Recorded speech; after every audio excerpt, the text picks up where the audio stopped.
Paul and I had done some things. We unloaded the bulldozer, cleaned the bulldozer. We fooled around. Yeah, I mean, I sweated. I was heavy, and taking prescription pills also makes you sweat worse, or at least taking oxycodone makes you sweat. They do.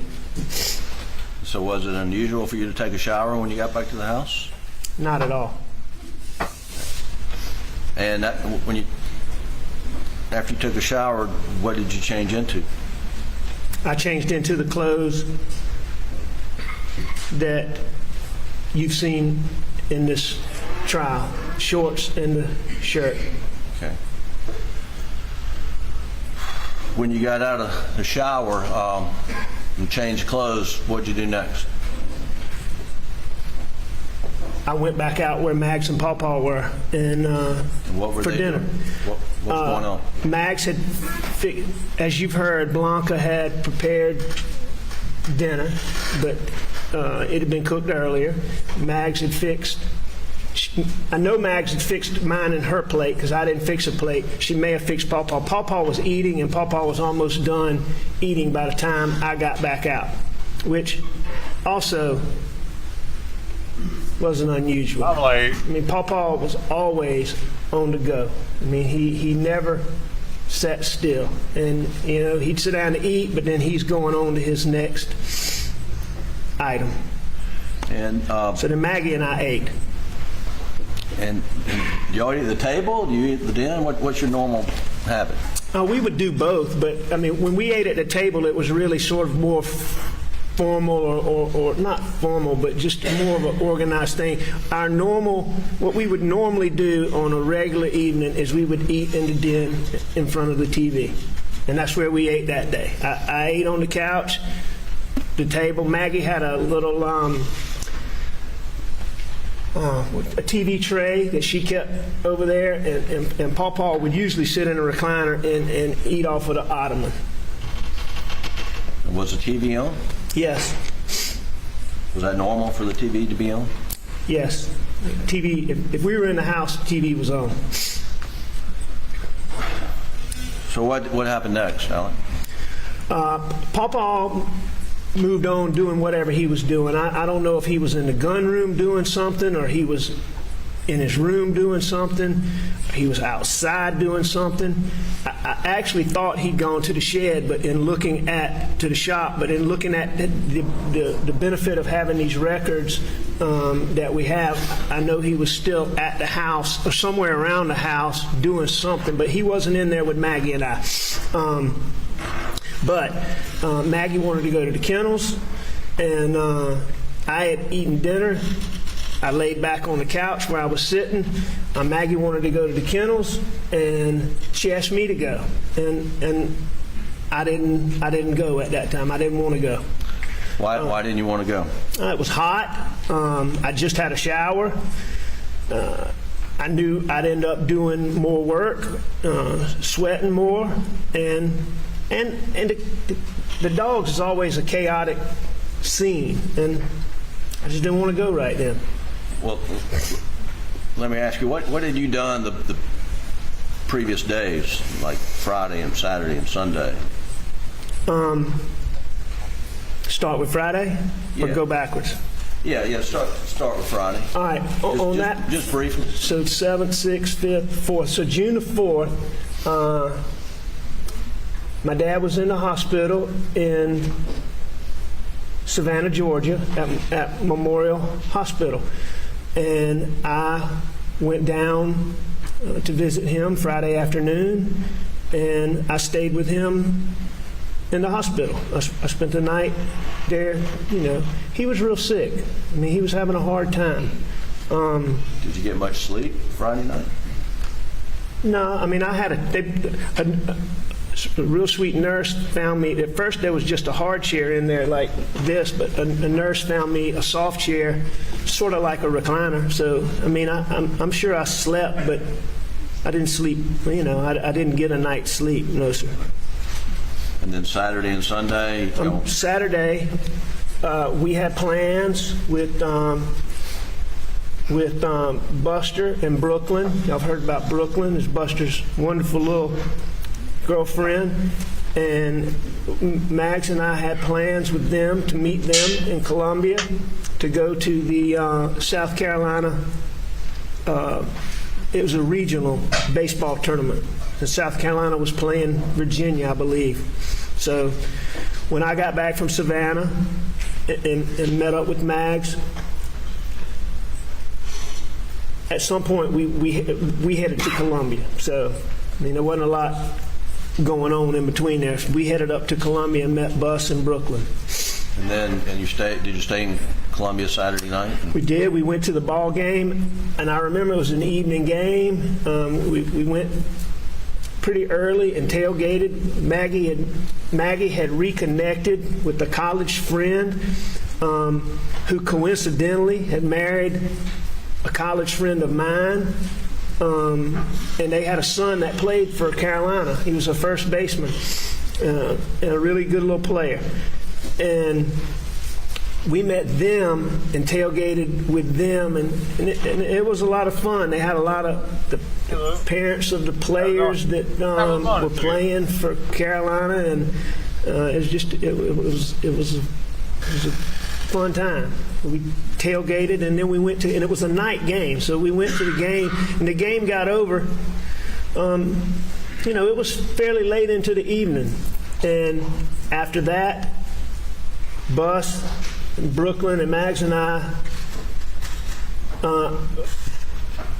believe we went to the restaurant in the hotel where we were staying, but we went and had dinner, and then Bus and Brooklyn went home, and of course Maggie and I went to our room. And then get up the next day, and is there another game? Another game the next day. That's right. And then after that, you head back to Moselle with Maggie? Yeah, we went to the game. That's right. Mags and I go back to Moselle. And the jury's heard about, I think, Ms. Rass talking about you bringing Krispy Kreme donuts to your dad. Maggie loved her. She spoiled my dad, and always taking him something. My dad loved sweets, and she and I picked up donuts and took Krispy Kreme donuts to him. Well, that's what killed him. And then y'all both spent the night together. He killed his Moselle dad too. on Sunday night. This motherfucker. Did you both spend the night at Moselle on Sunday night? Yes. And then the 7th was a work day? That's right. It was a Monday, June the 7th. Hang on. I'll rephrase it. Oh, I'm sorry. Was Monday the 7th a work day for you? Yes. Okay. And I just wanted to give that background. And so moving forward to when you testified previously about Maggie asking you to go to the kennels, were you tired? Oh, yes, I was tired. And you had just had a shower? Just had a shower. And you said that, well, did you go with Maggie to the kennels immediately? No, I did not. What'd you do? What did she leave? Yes, she did. She left and Pawpaw was gone. Do you know how she got to the kennels? At the time I didn't, but now looking at these condensed records and understanding the timeline, it's clear to me that she rode with Pawpaw. This dude called his son Paul, by the way. And did you stay in the house? Yes. Oh, that's For how weird. long? Not long. I laid back on the couch, put my feet up, and like many times when Maggie asked me to do something that I didn't want to do or didn't start out doing, I changed my mind and decided I'm going to ride up there. Dad, can you please stop calling me Paul? Is what And I would I say did. probably. And how did you get to the kennels? I went on a golf cart. This one Paul, Dad. Was the golf cart at the house, the main house? Yeah. It was. And it was there most of the time. And when you got down to the kennels, what was happening? It's just what I thought it was.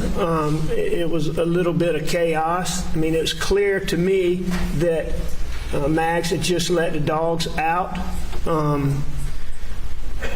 The two dogs that were out were really her pet dogs. One is Grady. You've heard about a black lab. That's Grady. That's Buster's dog. And the other is the yellow lab that you've heard about. That's Bubba. Bubba was mine and Maggie's dog, but it was really mine, Maggie's, Bus, and Paw Paw's dog. It was a family dog. But Bubba's the dog I hunted. I mean, Maggie loved Bubba. She loved Grady too, but I mean, she had a special place for Bubba. But anyway, when the dogs first were let out, the first thing they would do is they would run. If you look at the overhead picture that you've seen, there were planted They told him to pines stay right that. behind the kennels. Maggie loved Bubba So shit. you got the kennels and the chicken coop sort of form an L shape. And in that L was some planted pines. First thing the dogs would do is go out in that kennel, and Bubba and Grady, I think, learned this from Bubba, but Grady would do it too. But Bubba had to mark every tree. I mean, he would go and he'd do a little number on this tree and that tree. You know how dogs do, and just marking his territory. And so that was the first thing those dogs did when they came out. When I got there, those dogs were in that area. So that's why I believe that it hadn't been long before they'd been let out. Grady was chasing guineas, which was a normal thing to do. What are guineas? Guinea fowl is like it's like a chicken. It's a domestic bird that we had them. They make a lot of racket. It's like I know this sounds silly, but it's like a guard bird. Because anytime, they just make a lot of racket anytime anything unusual is going on. If anything disturbs them, it could be a person, it could be somebody driving up, whatever, they're going to make a lot of racket. So Grady's chasing the guineas. Paul's fooling with Rogan's dog Cash. He Maggie's conveniently just standing there remembered watching the he dogs, was at the which is kennel. normal, That's right. And they were in that place. As the right. dogs are out longer, they branch out more. Oh, I But did at go to that the point in kennel. time, That's they my were voice. right there. So that told me they hadn't been Fucking out crazy, dude. I forgot about that part. a long time. Bubba catches a chicken.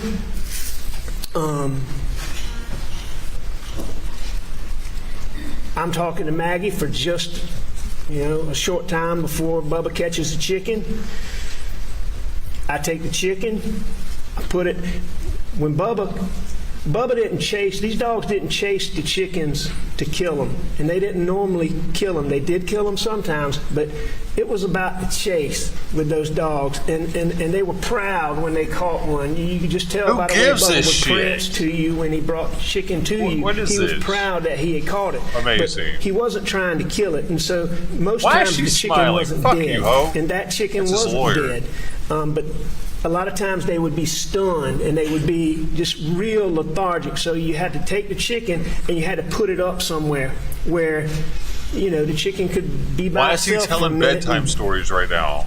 and it would eventually, usually, come back to normal and go on about its, whatever a chicken does.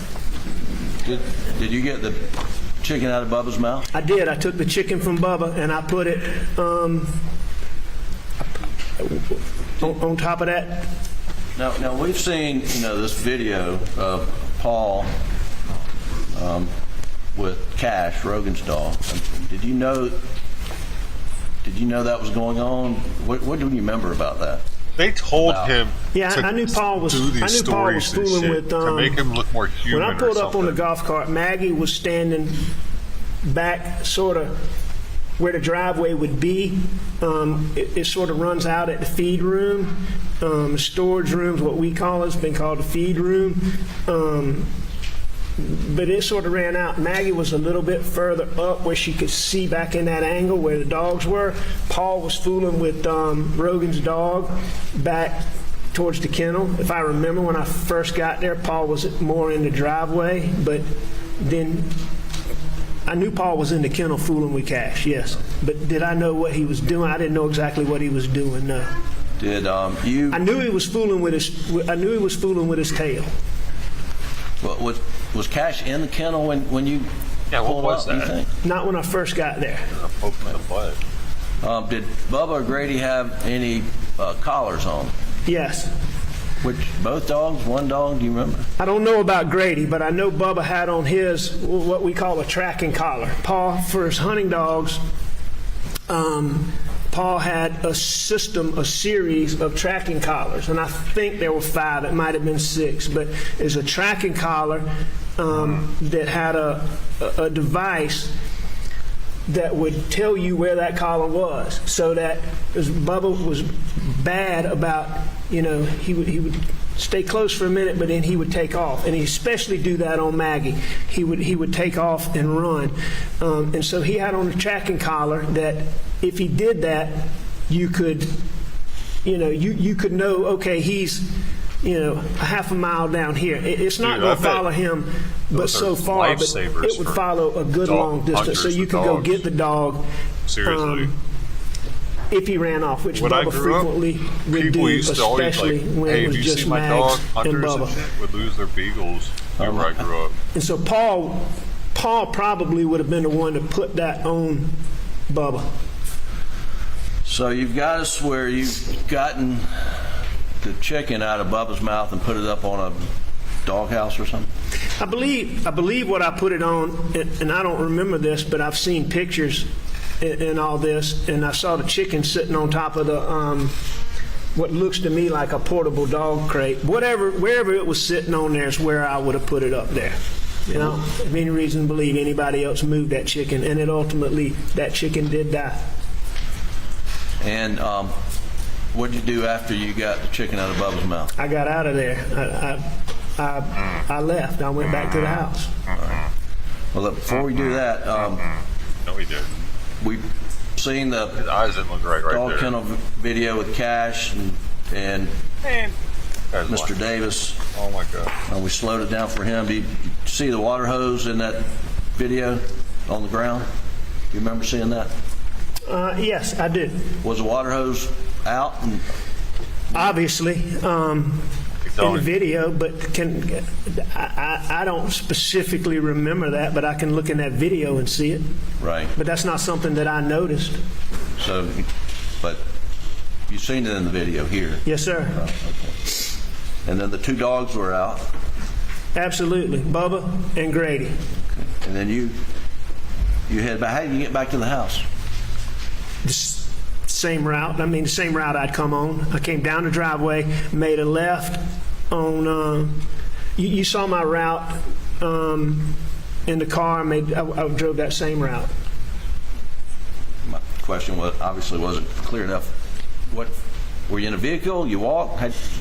What mode of transportation did you use to get back to the house? Same way I came. I went back in the golf cart, and it was the golf cart.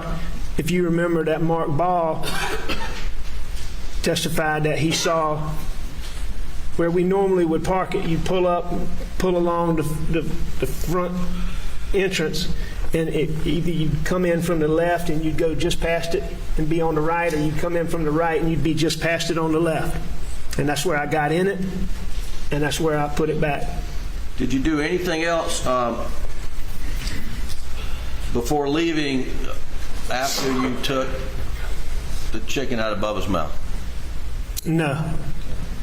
We've heard about Bubba being stubborn. How long did it take you to get chicken out of Bubba's mouth? Well, Bubba could be stubborn, but Bubba would listen to me. And another thing, when Bubba had on that collar, one of the other features of that collar was What did Bubba have on the collar, or was it Grady? Bubba had on the collar. Bubba had the collar. I know Bubba had a collar on, and I'm not sure about Grady. Okay, go ahead. If I misspoke on that, there's no question about it. Bubba had on a collar. I assume Grady did too, but I didn't. I didn't. Even though I saw Grady, I didn't notice for a fact that Grady had on a collar. Okay. But he probably did. So, Makes sense to me that he did. how long did it take to get the chicken out of Bubba's mouth? It didn't take long. Number one, Bubba's coming back there to show me, hey, I caught this chicken. So he's not running from me. He's proud of that fact that he caught this chicken. So, he comes right up to me. Bubba was really strong, but you take your thumb when the dog's clenched and his mouth's a little bit open. All you do is you take your thumb and you push his gum in really tight against those sharp teeth, and his mouth opens right up. Took the chicken out and put it on, I believe, the portable dog kennel. And then left. And then I left. Then leave. Okay. Why is he gives too much detail, dude? He's fucking lying. Did you go back to the house? I went straight back to the house, to the air conditioner. And what'd you do when you got back to the house? I lay down on the couch.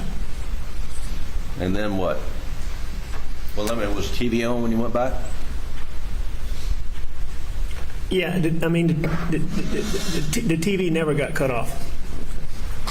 So you went back to the house, you laid down on the couch, and then what Turn your happened next? TVs off. I'm not positive I dozed off for a minute or didn't doze off for a minute, but I got up off of the couch and I made up my mind I was going to visit my mom. Had you spoken to Barbara Mixon earlier in the day? I did. I And, talked to Barbara most days. If I didn't see her, I talked to her. and what was your understanding of your mother's condition late on the afternoon of the 7th? She was agitated, which she got agitated when my dad, we were putting my dad in the hospital. I mean, he had a lot over the 18 months, 2 years. I mean, my dad was in the hospital. He was in the hospital a lot. And my mom, I believe my mom knew when my dad wasn't there because, she would get agitated. That's just the only term you can think of. She'd get agitated. She'd cry a lot. She'd be fussy when she normally wouldn't be fussy. I know Alzheimer's patients are unpredictable, but I'm convinced she knew because it happened frequently.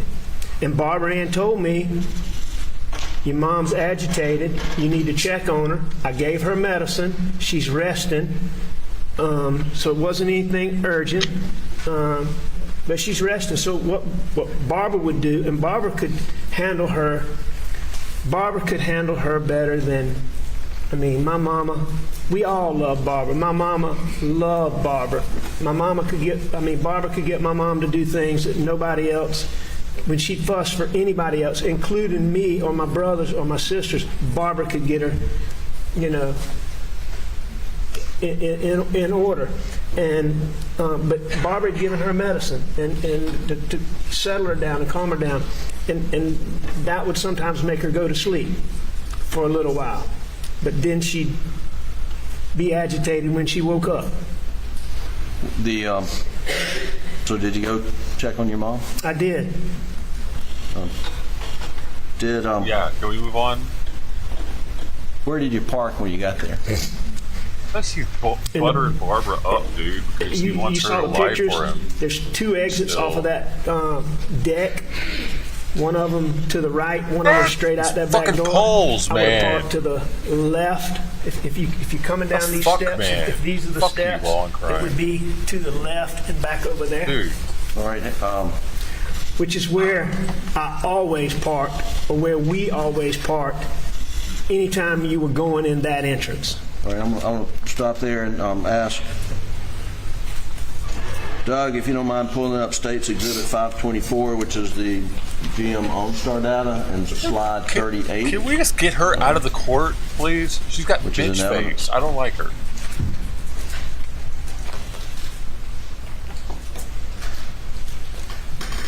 Can you see this the slide with those dots? Yes, sir. Alec? I can.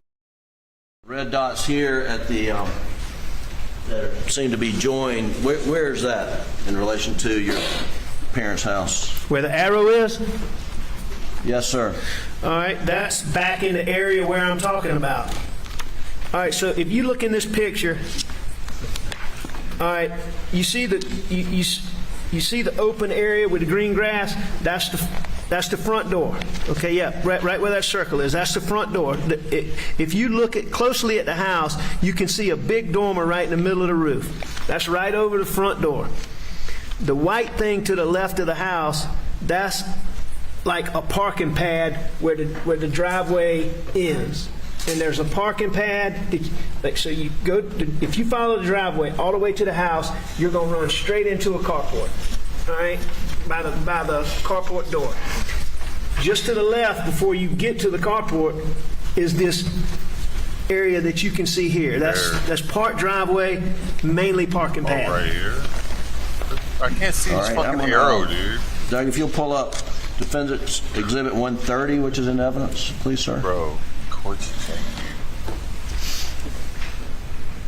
My arrow's way better.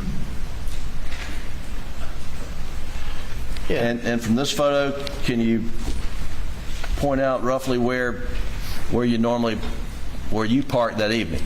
All right, this is the entrance to the right that I'm talking about. There's an exit and an entrance right in front of that door that you see there. So if you came down those steps, walk to your left, would be down there would be where I parked. Oh, would you have parked on the grass? You get on the edge of the grass back there. There's some grass there for sure, but it's not the area up here by the house where it's sodded and Sure. this grass that you can really see in this picture. So it may be on the edge of the grass, yes. In relation to the satellite dish, are you looking at this photo, are you to the right of that? Yeah, you'd be to the right of that satellite dish. Okay. Why Yeah. does this matter, dude? And I believe that satellite dish is right on the edge Who of the... gives a fucking shit where he was parked there's a hedge, and like you see the... I don't know what you call it, a border, like a border where the grass ends and the flower bed or whatever it is starts. Exact of where he I think parked. It's a little you ridiculous. can't see it, but I think that satellite's probably close to that We're border. 2 or 3 inches away from all right, it. well, let's So it'd be to the pull right of another- that in this picture. See, he didn't kill him. Doug, will you pull up a Defendant's Exhibit 134? He parked next See to if the this is a- satellite dish, dude. Chill out. So Yeah. is the door that you're talking about, That's it. the stairs that, are those the ones Dude, where why you does would this enter? house look like a shack, though? I thought it was a mansion. Right. These are the steps that I used that night that we always used. And one of the reasons being I mean, is it's a house, you know. But my does it dad, look like I thought it would look like. this door goes into what we call the breakfast room. It's so little. The breakfast room leads right into the kitchen, and so straight through this door, all of the breakfast room is kind of to the left. That door goes straight through another door see a lot more away. to There's it. no door there, but it's like just an opening. It goes into the kitchen. Immediately to your right of that entrance into the kitchen is the entrance into where my mom and dad's rooms were. So you What went is through this that testimony door, you for, were in dude? a little area that had my mom's closet, my dad's closet. Is he selling the place? A little bit further, you go into my mom's bedroom. If you went to the right, you would go. My dad and my mom didn't sleep in the same room at this point, but the bedrooms were, they were back to back. There was a door going from one to the other that was blocked, but was there, and then there was a bathroom. So this is really the part of the house that at their age was getting used. So that's why you went in this entrance, because my mom and whoever was caring for her was always in her bedroom, which would be just on the other side of the room that has these windows that you see to the right. All right, those would be the windows for the room where my dad slept. Right. And then my mom's right on the other side. The kitchen's right there. This is the part of the house they were always in. And are you the only one that Why would so pull up small? in the back like that? No. Is it common for your brothers and your sister to do the same? But we all did it. I mean, we all parked in the same way. If you knew you were going to the front of the house, or if you knew there was a crowd there, or for whatever, you may park on the driveway, but if you knew under normal circumstances, my dad always stayed in the breakfast room where he had a recliner and a TV. That's where my dad always was. My dad never You would never go catch him sitting in the den up front or in a living room. He just wasn't up there. He was in this room watching TV, or either he was on this back deck. And my mom was either in her room, which was just off of that, or she might be in the kitchen or the breakfast room. Try to prove why he parked in that spot, because it wasn't the driveway, I guess. When you got to the house, who was there? He wasn't being Your mother's sneaky. house on the He night was of just June where he 7th. parked. My mom was there, and Shelley Smith was there. And what did you do when you got there? The first thing I did was I knocked on the door. The door was locked. I knocked on the door. Shelley didn't hear me. And then what did you do next? I called. Called what?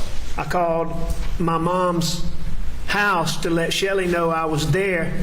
Please come let me in. Okay. And is that the house phone that's been referred to? Yes, Okay. And did she let you in? sure. And then what happened next? I went in and I visited with my mom. I mean, you want me to go into detail on that? Well, just briefly. Yeah. What'd you do? I went in the house. But the tarp. In my mom's bedroom, my mom had a bed that was where she slept in normal times. It was like, a bed with, the poles coming out of the corner, a poster bed that coming out of the corners.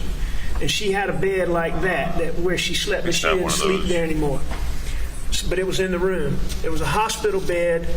So when you walked in the room, her bed was to the right. Against the wall to the left was a hospital bed, like a single bed, but a hospital bed, and a TV. And then there was a recliner where whoever was helping her would usually sit. So I went in and I sat down on my mom's hospital bed. And I just talked to her for a minute. My mom was awake, and I held her hand. And What kind of condition was she in? she was, her condition was not good at any time, but given her overall condition, she seemed to be doing pretty well. She wasn't agitated like I thought she would be, or like I was worried she would be, or like Barbara had described her at that point. So she wasn't agitated, and I just talked to her. Anytime we talked to my mom, we always tried to be real positive and upbeat, and I just talked to her. I just talked to her, made sure she was okay. Did you stay seated on the side of her hospital-style bed, or did you move around? I stayed there for a few minutes. I stayed there and I talked to her more than just a few seconds. Right. And then, but I didn't stay there. She did look tired. So I got up and I went and I think I sat on my mom's bed for a minute to start with, and then I laid down on my mom's bed, which is, that's what I normally did when I went in there. There wasn't like a lot of chairs to sit in, and I just laid back on the bed. Now, when you talked to Shelley, and we watched TV.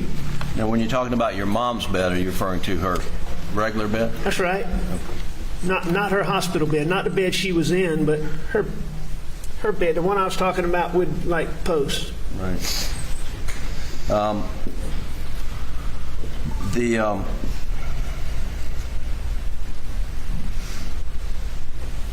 Let me skip something. Tell me about it, Tony. Was Lou's the only one that said Maggie anything all planning morning to to go you over to two. your mother's with you that night? No, she wasn't planning to go with me that night. Okay. No. Was- In fact, Maggie didn't really like Shout out to to Lou. visit my mom.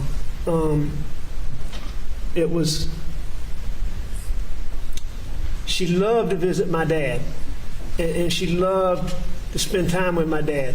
And she spent a lot of time with my mom when my mom was healthy. But, by this point, my mom, she was a shell. She was a shell of her old self. And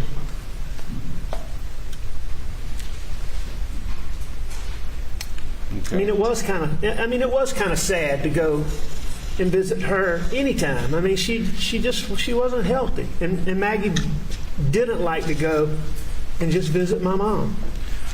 When you left Moselle to head to Almeda, the evening after you'd gone back to the house at Moselle, what Say that again, Jim? what exit did you use of the Moselle property when you're going to Almeda on the evening of June 7th? I went out the main gates, which would be straight ahead.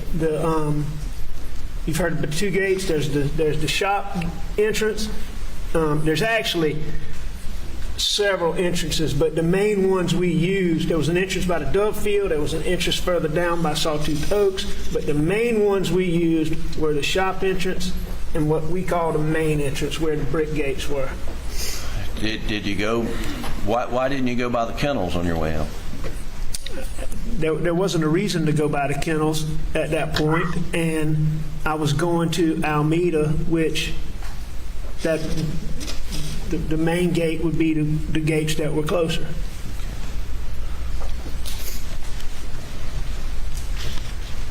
Did you notify Maggie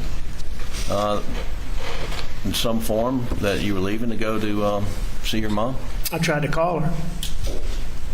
And did she answer? No. And what'd you do after that? I think I tried to call her again. And did she answer? No, she didn't answer. And at some point, I texted her after that. Well, the fact that she didn't answer on 2 times, did that concern you? At that time, Right. it didn't concern me at all. Number one, she was with Paw Paw. Cross is about to tear him up, dude. So, no.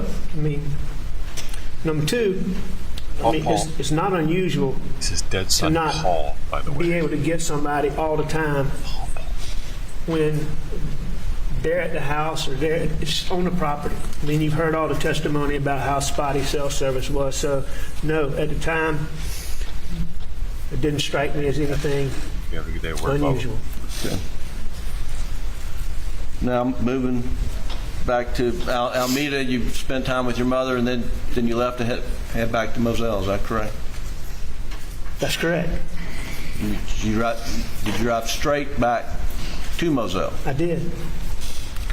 Now, Alec, there's some information from the telemetry data off your Suburban and perhaps some of this OnStar GPS data that indicates that at some point in time in your mother's driveway, you stopped for about a minute. Do you recall seeing that data? I did. What were you doing when you stopped? Do you recall? I was getting my phone. My phone had gotten. There was a console in the middle of my car, and my phone had gotten down in the console, between the console and the seat, where you couldn't get to it. Were you, during that minute or however long it was, were you disposing of murder weapons, Alec? No. Were you disposing of bloody clothes? No. Yeah, you were. And your ride back to Moselle, was it, Thanks for saying something this morning, Bo. were you driving faster than normal? I was driving however I drive, normal way that I drive.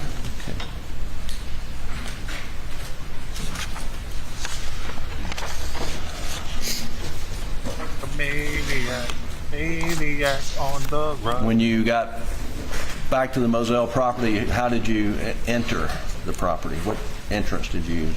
Came right back through the main gate, And what'd you do then? went straight to the house. And when you got to the house, what'd you do? I went inside. Were lights on when you pulled up? Or? Lights were on in the house for sure. I can't remember if there were floodlights on or not. I don't believe there were any floodlights on, but there were definitely lights. All the lights in the house were on, yes. And when you How long did you stay inside the house, roughly? All right, Lou, good night, man. Now that I've seen the benefit of these records, I was in there several minutes.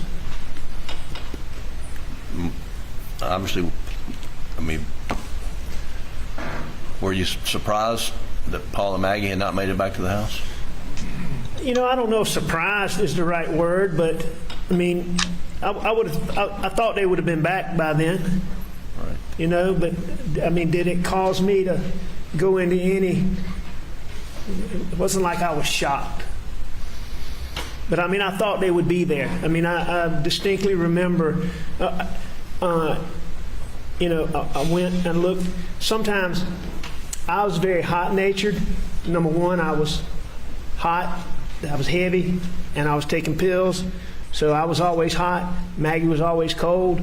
Sometimes she would watch TV. We had a TV in the hunting room. You see on the wall there. Sometimes Maggie would be in there watching TV where she could have the thermostat different than we always kept it cold in the main part of the house. So I know I went in there and looked in there for her.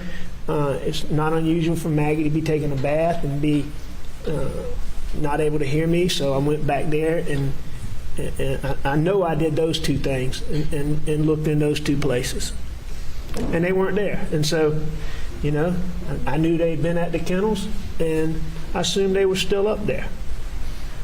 So what'd you do? I went to the kennels. I may have tried to call them. In fact, I probably did try to call them. I would think I called them. But as I sit here right now, I'm not positive, but I would think I did. Would think I tried to call them to see. And now, like, did you drive down to the kennels in your Suburban? Oh, no worries, Bubba. Hope you get it all done, man. I did. And what'd you see?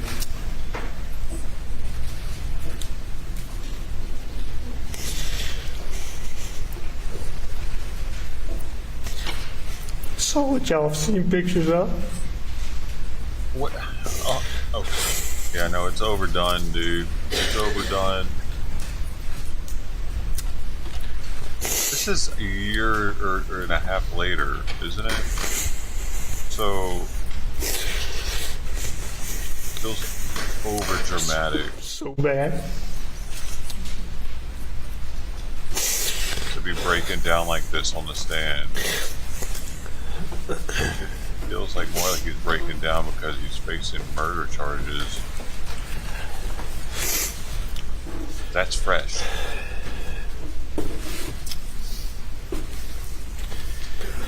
No. Can I have some water? No, drink your own tears, asshole. Yeah, I went to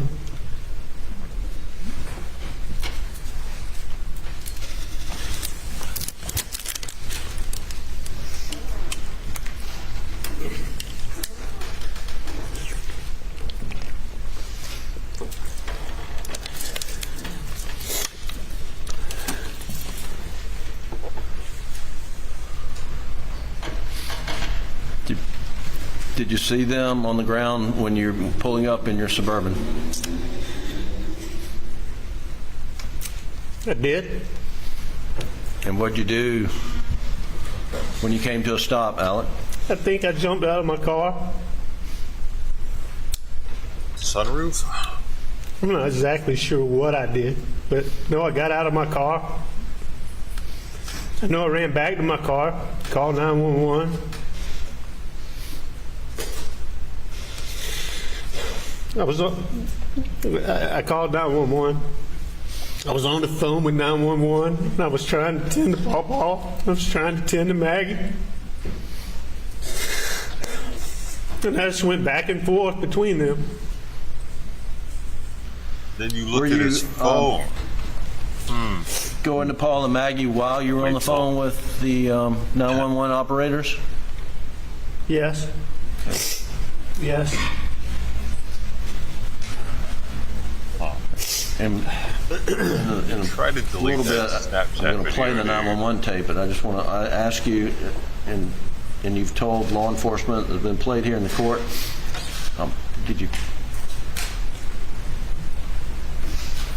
What did you do when you went up to Paul at some point in time?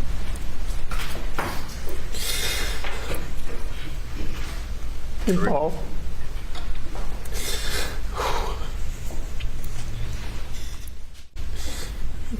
Paul was so bad. At some point, I know I tried to check him for a pulse. Homie. Bro, he had brains on the ground. And I know I tried to turn him over. he checked his pulse, really? When you say you tried to turn him over, why were you trying to turn him over? I don't know. I don't know why I tried to turn him over.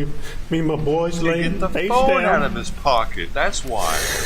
And he's done the way he's done. His head was the way his head was. I could see his brain laying on the sidewalk. There you go. I didn't know what to do. I mean, I tried to turn him over. Go get a gun is the first thing I would do. If I saw my kid's brains on the ground, it's time to get locked and loaded. ASAP. What's happening? Where And are when they I at? did, I wouldn't his be phone popped out. fiddling around. His phone popped out. You can tell he's And- dead. Just picked it up and I put it right back there. Are you kidding? No, Do you have he's any still idea here. how it popped out? I mean, I know it came out of his pocket when I pulled on his belt loop. When I pulled him to turn him over, and it just popped out. And I mean, it popped right beside him. It sat right beside him. Were you able to turn Paul at all? I mean, I didn't. I don't know if I was able to. I didn't turn him over. No.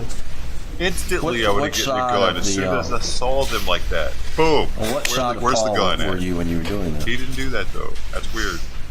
I was on. Wait, dude. Supposedly. I was on the side that was away from. I was on the side that was away from where my car was. Okay. I mean,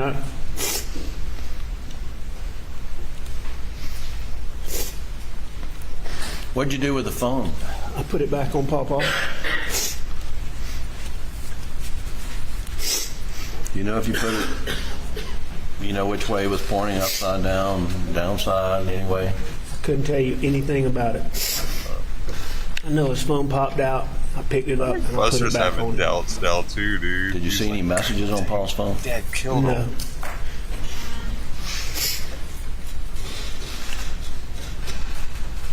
Fucking killed him. Can't believe it. Did you go to Maggie? Oh shit. Dad killed him. Did. Did you touch her? I did. Where did you touch Maggie? I think I touched her down. Just around like. I don't know. If you ask me exactly, I think I touched her down around her waist, but I don't know. Sounds weird. The fuck? So Her bad. vagina? Get a little weird? Did you get a little weird at the end times there, buddy? Excuse me.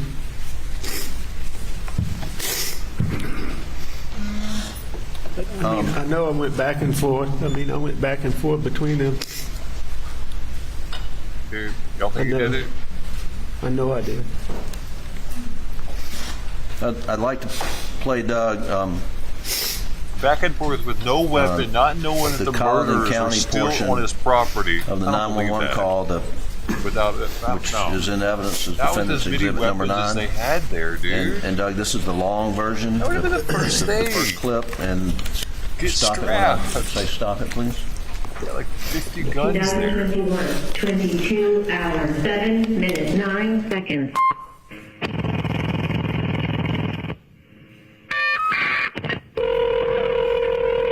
I'm still here, okay? Colorado County Communications. Congressman, I have an Alex Murdaugh on the line calling from 4147 Mobile Road. He's advising that his wife and child was shot. Okay, and sir, give me the address again. It's 4147 Moselle Road. I've been up to it now. It's bad. Okay, how did they shoot? Alan, when you say I've been up to it now and it's bad, what are you referring to? I'm talking about what I saw was what y'all saw pictures of. And I mean, it was bad. It was terrible. Been up to it. Been up to it. And when I first got there, I know I got out of the car.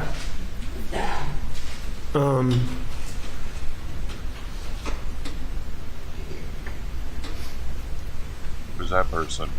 And I mean, I know Sister or I something? got out of the car. I mean, I knew.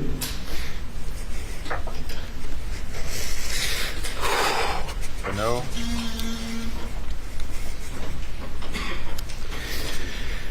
Got out of the car, but She was concerned.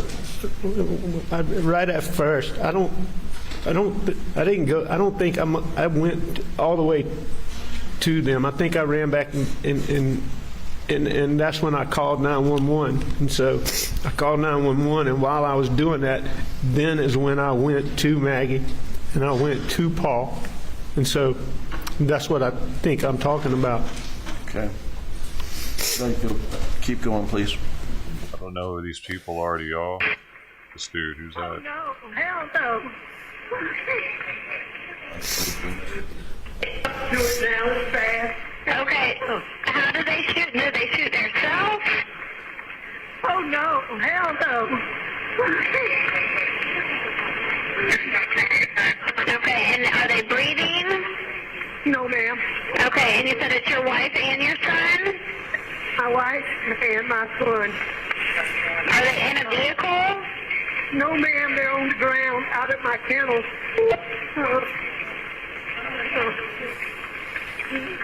Okay, and did you see anyone? He shot in the head, and he shot really bad. He shot. Okay, where is he shot at? Ma'am, I don't know, but there's blood everywhere. I see his brain.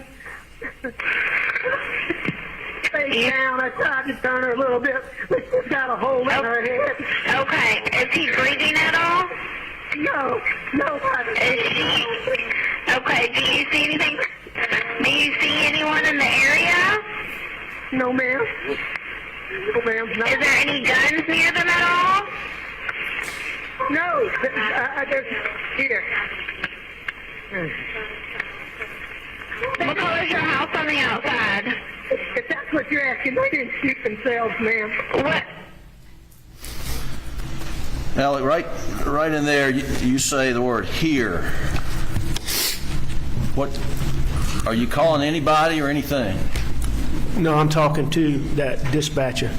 And what did you mean when you said here? If you listen to that call, one of the first things she asked me,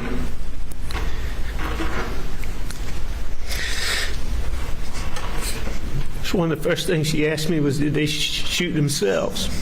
And I knew there's no way. I mean, I knew they didn't shoot themselves. There wasn't a gun. They didn't shoot themselves. And she'd asked me that. And then she asked me another question, something about that. And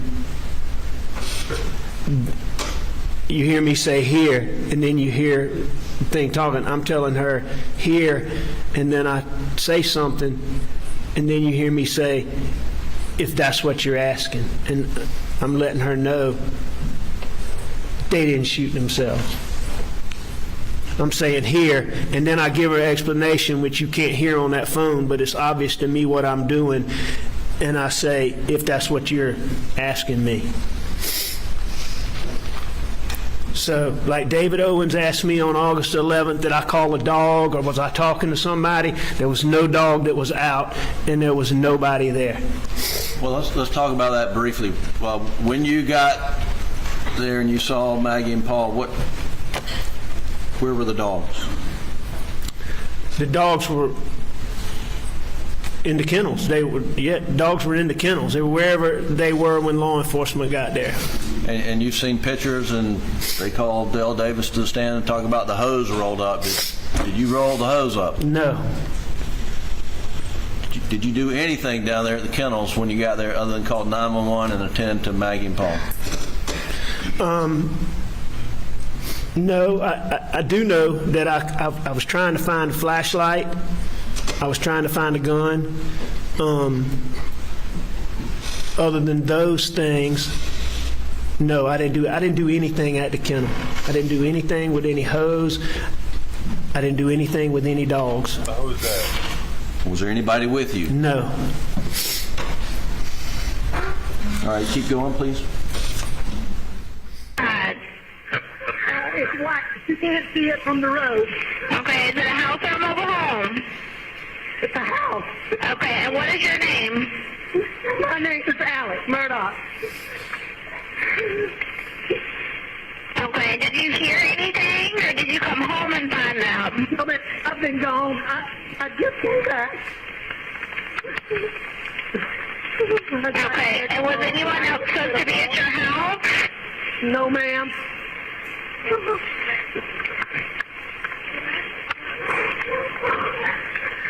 Please hurry. We're getting somebody out there to you.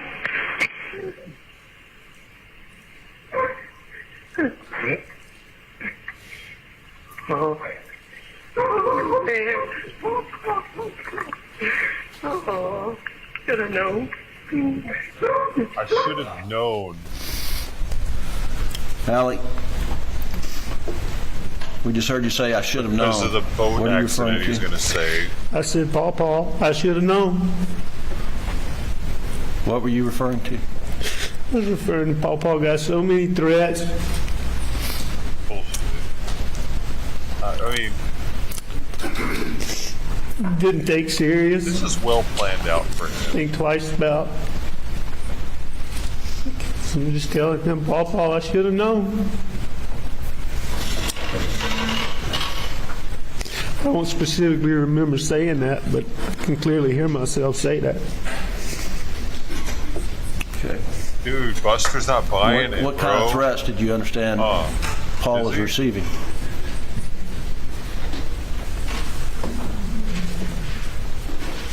I mean, Paul got the most vile threats. I mean, the stuff that was on social media, I mean, it was,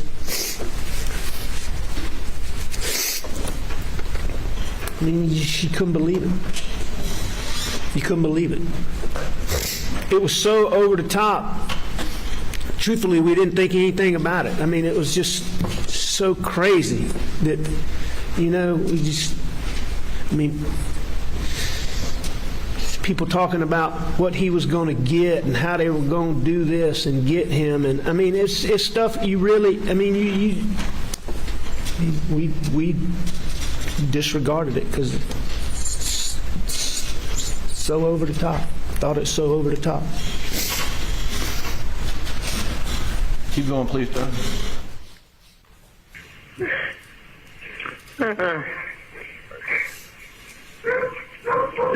Okay, what is her name? Maggie and Paul. Maggie is her name? Yes, ma'am. Okay. When's the last time you talked to Maggie? Hour and a half ago, probably 2 hours ago. What?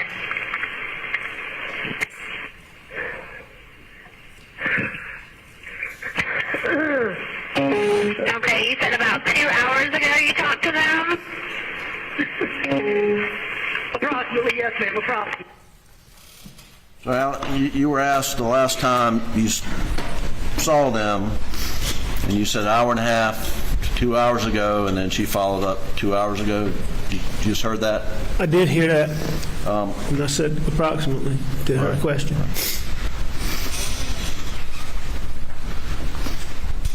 When was the last time you saw them? Maggie and Paul? Right after I took the chicken from Bubba.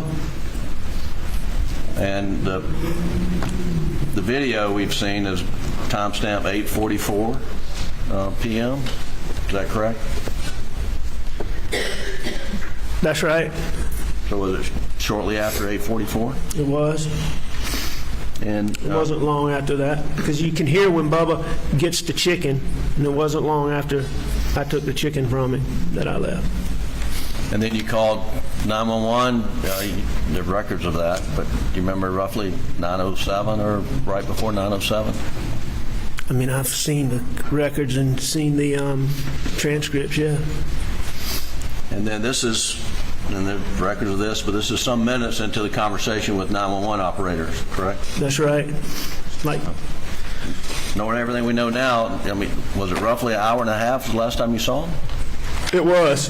That would, with the time of however long it took to get to this point, however many minutes that is 10:10 to 10, however many, you can look exactly and see what point this is and know what time it is, but it's between 10 and 10:15. And so I'd seen them around 8:45, a little bit after. All right, please keep going. Say what they were doing at all? No, I talked to her in person. You talked to her in person? And please hurry. We're getting somebody out there to you. Me asking you these questions, don't slow them down, okay? And you sure they're not breathing?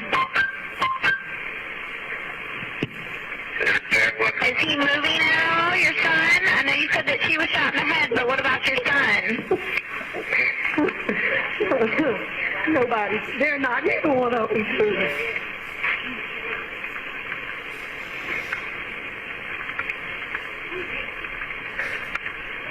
What is your telephone number? 942-1227. I'm going back to my house just to get a gun just in case. I'm about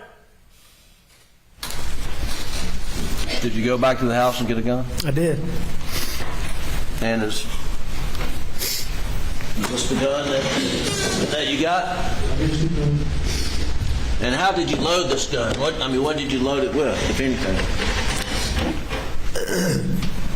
That was gun, as best I can remember. I believe I got that gun off the pool table where you heard there was some other gun. I think that gun was laying with that pool table. I'm not positive, but I'm pretty sure it was on that pool table.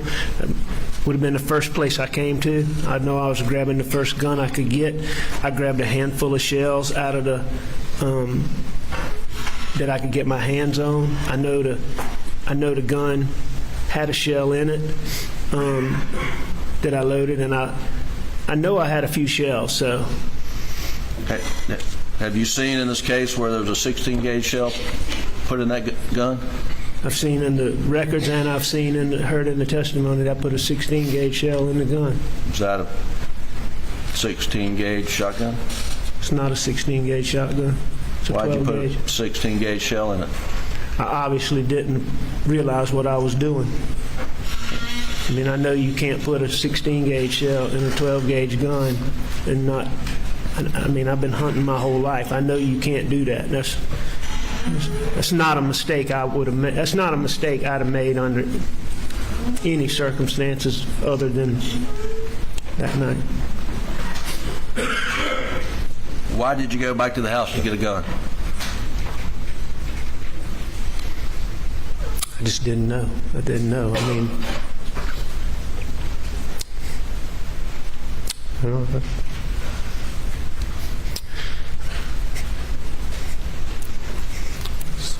Solid. I don't know. I mean, it's just. I didn't know if somebody was still out there. The real question is, why didn't you go back sooner? I guess to I get a gun? didn't know. Get out of here. Please keep going. Hopefully the prosecution hits up on that. And does anything look out of place? Ma'am, not particularly, really, no, ma'am. Okay.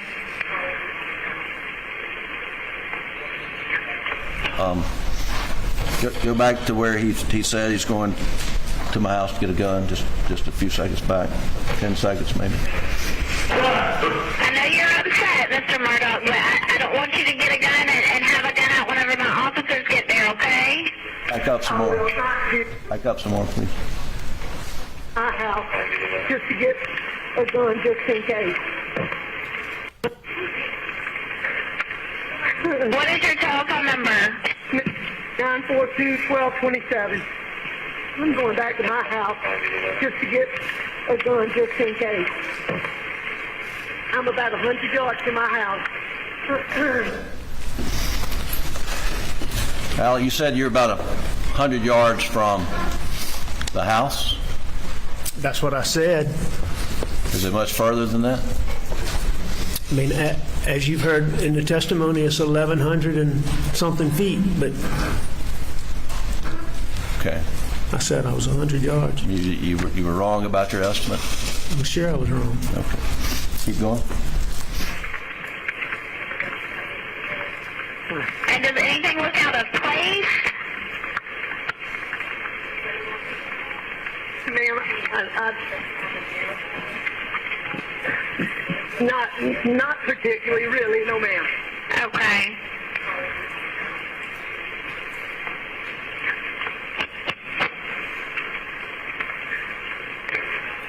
Well, I know you're upset, Mr. Murdaugh, but I don't want you to get a gun and have a gun out whenever my officers get there, okay? I will not do that. He's been being threatened by, my son had a boat wreck. He's been being threatened for months and months and months. He's been hit several times, and he should finally Do you know who was threatening your son? It's too many people. Over the phone. 1 second. And you don't know the name of who was threatening him at all? My son knows, and my son knows. Your son knows who was threatening him? I have another son now. Okay.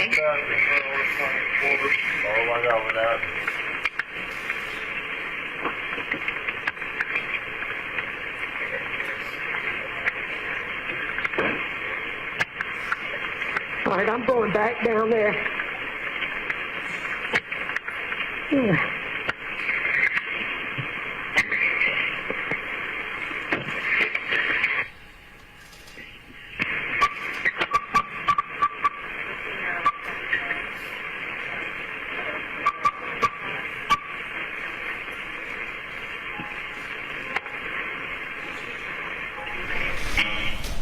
All right.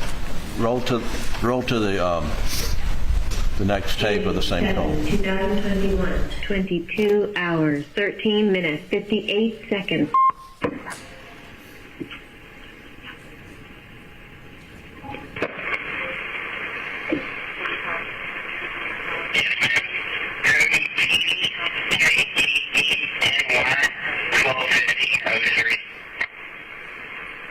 Oh, they're close, ma'am. Yeah, they've been around with you ever since you got on the phone with me. I have multiple people coming out there to you.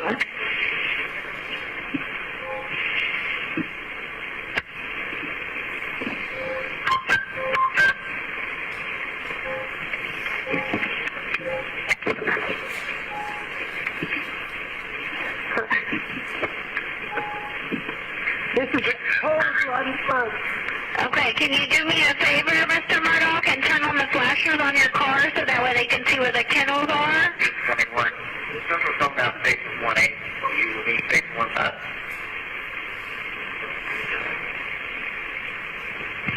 That's the target. Just take it out of.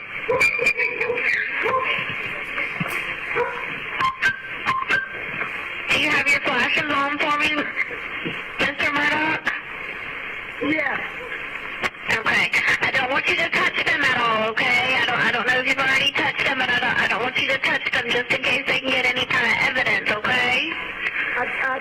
already touched them trying to get to see if they were breathing.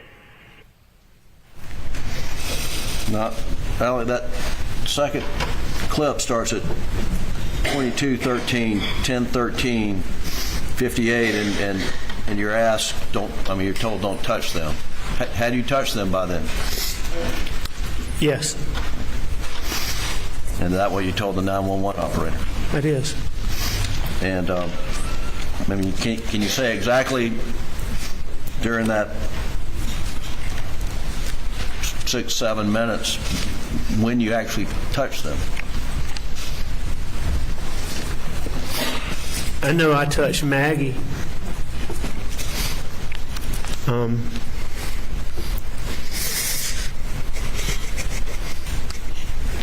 I touched Maggie several times, but I mean, I think I didn't.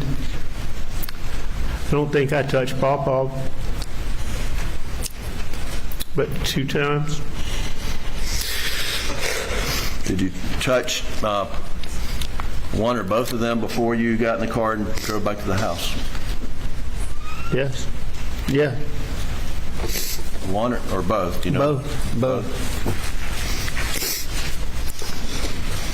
All right, keep going, please. Okay. Well, I just don't want you to move anything just in case they can get any kind of evidence, okay? Copy. Can you give me a meter, please? Oh.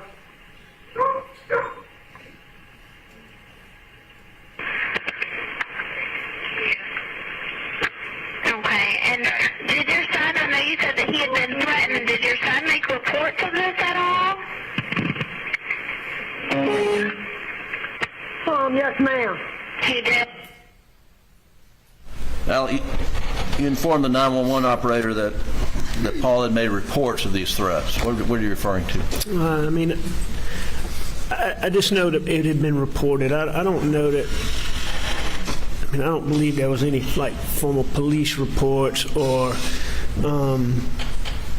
that type of thing. But it had been reported, and it was well known. Okay. So were you saying he had filed some official report when you said yes? No, I never thought there was a police report or some formal report like that. No. Do you know whether or not he made some type of report on campus? Oh, I know he did. What do you know? I know that there was a time when he was asked to come meet with God, I can't even remember the gentleman's name now, but I appreciated it so much that I never thought I'd forget it. But Is it part of student counseling service? yeah, he was the dean of students. But anyway, he reached out to Pawpaw and wanted to talk to him. And at first we were concerned, why they want to talk to him? And even I believe I had Paul come talk to you about that because we were concerned. Well, what are they going to talk to him about? But when Paul and Jim got there, it turns out that it was really just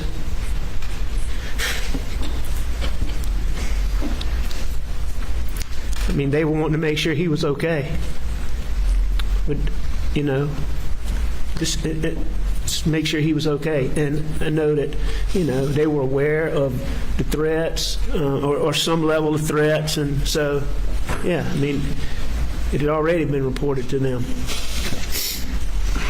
Keep going, Doug.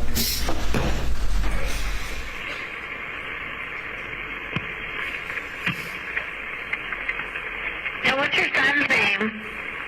Paul. Paul?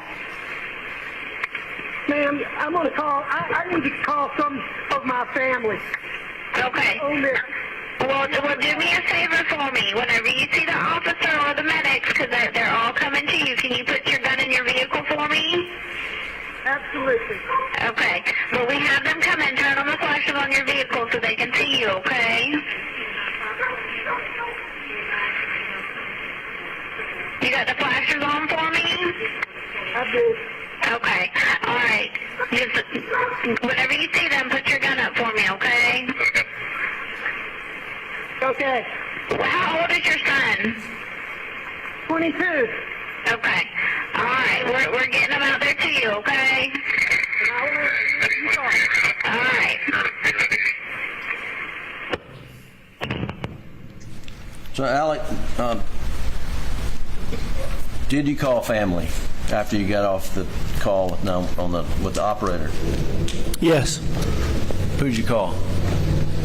I know I called my brother Randy. I know I called my brother John. And I know I tried to call Roro. Well, Roro's not family, but I called Randy and John. And I called Randy and John. And then you just mentioned Rodo? You mean? Rogan. We called him Roro. I called him Roro. Why did you try to call Rogan? I mean, Rogan's house was like, I don't know, as the crow flies, maybe 2.5 miles, 3 miles. As the crow flies. What is that? I mean, Rogan was like family. Did you think he was the closest person? Yeah, I just wanted somebody. I wanted somebody to be out there. Had you seen Rogan's name on Paul's phone in any way that night? No.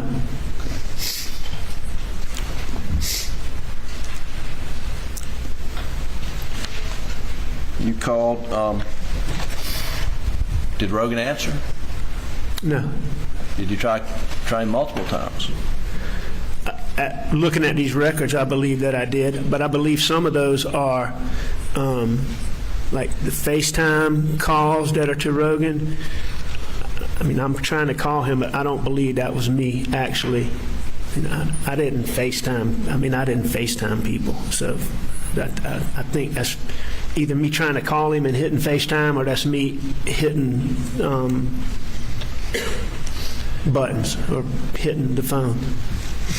In the State's Exhibit 519, which is the condensed timeline done by Agent Rudofsky, there's an indication, Alec, that at 10:22:09 you opened a group text message from Michael Gunn stating, "She brought the heat for Miami boys."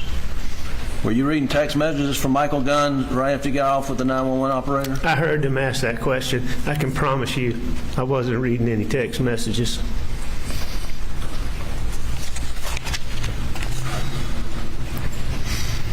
What? There's also an entry, Miami boys. Alec, that says at 10:40 p.m. that you did a Google search or a Safari browser search for Whaley's at Edisto while your wife and son are laying dead on the ground. Did you do that? No. Whaley's is a restaurant at Edisto that we ate at a lot of times. We got takeout from a lot of times, so I'm assuming it was in my search history, pulling up the restaurant, and I obviously was trying to call people or dial, and I hit that. I wasn't doing any Google searches. And is one of the persons that you dialed that night a wedding photographer? It's a guy named Brian White. I saw that on the call log. Brian White's a guy who was in my,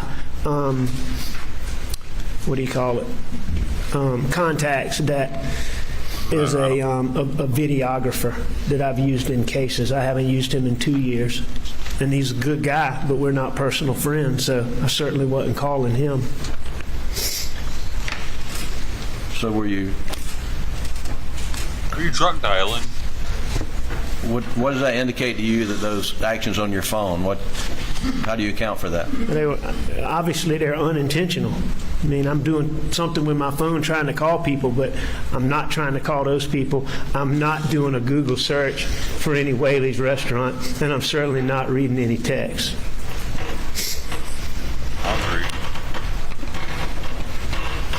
I want to ask you, Ladies and gentlemen, we're going to have to go to the jury room for a break. for about 10 minutes. Please do not discuss the case. You'll stay put, Mr. Murdaugh. Dude, my fucking Pupco is malfunctioning hardcore right now.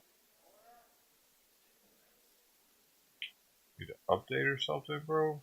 Fucking problem.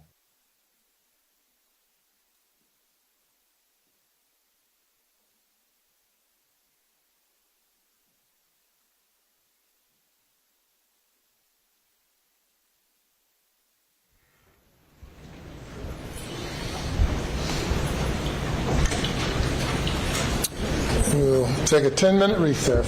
Step down. We cannot discuss your testimony.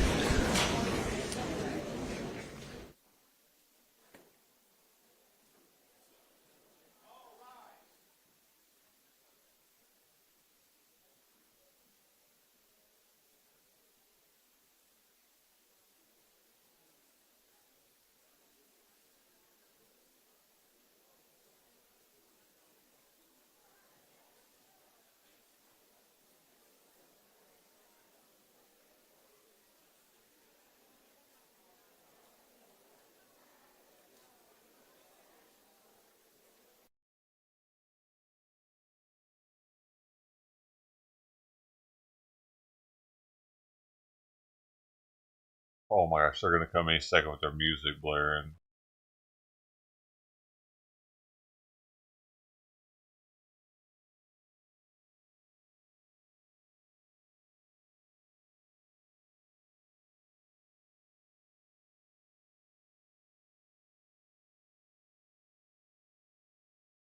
I tried to get a bot over there, Tony, so we got some stuff, maybe some points, a point system and stuff over there. At least make it a little more like YouTube and all the other platforms.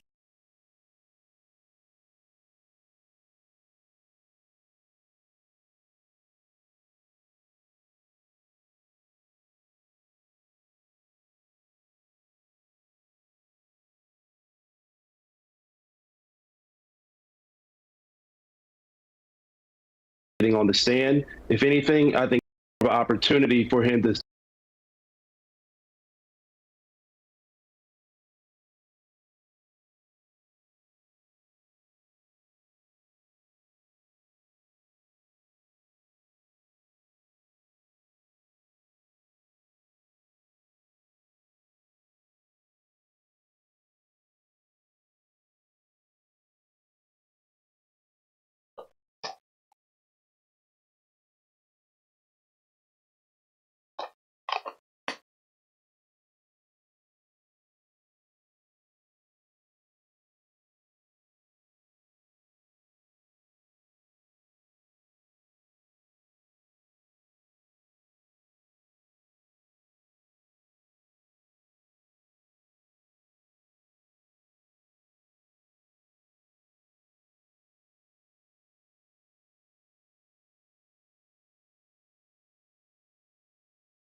I know I muted it.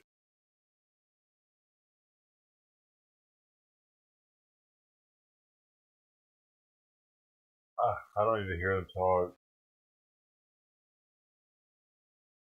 That's how they copyright me anyway.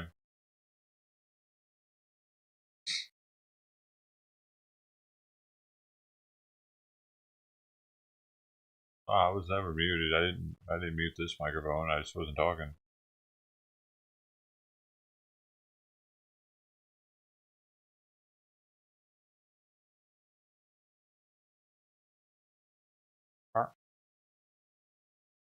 Oh, Simon, you're so loving when you're hungry. Oh my gosh, that's so awesome. I love it. Oh, you so want to eat. I've had to reduce the amount of food I'm giving him because he's getting so picky.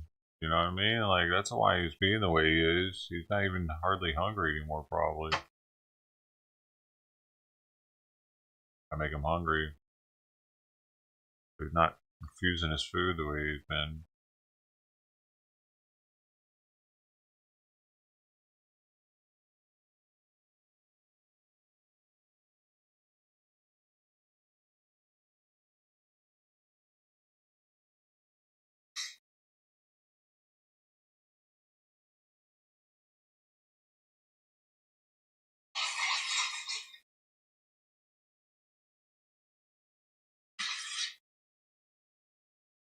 Simon, stop.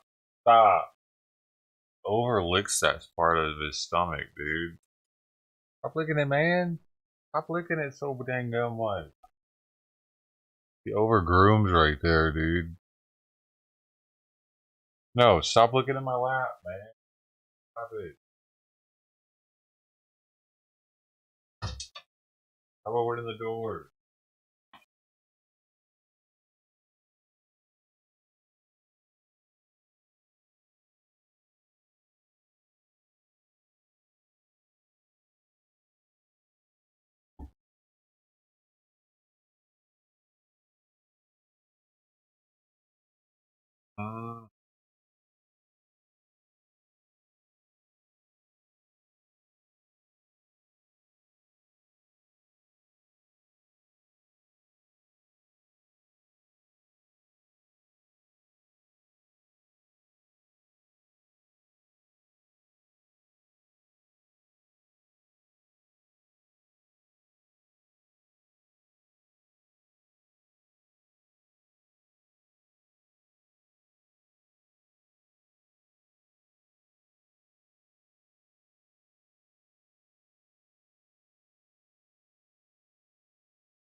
Oh my goodness.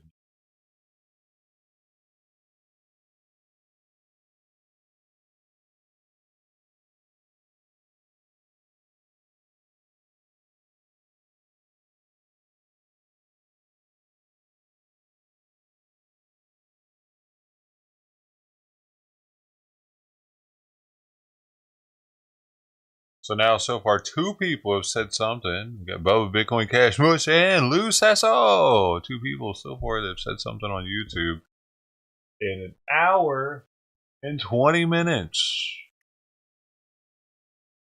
Meanwhile, we've had also 2 people say something on Kick, and I only have like less than 20 followers over there. Nah. Huh. Crazy, man.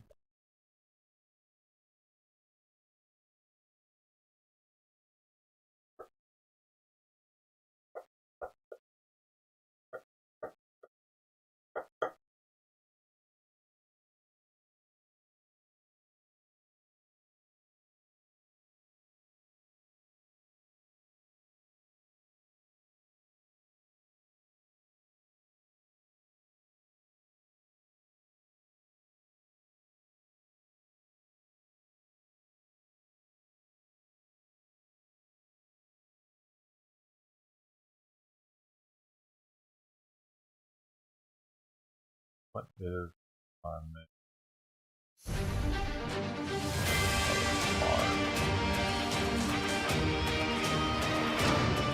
Welcome back. There's been a big twist down in South Carolina today as Alec Murdaugh himself took the stand and testified in his own defense. Court is taking a quick break right now, but in case you're just joining us, so far in his testimony, he has admitted to being in the kennels the night of the murders, but has denied killing his wife and son. He also said he lied because of his opioid addiction.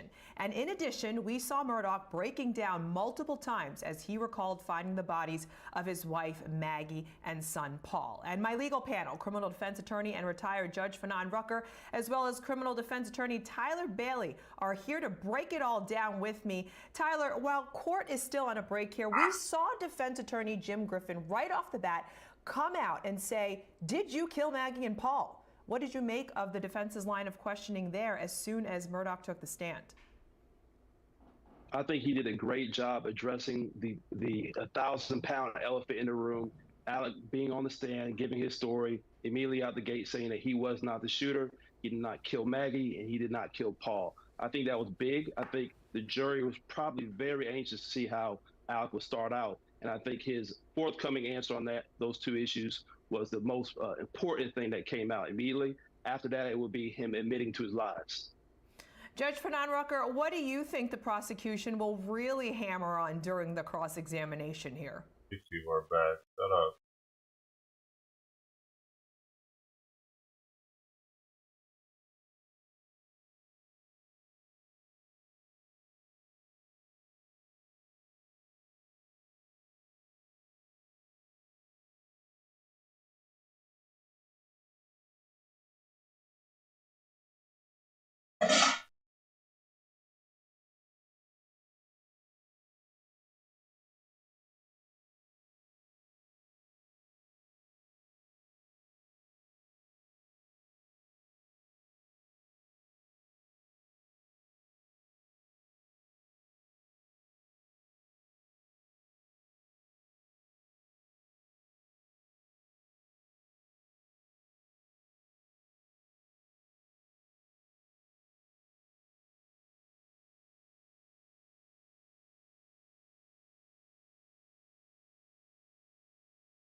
Just join us. We're at break right now for another 5 minutes or so. He's still in the stand.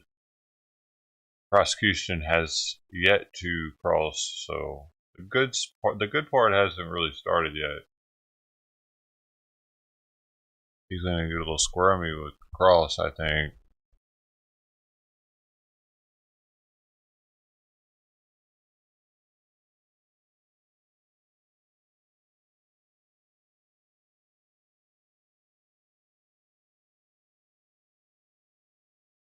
Take my bot work, dude.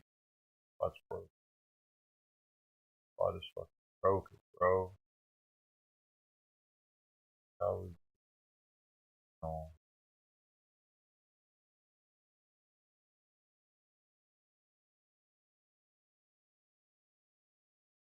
Your chat.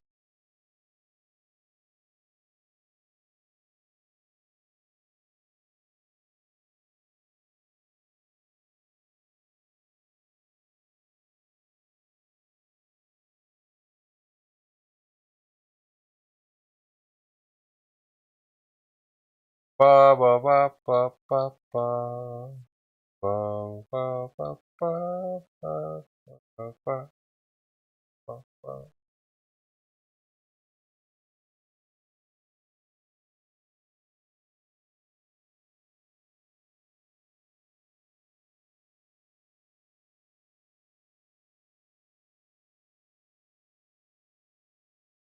5 minutes veteran channel finally. Oh. Oh.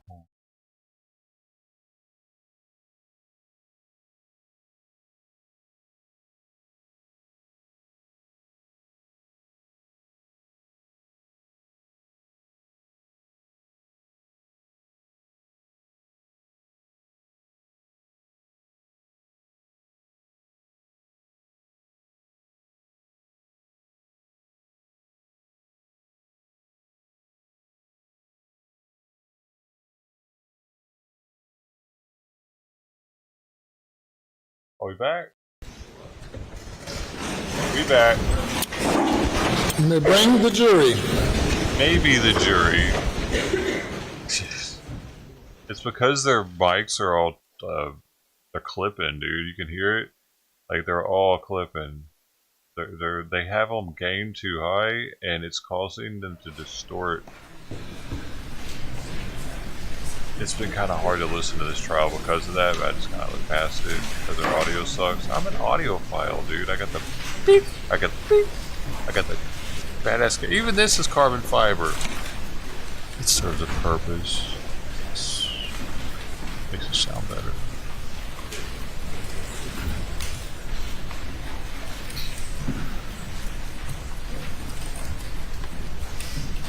It's actually a $300 pole. I knew I'd be looking at it every day. I could have gotten the aluminum painted one, and not only would it probably not been as light and as long, but it wouldn't have looked nearly as cool. It's carbon fiber. Jury present. Thank you. Yes, sir. Matches the desk.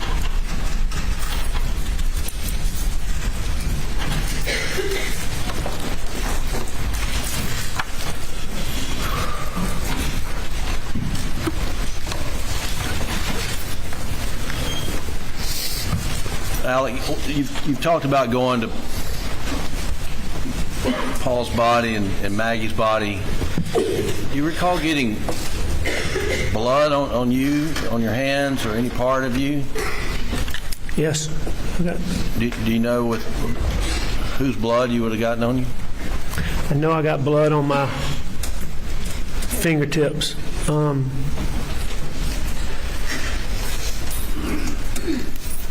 Can you differentiate, whether it was Maggie or Paul? It's probably both. Except with so much blood. But there, turns out there was a drop of blood on the steering wheel of the Suburban. Do you know how that got there? I mean, if it was fresh, I put it there. If it was not fresh, Maggie drove my car all the time, but I assume it got there from me touching Maggie and then touching the steering wheel that night. And then I think maybe there's possibly blood on this gun, maybe not. Do you know if you got transferred blood on anything else that night? If Maggie's blood's on that gun, then I put it there. Maggie didn't really fool with guns other than to put them up. There's did you submit to a GSR examination that night? Yeah, that's what I was talking about earlier, and that Brian Varnado testified about. Where your hands were swabbed? That's right. And then your clothes were collected by, I don't know if it's Agent Owen or someone else? That's correct. And turns out there's some GSR on your shirt and on your shorts. And did you handle this gun? This is yes. This is item 22 that. Yes, I basically had that gun with me until I put it up against my car. When the police officer, I think it was Mr. Green, got there, I put it against my car. And I think Nolan had testified that this is, one of the shotguns Paul liked to use. It is. Was he meticulous about cleaning his guns? Pawpaw? Yeah. No. Now, when he cleaned it, he was meticulous about it, but it was far and few between when he actually cleaned them.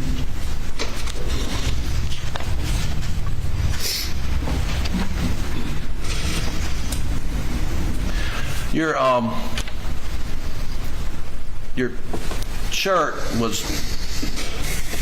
went through testing and analysis, and you were part of this case, provided results of that, were you not? Yes, sir. I wasn't provided at the time. I've seen them. Right. Seen all these records.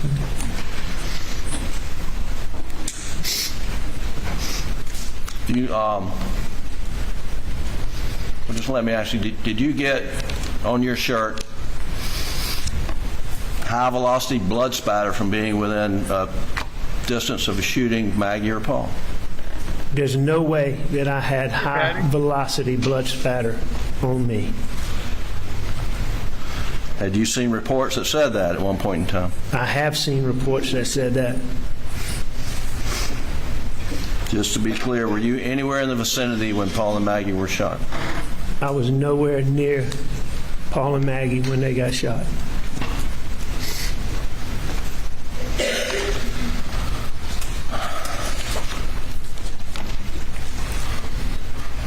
After SLED collected your clothing that night at the main residence at Moselle, do you remember changing in? You remember what you changed into?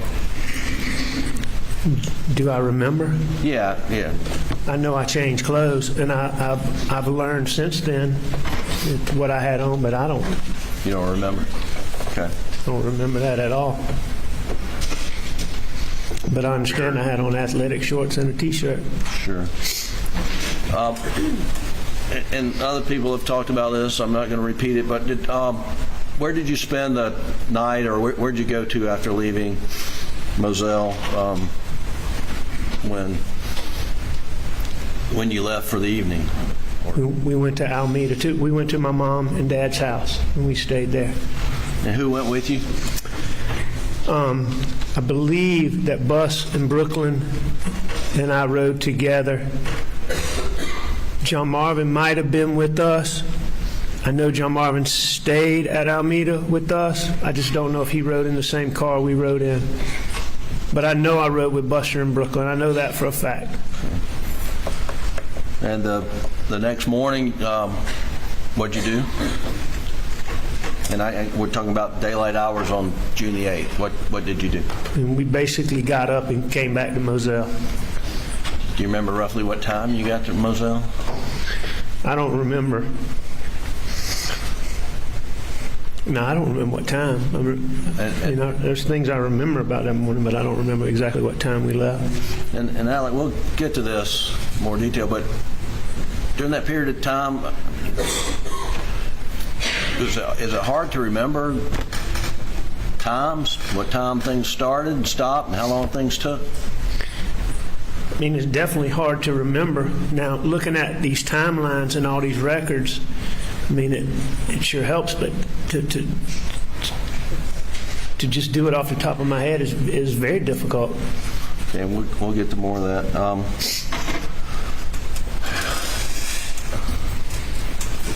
When you went back to Moselle on the morning of June the 8th, do you know whether you took a shower there, or took a shower at Alameda, or took a shower at all?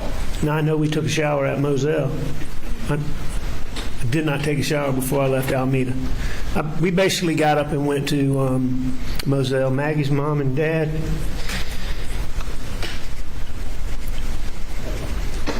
They were there?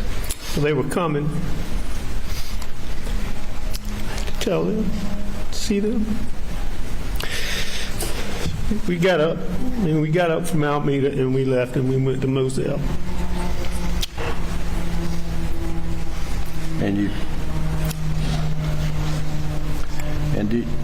Do you know? Do you even recall SLED coming in and searching the house for anything on the 8th? I knew that. I knew they were doing it. Yeah. I knew they were doing it. Okay. But I don't remember. I wasn't out in that gun room and see all that video and all that. But I knew SLED was coming in there. I mean, we made the house available for them to come in there. So I mean, I can't tell you details, but yeah, I remember it. Did you at one point just tell SLED they had carte blanche to search anywhere, anytime? I told SLED they could do anything, anywhere, anytime that they wanted to. Anything to do with me, my property, my cars. Even though I didn't own the cars, I would get my law firm owned the cars. I would have the people. They had full whatever they wanted, they were welcome to. And did you have any discussions with David Owen or anybody at SLED about consenting to General Motors to get data off the car? Every time that I talked to David Owens, I would ask him about getting OnStar data and GPS data from phones. And why was it important to you to get OnStar data and GPS data from the phone? To confirm where I was saying I went, what I did, GPS. You know, at that point in time, I knew that Maggie's phone had been taken, and I knew that my Suburban and my phone and Maggie's phone never crossed paths. And that was extremely important to me. And I asked him about it every single time we talked. Every single time. And speaking of Maggie's phone, did you know her password to her phone? Yes, I knew her password. Did you know her password to her computer? Yes. Did she know your password? Yes. Okay. And when Maggie's phone was located on the side of the road, did you provide SLED the password to her phone? I did. I think I actually provided it to John Marvin, who provided it to SLED, but I'm the one who gave it to him. Right. Did you know?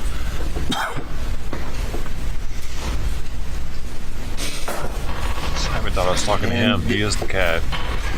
Your knowledge that Maggie's have these location services on her phone. She used them frequently. All the time. One of Maggie's things that she liked to do was, there's an app called Find My Friends that you can see what other people are doing and they can see what you're doing. Maggie loved me, Bus, Pawpaw, Brooklyn, Grandma, Papa T, Marion, the three girls, Lizzie, and there were a few others, but the people that were closest to her, she had them all in her phone, and she loved to look at that phone and see where people are, and she'd love to surprise you. Like, let's say you're at Walmart, she looks on there and she'd love to text you, get me a TV from Walmart or something, you know, like she follow you and see where you were. She used it all the time. And so, you know, I just knew that there would be GPS data on Maggie's phone. Alec, when you're being interviewed on the night of June 7th and again on June the 10th, what was your understanding as to why they were interviewing you? Why were you being interviewed? On June the 7th and June the 10th? Yes, sir.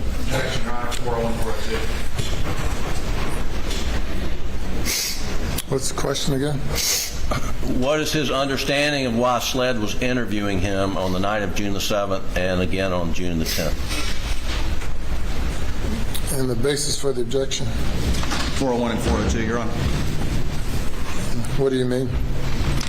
Relevance, Your Honor. His understanding is not important. What he said is important, Your Honor. Response. Well, I can. It goes to his, you know, his follow. It goes to his state of mind. I mean, that's what it goes to. Objection sustained. All right. Did why was it important to you to be able to get data from the Suburban, data from your phone, and data from Maggie's phone? I knew at that point in time, I knew since I was the person who found Pawpaw and Mags that I was a suspect.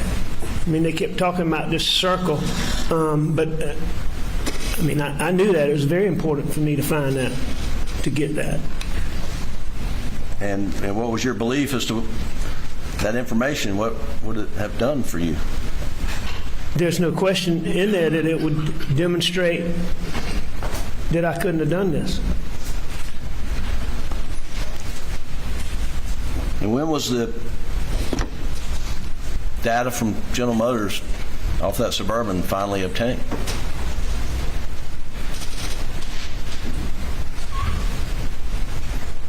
It was either this past Saturday or the Saturday before that, according to what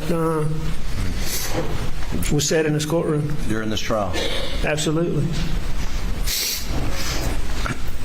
And to your knowledge, was GPS data ever able to be located off Maggie's phone? No, I mean, not just to my knowledge, it was not able to be gotten.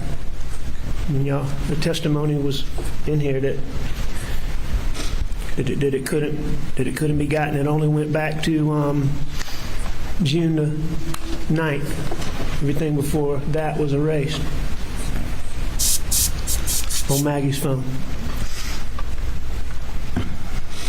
Now, when starting June the 8th, when that Moselle, did a lot of people come to support you, be with you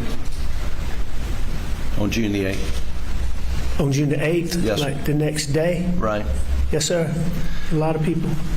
And you mentioned your Maggie's parents and family came as well?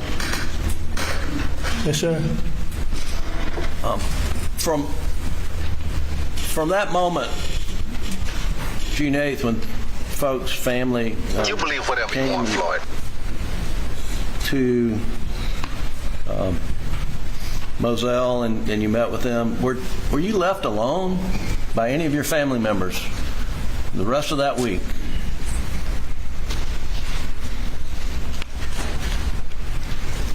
No, I mean, I was attached to Buster.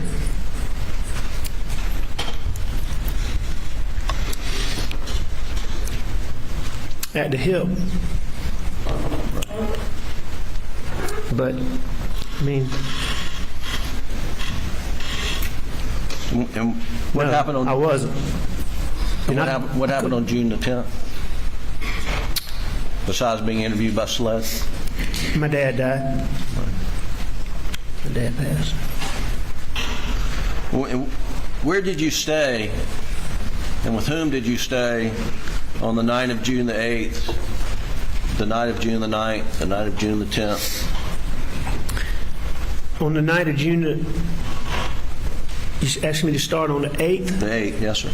All right. Starting on the 8th, I stayed with Buster every night. I stayed with Buster, and as long as Brooklyn was there, I stayed with Buster in Brooklyn. But we stayed with... I'm pretty sure that's beginning on the 8th. I know the 7th we stayed at Alameda, and I believe on the 8th we started staying at John Marvin and Lizzie's at Greenfield. And how far is Greenfield from Alameda? As the crow flies, I mean, it's no distance. It's less than 5 minutes. It's probably a few minutes away. And who stayed there? Did John Marvin and his wife Liz stay there as well? Yes, John and Lizzie. All right, John and Lizzie stayed there, and their kids, Bus and Brooklyn and I. I know Bubba and Maymay stayed there. Well, Lizzie's mom and daddy stayed there.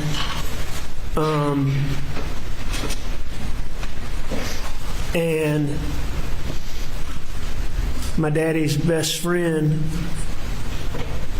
and his wife came in there. I believe they came before my daddy passed. I know they came after he passed and stayed there. And how many nights do you recall staying there at Greenfield? So I stayed at Greenfield. The 7th was a Monday. I stayed Tuesday, Wednesday, Thursday, Friday, Saturday, and Sunday at Greenfield. I know that for a fact. And the Maggie and Paul's funeral was Saturday? Is that right? No, I heard that in this courtroom say it was Saturday, but... Is it a memorial service? Nah, their funeral was on Friday. I was on Friday. I know that for a fact, too. And then your father's funeral's on Sunday? My father's funeral was on Sunday, and it was my father's funeral. I forget the term.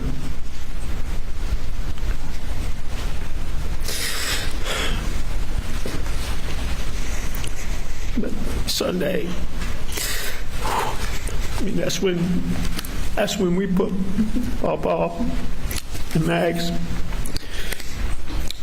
That's when we buried him. We didn't bury him when we had the service on Friday, because I don't think they were done. But that's when we buried them, just along with my dad, on Sunday. And Alec, what'd you do with the following week? That Monday, Tuesday, Wednesday?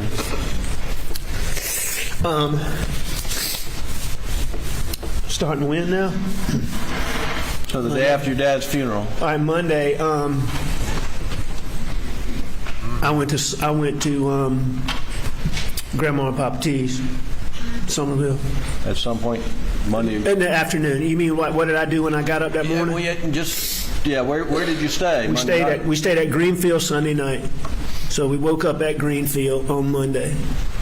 So, and Sunday night you were with the same family members, your brother, and Brooklyn, and Buster, and... That's right. Okay. And Liz? And Lizzie, and Lizzie's mom and dad. And I believe Donnie and Paula were still there, but I can't remember when they left. And then you went to Somerville with whom? I believe I went to Somerville by myself, but I know Buster in the car by myself. I can't remember if Buster and I rode together, but I think we might have had separate cars. We probably did ride together that first day. I don't remember, but I know I went to Somerville and Buster was in Somerville with me, with Grandma and Papa T. And Somerville is where Maggie's parents live? That's right. That's Maggie's mom and dad. Maggie's mom is Grandma, and Maggie's dad's Papa T. And did you stay with them for a few days in Somerville? I stayed with them longer. In Somerville, yeah, I stayed with them. We stayed in Somerville Monday night, Tuesday night, Wednesday night, and then we went to Greenville. Okay.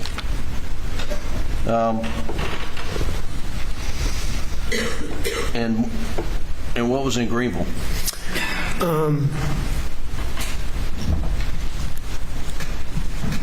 My niece. That was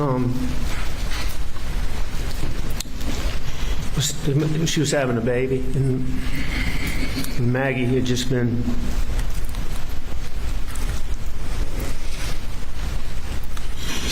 so excited. So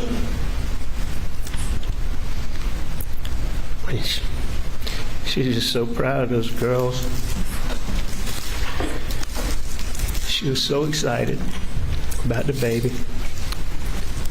And so the baby being born just became such a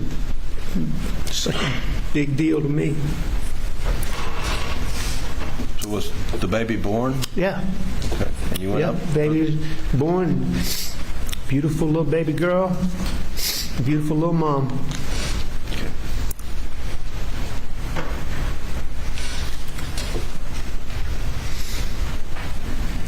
And then did you go up to the lake after that? We did. Well, I mean, we stayed at this lake, Kiowee, that y'all heard about, is really close to Greenville. And so when I say we went to Greenville, we really went to Lake Kiowee. But we went up there because, you know, when she had the baby, I want to say the baby might have gotten born shortly after we got there, like Thursday, but I think it was Saturday before we could go and see them and see my niece and see the baby. So, you know, I mean, that's where we went, was to Lake Kiowee. All right. But they live in Greenville.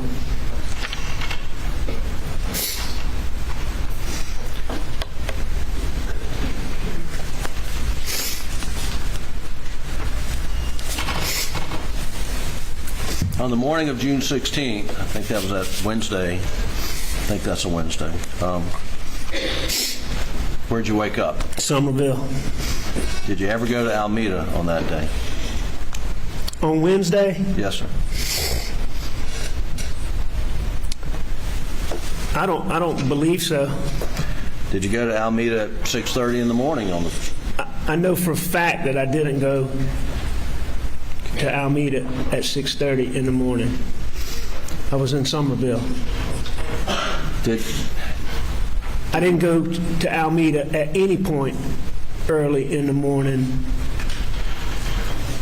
I was in Somerville, and I'm not positive about this, but I know those. I know they did I know in some of those records they have. It was sometime before I left Somerville. Okay. Did you ever take during that week? Let's just start with that week following your dad's funeral. Did you ever take a tarp into the house at Alameda? A blue tarp. The week following my dad's funeral? Yes, sir. No, I did not.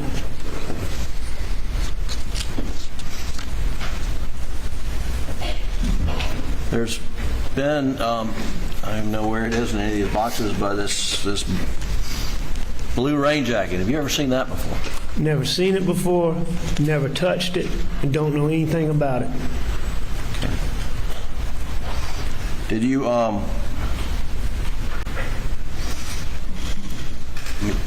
ever remember taking a tarp at any point in time over the house at Alameda? No, I don't remember it. I don't remember taking a tarp over there, but Shelley's got something in her mind about that, and there may have been some point, but I certainly don't remember it, and it certainly wasn't any time around my dad's funeral or the weeks following.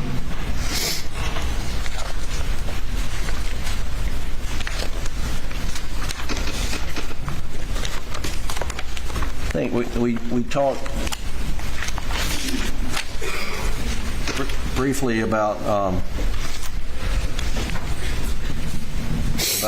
your recollection of times, and okay. and I just want to play Doug from State's Exhibit 517, which is the August 11th interview, starting at 5 minutes and 52 seconds. If you could pull that clip up, and I want you to listen to this, Al. Okay. Tell me again what it is. It's August 11th interview, starting at 5 minutes and 52 seconds. All right.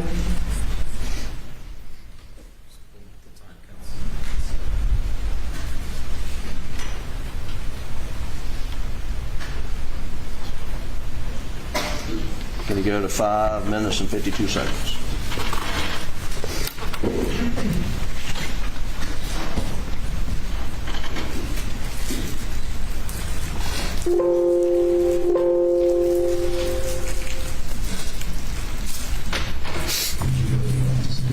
Who was at your house when you left? And what time did you go to the office? We have been. Who was at your house when you left? And what time did you go to the office? We had been to a ball game that weekend. I don't remember exactly what time. It would have been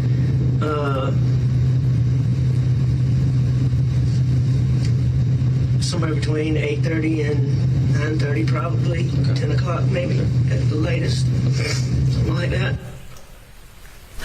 Al, on this tape, were you being asked when you went to work on the 7th? Yes. And you said 8:30 to 9:30 in the morning?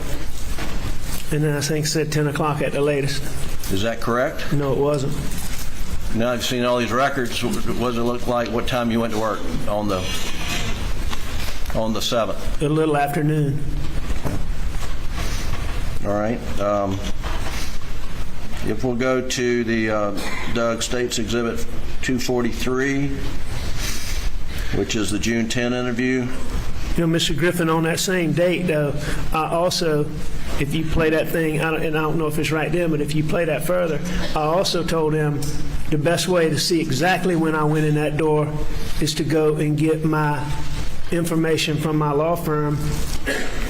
And I told them that we have a, how things are electronic now, where you don't have a key, you have a key card, and you have a key card in your wallet, and so when you use it, it creates like all this other stuff, a digital footprint. And I told David Owens that he could go get it from my office.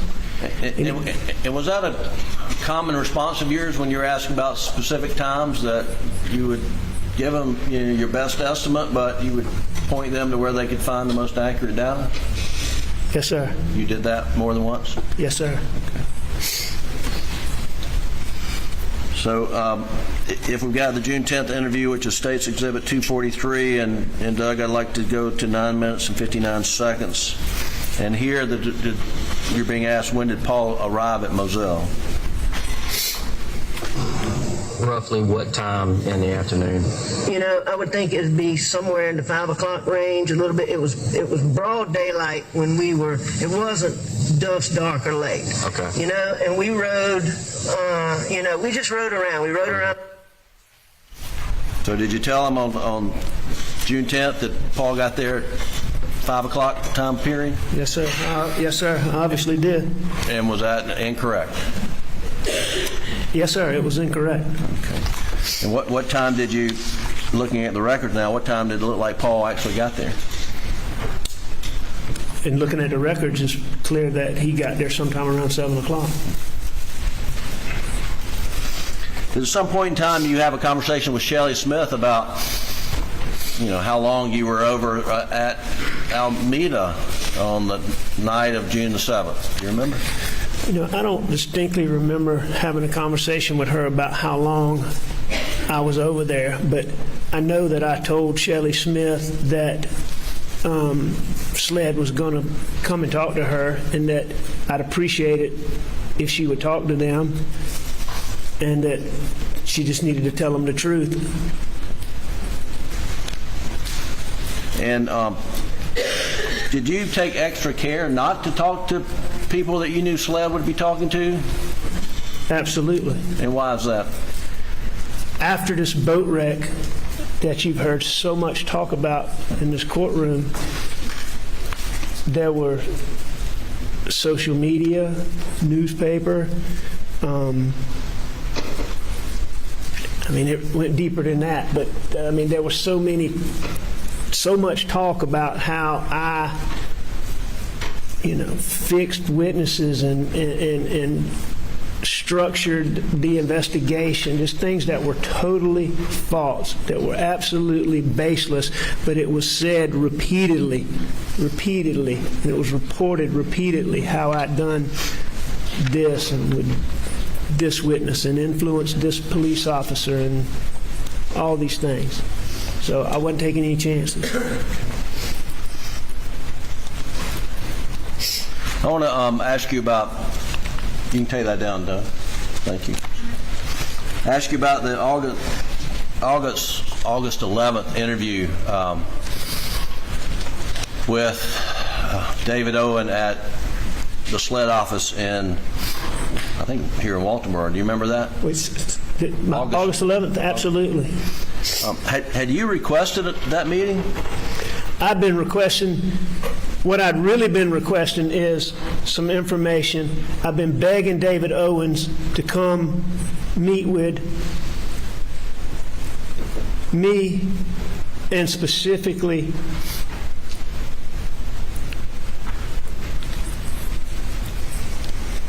I wanted Grandma, Papa T. There were so many questions that I couldn't answer. And I've been begging him to meet with me and to meet with Grandma and Papa T. I've been begging him for weeks and weeks. And did, when you went into the meeting on August 11th, did you think that's what it was for, to give you an update? Yes. And at the conclusion of the meeting, they let you know that you're their prime suspect. Objection, Your Honor. Not what was said. Back to that evidence. Mr. Griffin? I'll rephrase it. By the conclusion of the meeting, did they make it known to you that you were suspect? Oh, there's no question about that. Absolutely. Now, he used a lot of, I mean, you hear it talk about how I'm in this circle and he can't get me out and this and that, but there's no doubt in my mind. There was no question in my mind what was going on. And during that meeting, did they show you the Snapchat video of you trying to stand up the fruit tree? Yes. And were you questioned about what clothing you were wearing? And I can't remember this. I can't remember if he showed me the whole video or he showed me a picture of it. But I was definitely showed that information. I was definitely shown those clothes in that meeting on August the 11th. And what clothes were you wearing? The same ones you see in... And you remember what kind of pants? It was khaki pants. And what kind of shirt? It's a button-down, short-sleeve button-down. I call it a dress shirt, but short-sleeve button-down dress shirt. Like the shirt you got there, but just short sleeve? Just like this, but short-sleeve, and it was colored. And it was, what color was it? Blue. Blue with some blue stripes.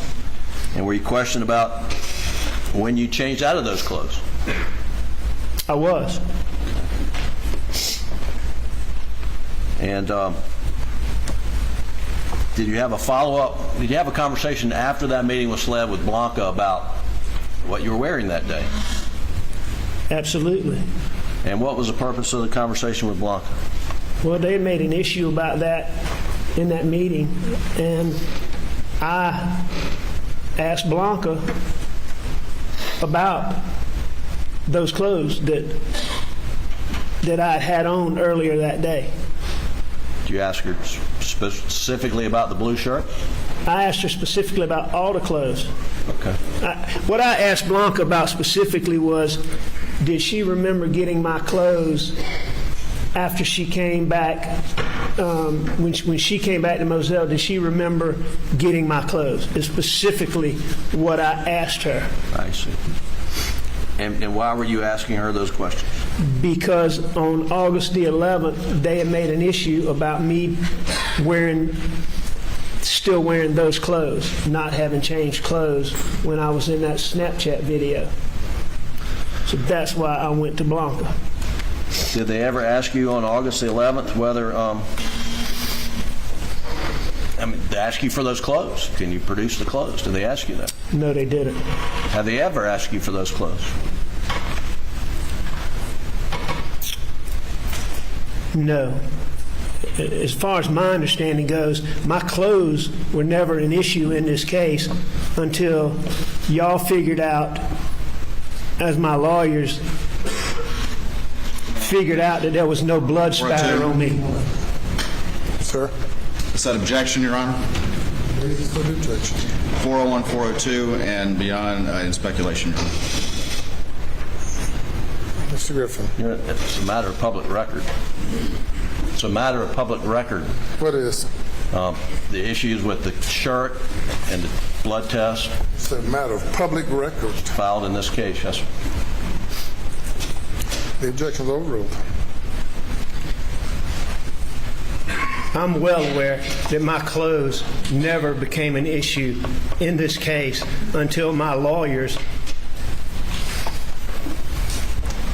proved that this blood spatter that they said I had on my shirt from my wife and my son was a lie, and that there was no blood on my shirt.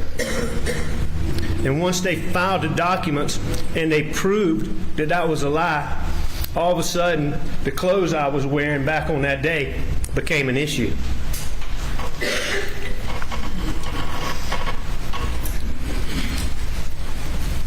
And that's in the weeks leading up to this trial. Now, Alec, after the Maggie and Paul were murdered on June 7th and 8th, where did you stay and where did you keep clothes? Right. Say that again, please. Where were you staying overnight? Well, let me ask you this. Did you ever spend another night at Moselle after June 7th? I never spent another night at Moselle. Why not?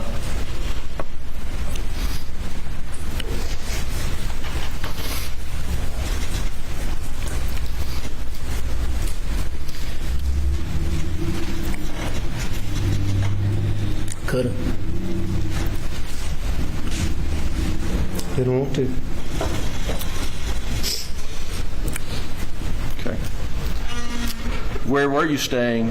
And we talked about the days and weeks, the week afterwards, but where were you staying when you got back from the lake, Kiowee and Greenville?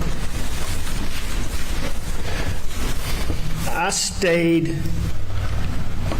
All right, so when I got back from Greenville, so Yes. that would be the, all right, so the first week, been to my dad's funeral, then, all right, so that'd be the second week. All right, so after I know Bus and I stayed with Grandma and Papa T as much as I could. You know,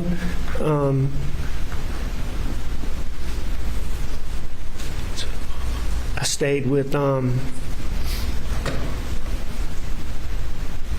I stayed with my brother Randy a lot.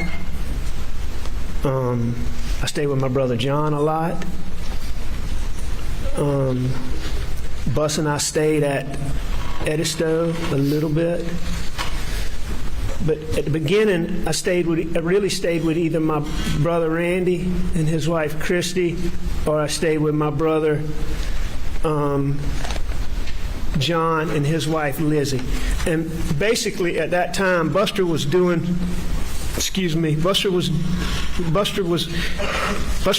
for Wild Wing at that time, and they had been so kind to him and they let him be off just for a ridiculous amount of time. They were so good to him.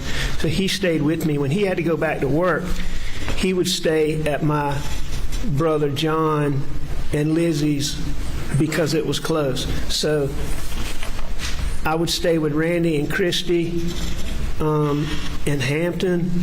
When Buster was there, I would almost always go to John and Lizzie's when Buster was there. I would go to John and Lizzie sometimes when Buster wasn't there. But Johnny Parker, one of my partners, had a guest house his mother-in-law had lived in when she was sick. That's really, it's right at the foot of Randy's drive. It's 100 yards, 70 yards from Randy's house. And I was going to move into that house until we figured out where I could live. So I had clothes there. I had clothes at Randy's. I had clothes at John Marvin's. I had clothes at Chichesi, which is, I think you heard Buster talk about Chichesi's, like where we went to the river, and I had clothes there. I had clothes in Somerville, and I still had clothes at Moselle. So your clothes. Yes, sir. Last question. No, this. So were your clothes spread out? A lot of different places. Yes. All right. Thank you. We'll break for lunch and return in an hour and 15 minutes. Please do not discuss the case.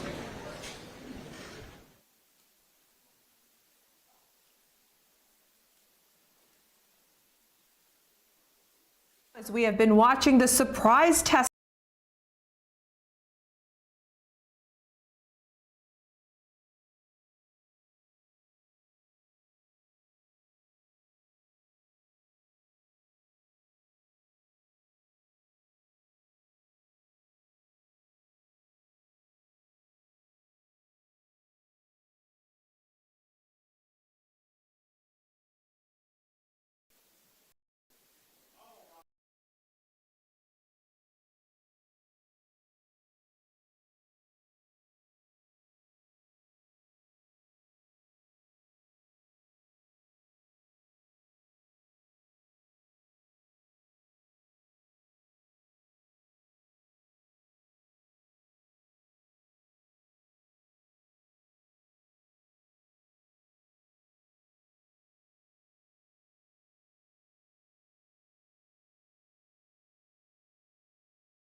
Not going to lunch, are they? Is that what they said?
Oh, gnarly!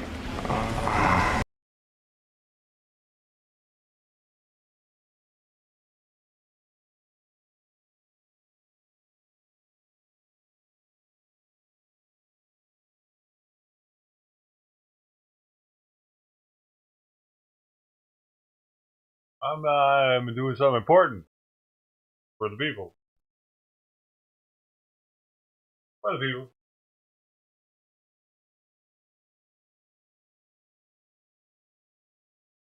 You understand?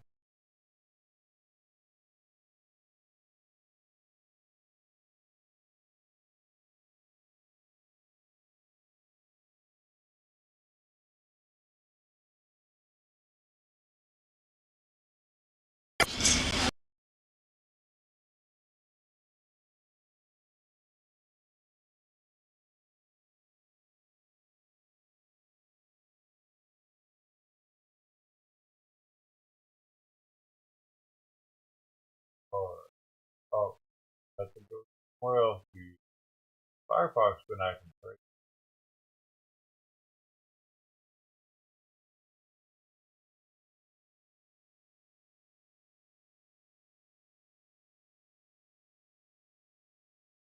Oh, gnarly! Oh, gnarly! Oh, gnarly! Oh, gnarly!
Oh, now I see what happened.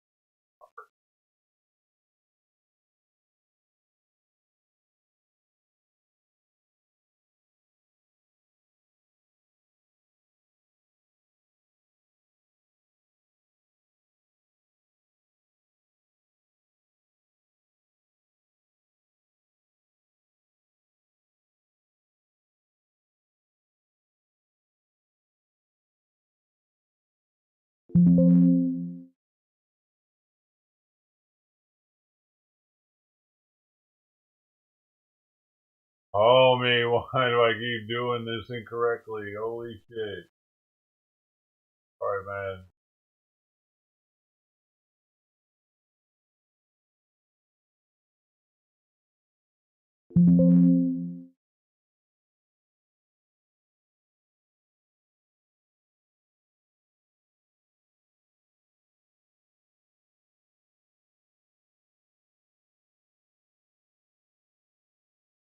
Just save it in the fucking downloads already. Jesus Christ.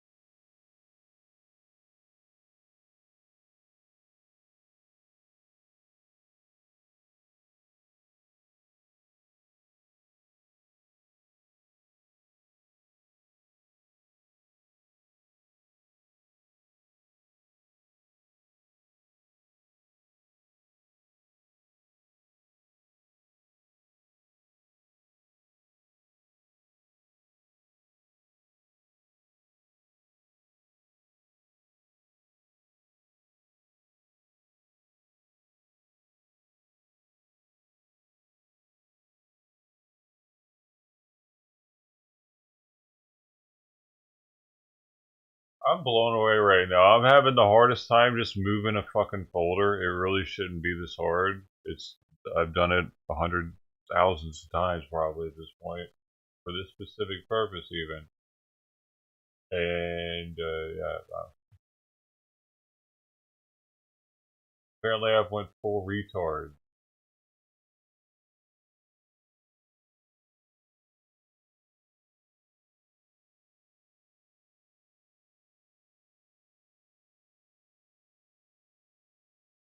Just trying to do something. It's one of the most simple fucking things to do, dude. And it's forever right now.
Hey, sorry.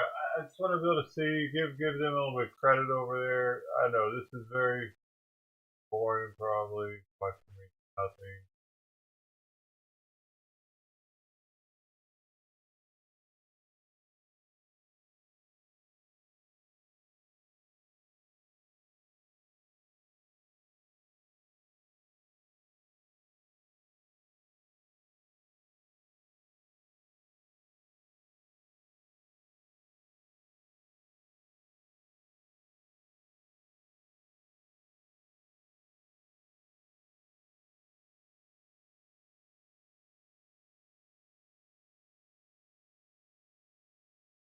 where I'm going to put it right now. Let's just give it a little test, see if it's working.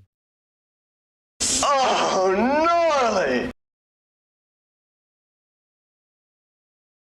Right? Not working there.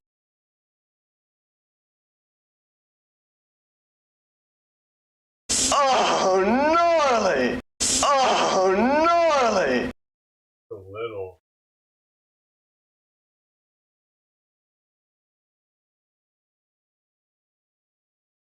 Guys, it's all fucking whack looking.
Oh, gnarly! Actually, I'm trying to Oh, gnarly! change the sound. Oh, it didn't anything. Nothing's changing. Oh my god. I like those gnarly loud. Can't turn it down though. What the fuck? Oh wait, I can.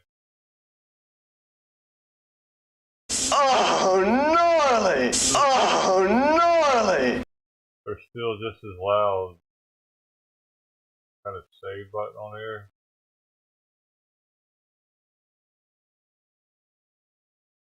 Oh, gnarly! Not working. Not lowering the volume of that. Oh, gnarly! I removed the sound altogether and it's still doing it. Not gnarly.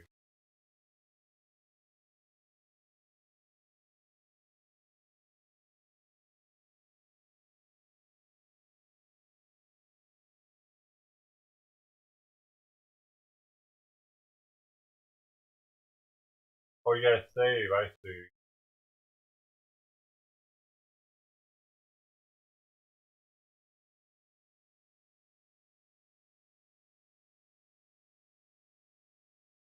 This one.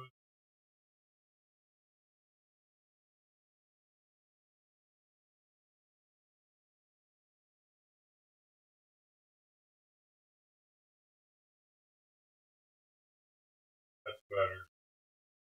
Look at this party, pal. Alright.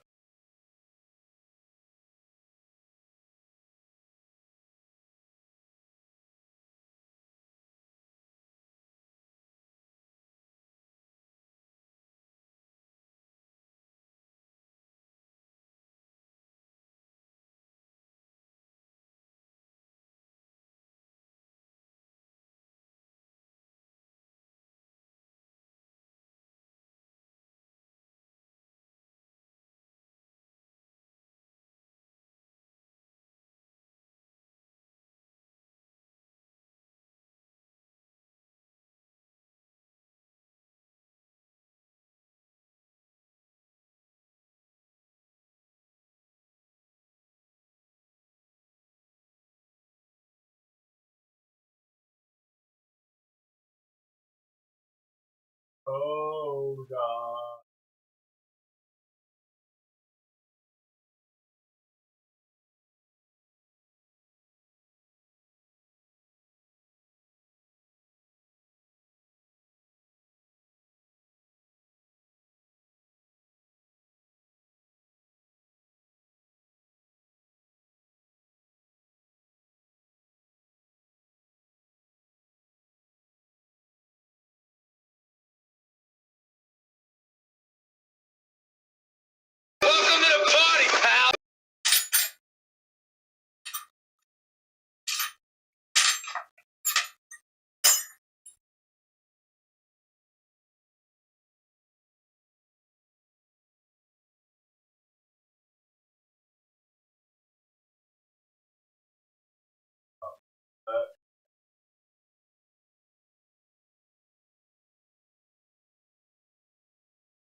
There we got those floats. Welcome to the party, pal. Welcome to the party, pal.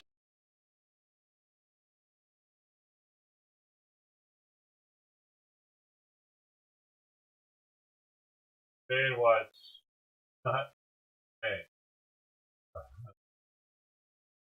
Welcome to the party, pal. Welcome to the party, pal.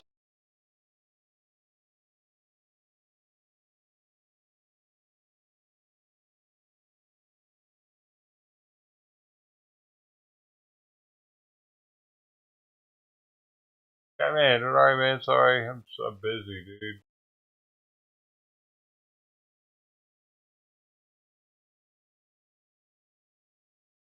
Welcome to the party, pal. Welcome to the party, pal. Try to lower it. Welcome to the party, pal. Welcome to the party, pal. That's as low as I can get it.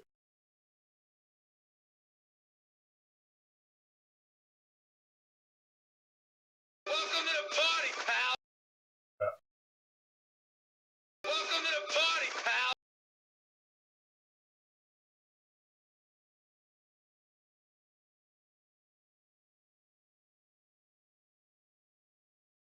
Welcome to the party, pal.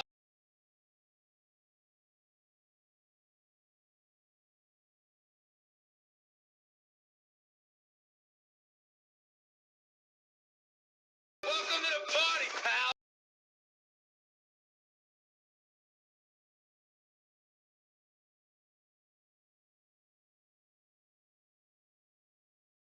Welcome to the party, pal. I don't know why it keeps doing that. Welcome to the party, pal. I've changed stuff, but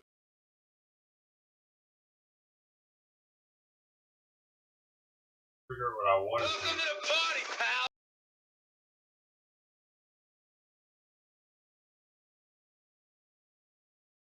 Better with or without the background.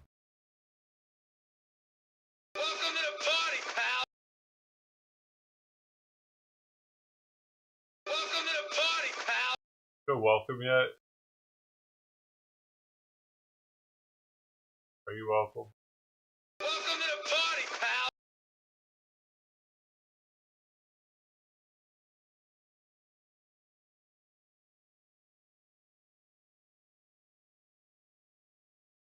Welcome to the party, pal. It'll stop in a second.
I'm gonna try to get some chat overlay for Kick on this bottom part that I have now too, so that y'all will be able to see what people are saying over on Kick.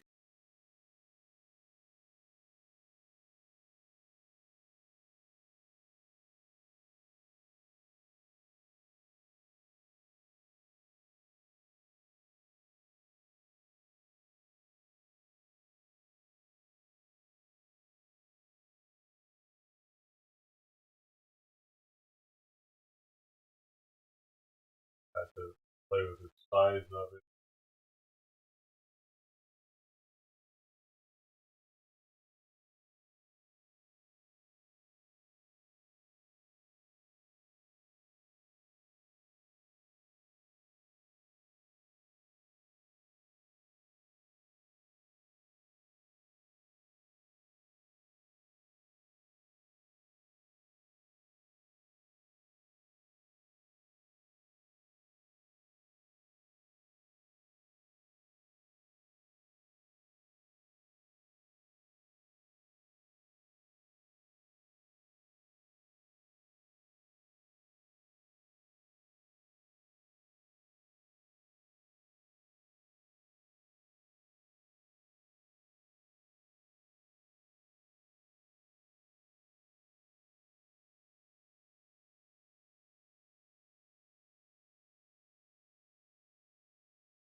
Big enough? Is that big enough?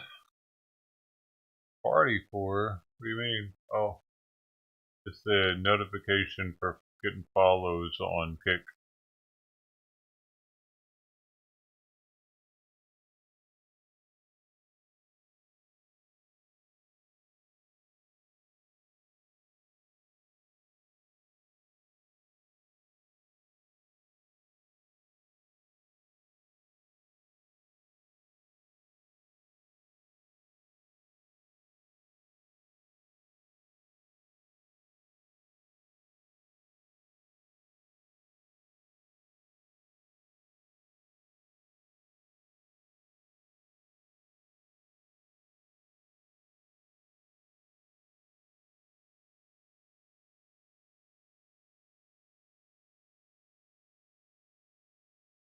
And now there is Kick chat on the screen. Hey yo.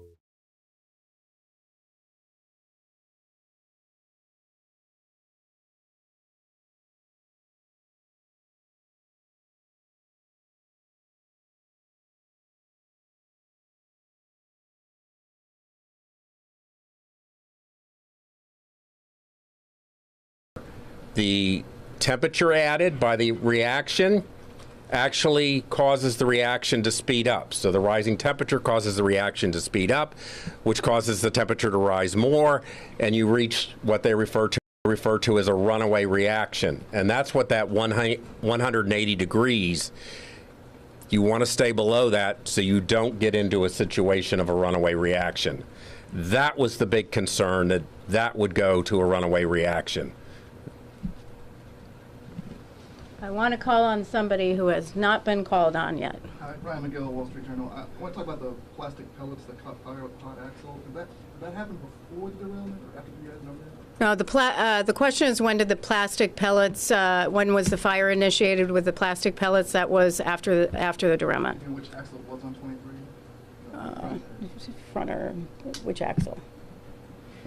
Go ahead. The car 23 was the car carrying the plastic pellets, the car with the hot axle. I actually don't know whether it was the front axle or the rear axle at this point. Sir, the one in front. Yes. Hi, Rashad Hudson, Nexstar Media. Can you speak a little bit more about the rare investigative field hearing you plan to hold? What do you plan to learn, and will you make sure that Norfolk Southern is there to hear concerns from community members? Yeah, so the rare investigative field hearing I mentioned, our investigative field hearing, we do not conduct those on every investigation. It is very rare. I think the last one was a Southwest Airlines investigation that investigative hearing that we held a few years ago. The investigative hearings are different from a town hall. Investigative hearings are invited witnesses so we can get facts. And we can talk about possible solutions surrounding what occurred, why it occurred, how it occurred, and what would prevent it from reoccurring. And so we will invite Norfolk Southern. Part of your question was, will we invite Norfolk Southern? I'm sure we will invite Norfolk Southern as part of that panel. What happens in those investigative hearings is each of the board members will ask questions of the panelists. Possibly a few staffers might also ask questions of the panelists, so we can really dig into the information to identify what occurred here. So, and go here and then to Alan. Kyle Mazza from UNF News. Former President Trump visited East Palestine and decried the Biden administration, your federal government response. What's your reaction to him saying that and decrying the Biden administration, Transportation Secretary Pete Buttigieg for not visiting too soon, in his words? What do you say to the former president, since he's not in government now and you're there? Yeah, so this is what I'm going to say. Enough with the politics on this. Enough with the politics. I don't understand why this has gotten so political. This is a community that is suffering. This is not about politics. This is about addressing It's about our infrastructure. Their needs. You motherfucker. Their concerns. That's what this should be about. So I don't care about the politics. What I care about is caring for them. What I care about The National is figuring out Transportation how Board this dropped the happened. fucking ball. And what I care about, and the NTSB cares about, is getting to what would prevent this from reoccurring. Safety is the only thing we care about. Politics is left at the door.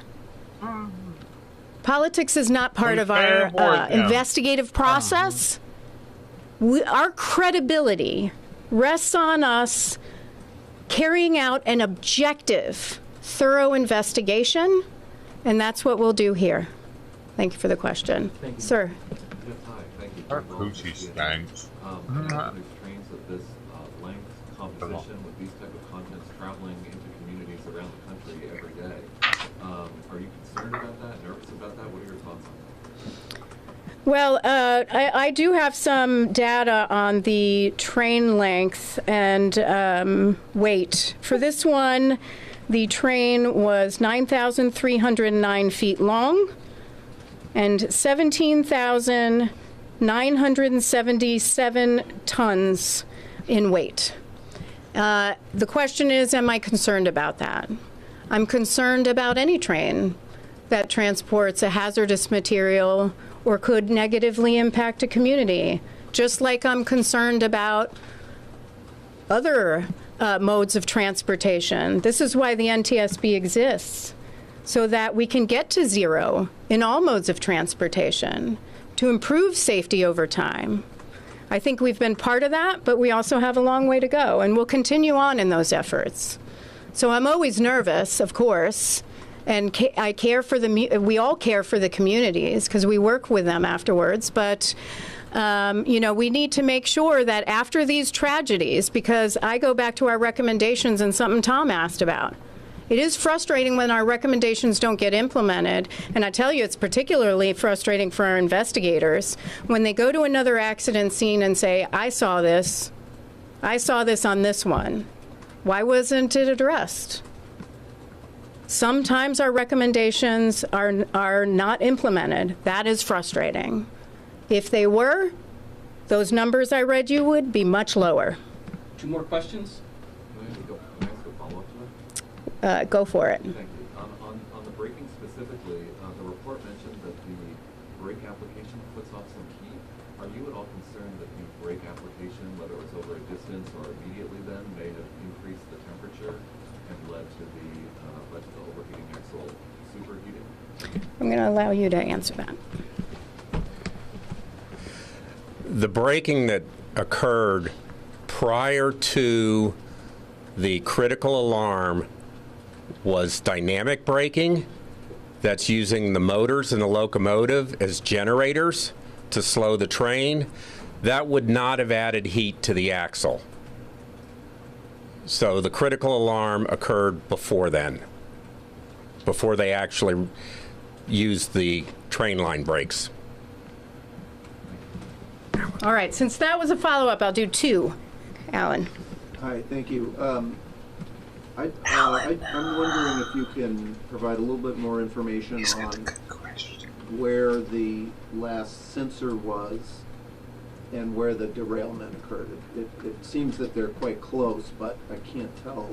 Maybe I missed it from the report of the distance. Was it 100 feet, 1,000 feet, or roughly, obviously?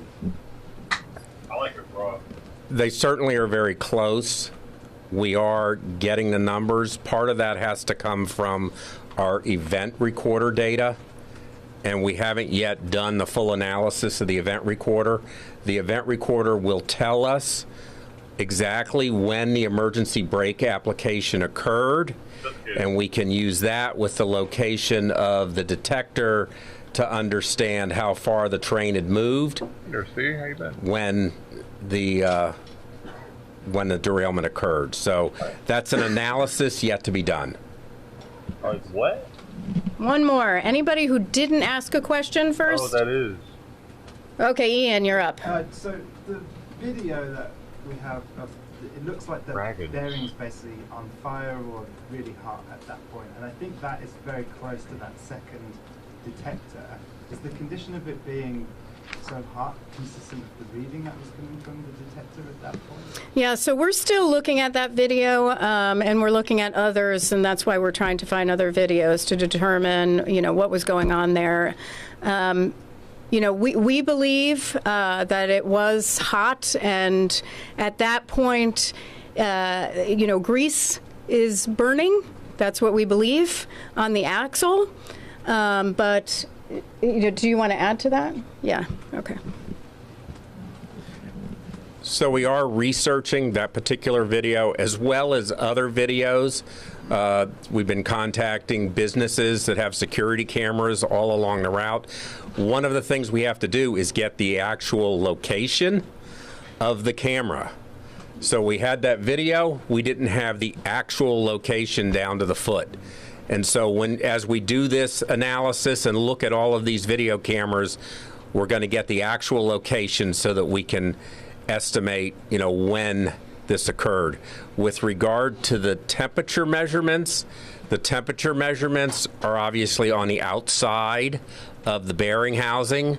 So the video is looking at the end of the bearing housing, vice the bottom. So there may be some difference there as well, and we will look at what effect that might have had on the actual temperature measurement in the accident.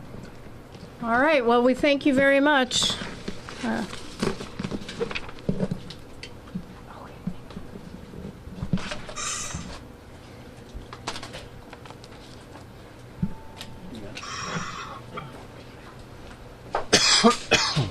Thank you. Just a couple of housekeeping. Eric Weiss with NTSB Media Relations. Just a couple of housekeeping things. Jen Gabris was the spokesperson for the accident. She was on scene in East Palestine. She's now back. After the preliminary report is out, our policy is to go to the railroad spokesperson. That's Keith Holloway. He's over in the doorway over there. He will be the person for any follow-ups on this accident. It's keith.holloway@ntsb.gov. Thanks so much.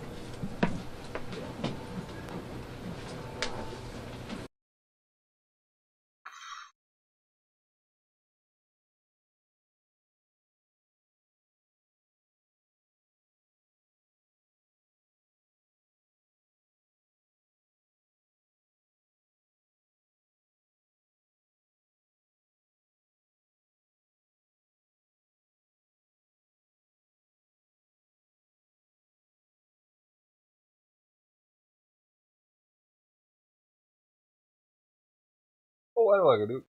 Yeah. Make it more better. More better. Oh, oh, oh, oh.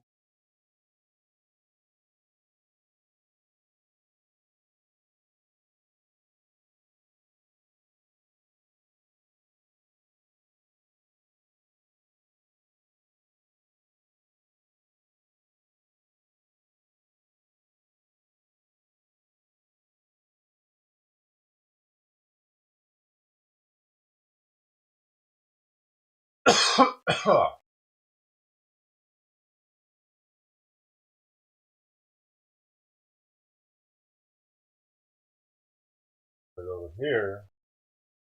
You know what I mean? Put it over here. Put it out of the way. Now I can still put the title up. I kind of like their chat bot. I mean, their bot. It's pretty sweet so far. Kick bot. See, now we got the Kick chat right next to the YouTube chat.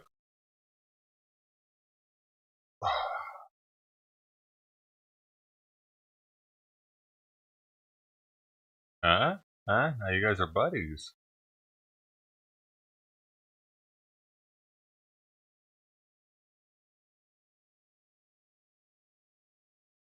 Should I put D Live up there too? Fuck it, dude.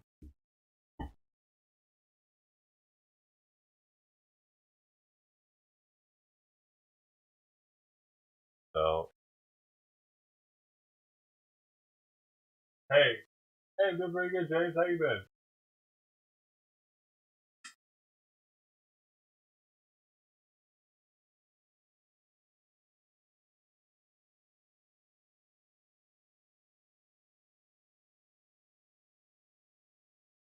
I didn't figure out how to hold up.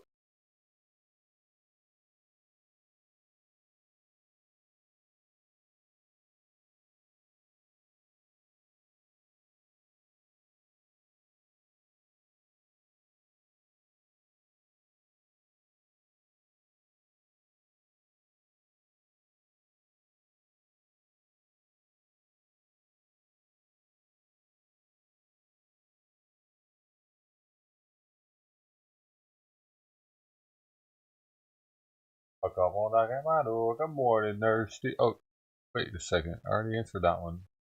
Dang it.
Fuck. Sometimes it just takes a little longer. I know I'm ignoring y'all, but I'm doing shit. I'm doing nerdy stuff. It's for the stream. I don't really have time to do it. Else, I could turn the stream off and do it if you'd prefer. I need to do shit. If you don't like it, bye.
Fuck.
Oh, that's good. There's no way for me to have it get shuffled to the right. I'll have to over here then, I guess.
Alright.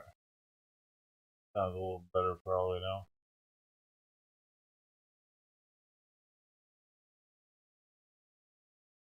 Work. This is loud. Okay.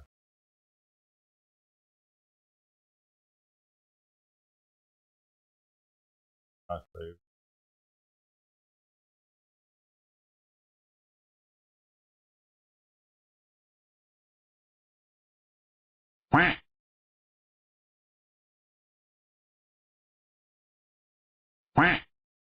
Sound the same, dude. Going on.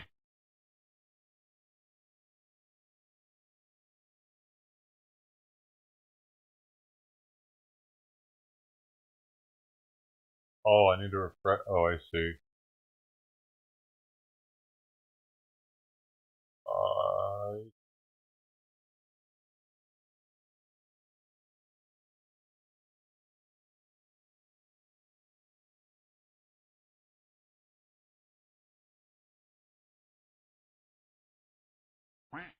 Way quieter. Way be louder depending on the amount. Donate.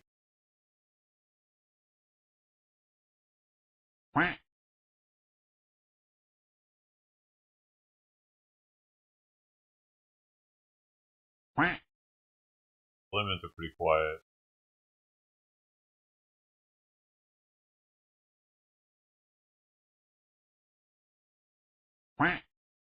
Thought they were.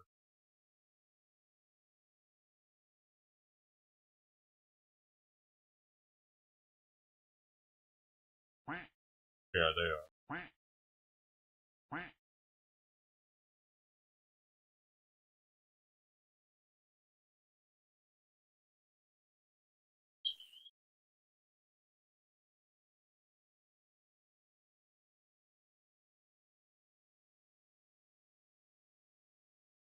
Different chats up and running. You know, we got D-Live in the house now. I want to like click around as much. I can just look at the screen and see if people are talking and different. places. This is giving me time to do something like the downtime here. I could be doing stuff around here, but I did that instead. Productive for the stream. And we'll hear when someone follows on D Live or when someone follows on Kick.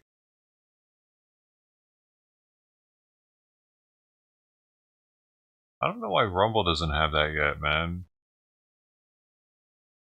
What are they doing?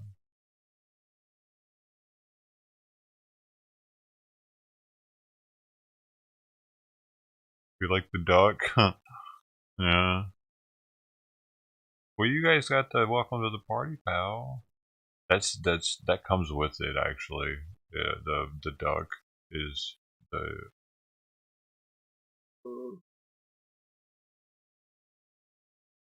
It's the default sound for everything on D Live. Followers, donos, everything.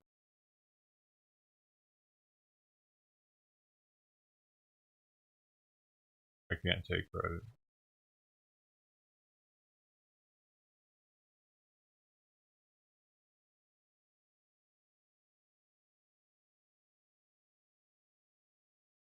It's kind of fitting that D Live's over in the corner.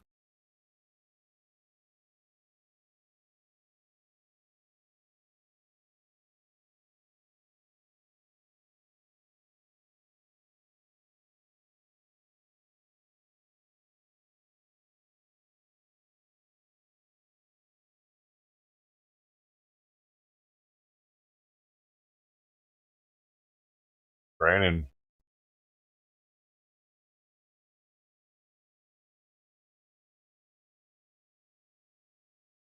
There's Steve. Thanks for the hour of your time. Dude, Lookner actually gave me that strike. Well, it's a copyright strike. Happened last night. I thought maybe he rescinded it.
Crazy. To do anything with the D-Live bot, I have to remove my two-factor authentication. Crazy. Only one I have to do that with. Otherwise, I can't log into the bot.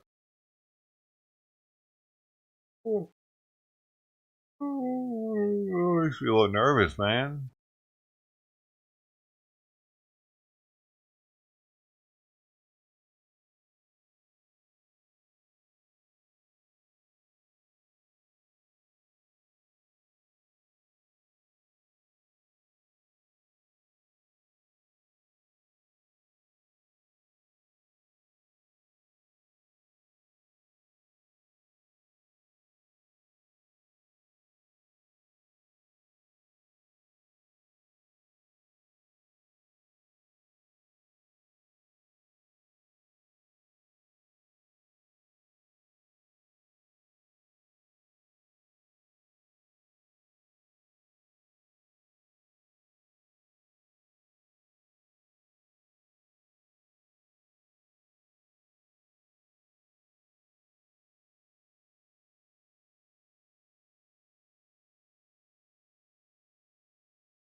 He did. He did, Tony. It's not a community guideline strike, but still, it's just weird. I don't even restream him like that, man. It just happened to be something. I was having like a shitty day, and I just felt like having him on and being kind of lazy. Gonna give me a strike for it because people ratting me out, man. Bro.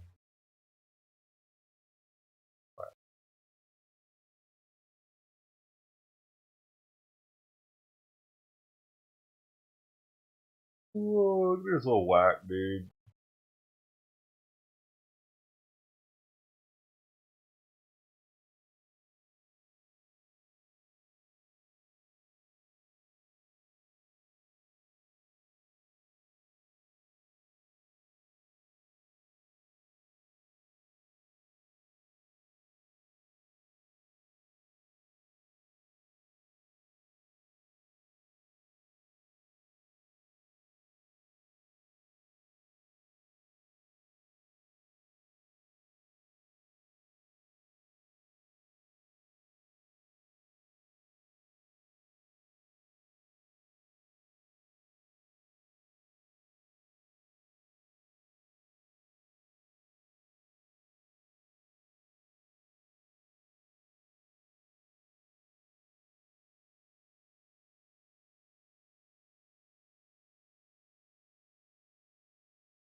Gonna get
Sweet, now we have a D-Live bot and a kick bot going on, live and in charge of things. We got Tony holding it down over there in kick. We got the people on YouTube, none of them saying bye, just straight leaving slowly. Because they don't give a shit about me, pretty much. That's how I see it. They're just like, yeah, fuck this. Most of the people that watch, fuck them, actually.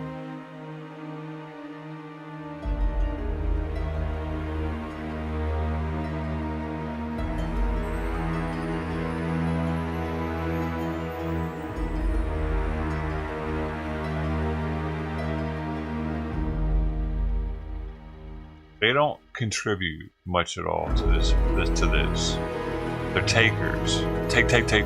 Give me attention to take. They come to get attention or to get entertainment. Take entertainment. Most of the people that come through here, fuck them.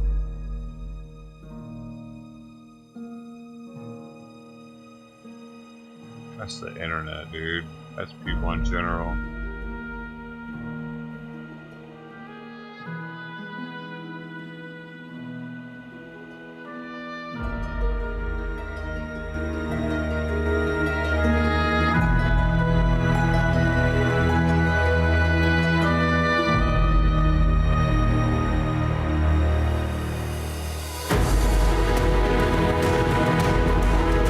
There are 173,000 people waiting on this stream for it to continue. With dead air, with no sound at all. There are 3 on YouTube for me.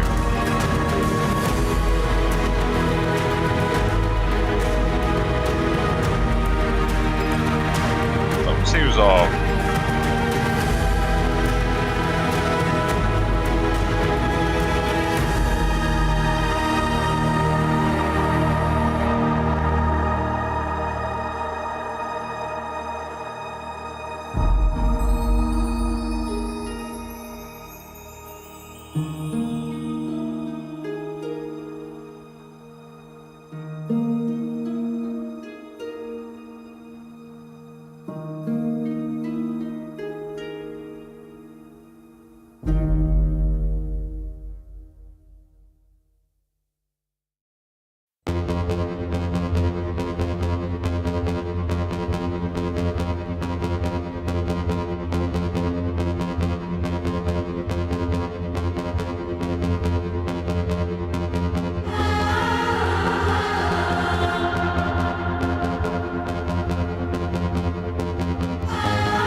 You may bring the jury.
Thank you. You may proceed. Thank you, Your Honor.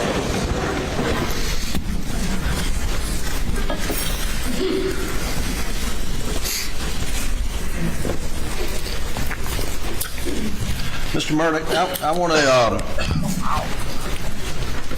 go to June the 7th, 2021, in your meeting with Jean Seckinger. Okay. Do you remember meeting Ms. Seckinger?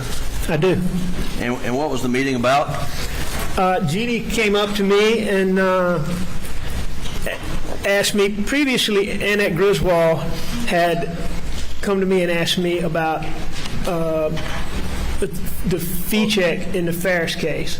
And Jeannie was coming to me and saying that she was following up on that. If she didn't, she wouldn't be doing her job, and asked me some questions. Well, let me ask you, which I understood briefly. The Ferris fee, what originally happened to it? The PMPED portion of the Ferris fee. I mean, originally? Yes, sir. Did it come to you directly? Yes. Should it have come to you directly? No. Did when Ms. Seckinger asked you about where the fee was, what did you tell her? I can't remember exactly what I told her. The conversation got interrupted very quickly, but I told Jeannie that the funds were in Chris Wilson's account and nothing to worry about. I didn't know where the mix-up came from. What was your level of concern about Ms. Seckinger's inquiry to you on June the 7th? There was some level of concern because she's asking me about money that I took that I wasn't supposed to have. So certainly I had some level of concern, but it wasn't a very big concern. As you heard testimony earlier, at some point Annette Griswold had sent Chris Wilson an email, something to the effect of, Alec thinks he has more expenses or something like that, seeking financial documents from Chris Wilson. When Chris Wilson I wasn't copied on that, but when Chris Wilson got that, Chris Wilson called me up and he's like, what is this all about? 1802.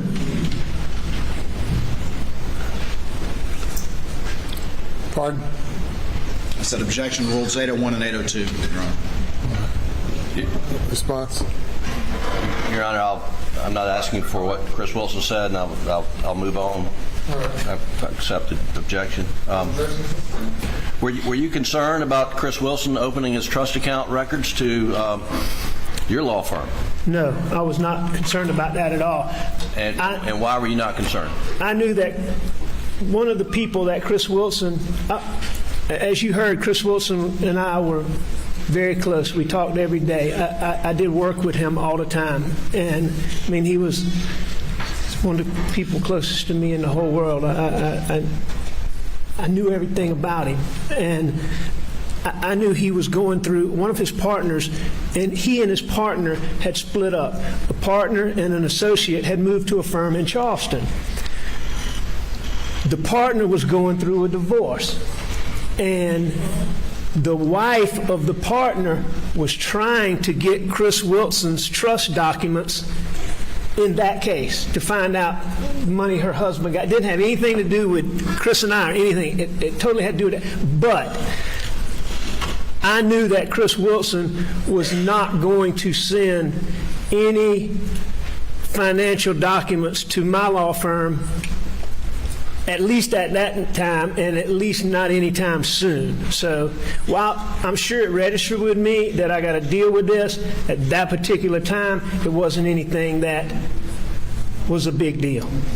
Was there an immediate urgency to the situation on June the 7th? No. And I believe there's Ms. Seconder testified about your conversation with her. You learned that your dad was going back in the hospital. That's correct. There was a text. I can't remember if that text came from my brother Randy or my brother John, but they were the ones that were taking my dad back to the hospital that day. And whichever one was with him, I believe it was John was with him at the hospital, but I know Randy was with him at some treatments. It's in those documents. But the bottom line is, we got a text saying, we knew my dad was really sick. He had cancer and he couldn't breathe. And there was a big issue about whether his inability to breathe was coming from an obstruction caused by the cancer, which was the worst case scenario, and that's what it ended up being ultimately, and that's what he died from. But this particular text was saying, okay, we're putting him back in the hospital. The doctor thinks it's pneumonia, and which was, you know, I mean, pneumonia is never a good thing, but when compared to cancer, at that time, pneumonia, that was a good thing to learn that. So on the 7th, where the information you had, were you believe at that time that the prognosis was pretty positive for your father? Well, it was better than the alternative. I'm not going to say it was good, but it was better than the alternative and what we had previously thought it was. It didn't stay good very long, but it definitely was better. Do you know whether or not you told Ms. Seconder that that your dad's condition was terminal on the 7th? Do you remember whether you said that or not? No, I wouldn't have said that at that time. And what Jeannie, as soon as the thing comes through that my dad's going in the hospital, Jeannie and I, as you heard, she stopped the meeting. We stopped it. It lasted a couple minutes. Now, my dad's going in the hospital, and the very next day, we learned that he's terminal. And I'm just sure that a year or the amount of time that's gone by, Jeannie assumed she was terminal. He was terminal. Speculation, Your Honor. Objections overruled. Mr. Murdaugh,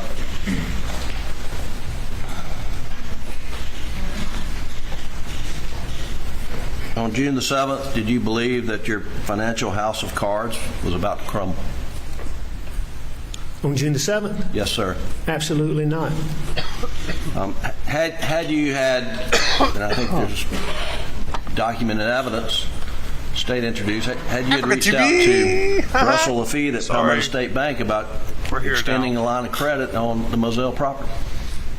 Yeah, I had reached out to him. I can't remember the date of that text, but it was fairly recently. I had reached out to Russell. And on June 7th, did you have equity in the Moselle property or you and Maggie had equity in that Moselle property? Sure. And Moselle was fully in Maggie's name. Okay. But yes, there was equity in Moselle. In looking at the documents that had been used, there was $1,800,000 owed. There was an appraisal for $3.3 million without timber value, and so on 1,700 acres, I don't know what the timber value was, but if you just set $1,000 an acre, that'd be another $1,000,000-something in value over and above the appraisal. I doubt the timber value was that high. I'm just using that as an example. But if it was $500, it'd be another $800,000. So, there was several $1,000,000 in equity in that Moselle property. All right. And did you have equity in the Edisto Beach House? Yes. And around June 7th, how much equity did you have in the Edisto Beach House? If I remember the records correctly, there was about $250,000 owed on that house, and whatever the value was at the time. I think there's a contract for just under $1 million, so $700 and something thousand. Did Maggie's death make it more difficult to obtain financing immediately after the murder around June 7th, 8th? Maggie's, yes. How so? Because the entire Moselle property was 100% in Maggie's name. The Edisto property was 50% in Maggie's name. So I was only a half owner. So with Maggie, all I had to do was get her to sign the documents, which she always did. I mean, she didn't question finances. So, she signed the papers. When Maggie wasn't here, there was estate issues. I couldn't go and sign the papers like I would normally go and get a loan. So I couldn't. Okay.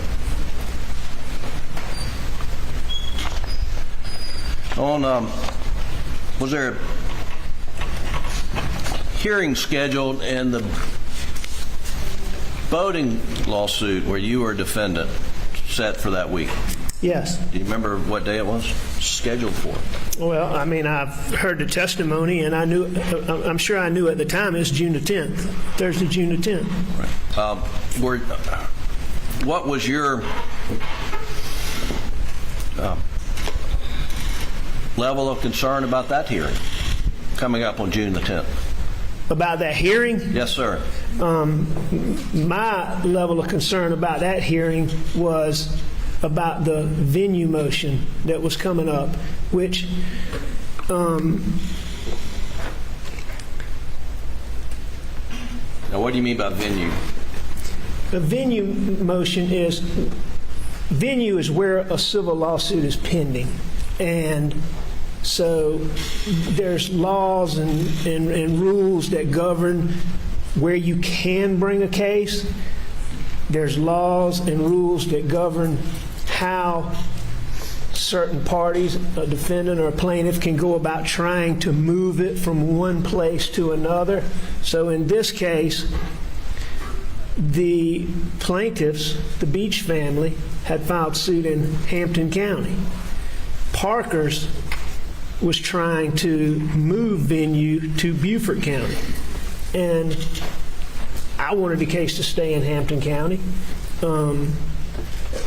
And really, that was my only thought about. I wasn't doing the legal work on those. I was a party in that case. I wasn't. Danny Henderson was primarily representing me personally. John Tiller and Amy Bauer were representing me personally, and Dawes Cook was representing me personally. And those are the guys that were doing the legal work. So, I wasn't actually doing that work, but what I was concerned about was the venue motion. I had already done what I had to do for the financial motion. And Danny Henderson was on me about getting him a financial statement because... Let's stop. So there was a motion to compel and seek a lot of financial records from you. Was that correct? Absolutely. And were you concerned that your house, financial house, was going to be opened up for the world as a result of that hearing? No. I've been a plaintiff's lawyer like Mr. Tinsley that sat here. We do the same exact thing. In my law firm, the guys in my law firm are some of the best lawyers that I've ever known. And they're definitely some of the best lawyers in the state, handling some of the biggest cases that have ever gone on in this state. In my 27 years of practicing, plaintiffs always are trying to look and get financial documents of corporate defendants, of, those type things. In my 27 years, I've never been able to get a judge to order anything more than a net worth statement prior to getting into a phase at trial. So early on in the case, I am not aware of, I personally have never, despite trying repeatedly, have never been able to get a judge to order the kind of information that Mark Tinsley was saying he was seeking. Were you working on a document for that upcoming hearing? Yes. And what was that? A financial statement. Okay. A financial statement lists your assets and your liabilities. And had you reached out to Jeannie Seconder later the day on the 7th to get your current balance of your retirement account? I don't remember doing that, but that'd certainly be something that I did, and because I know I'd have to have that for that financial statement. And the document that I prepared was what Mark Ball talked about that he found later in my office.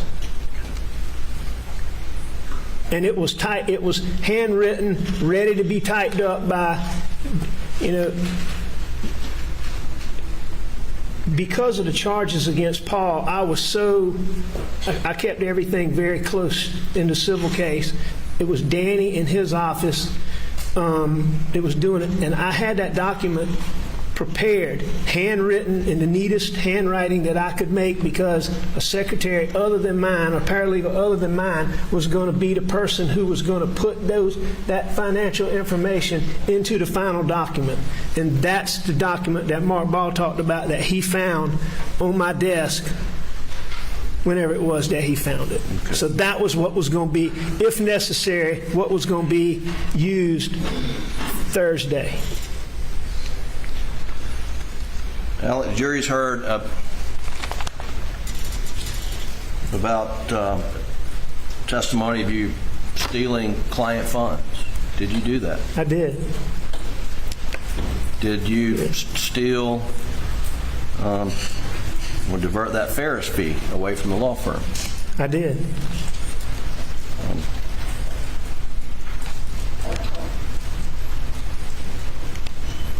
How did you get in such a financial predicament that led you to steal money that wasn't yours? I'm not quite sure how I let myself get where I got, but it came from, I battled that addiction for so many years. I was spending so much money on pills. I got in a spot I couldn't. Now, what type of addiction are you referring to? My addiction is to opiate painkillers, and when specifically oxycodone, OxyContin. And when did you first become dependent or addicted to opioids? Oxycodone or opiates in general? Opiates in general. I'm not quite sure of the exact date, but I can give you a time frame. I hurt my knee really bad playing football in college, and I had a knee surgery. And the medical science at the time was such that the surgery didn't work, bottom line. So it just didn't last. So within a couple of years of that, I started having a lot of knee troubles, and ultimately, I had to have a couple of surgeries. But the last surgery I had was, I think, around 2002 or 4. And I think it was around 4, so I would have started taking hydrocodone a couple of years before that. And I took hydrocodone, got addicted to that very quickly. I continued taking that for a long time. I'd force myself off of it, wean myself off of it. I'd go back to it. I battled that for a long time, and after a while, I was taking so much of that, I moved on to oxycodone. And, I'm guessing that was around 2000, that transition was around 2008, 9, something like that. And of course, it just escalates and escalates and escalates. And Did you receive treatment or go to detox on occasion? I did. How many times? That I went to detox or that I detoxed? Well, let's start with going to a detox facility. I've been to a detox facility 3 times.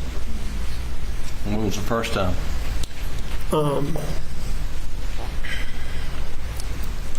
December of 2017.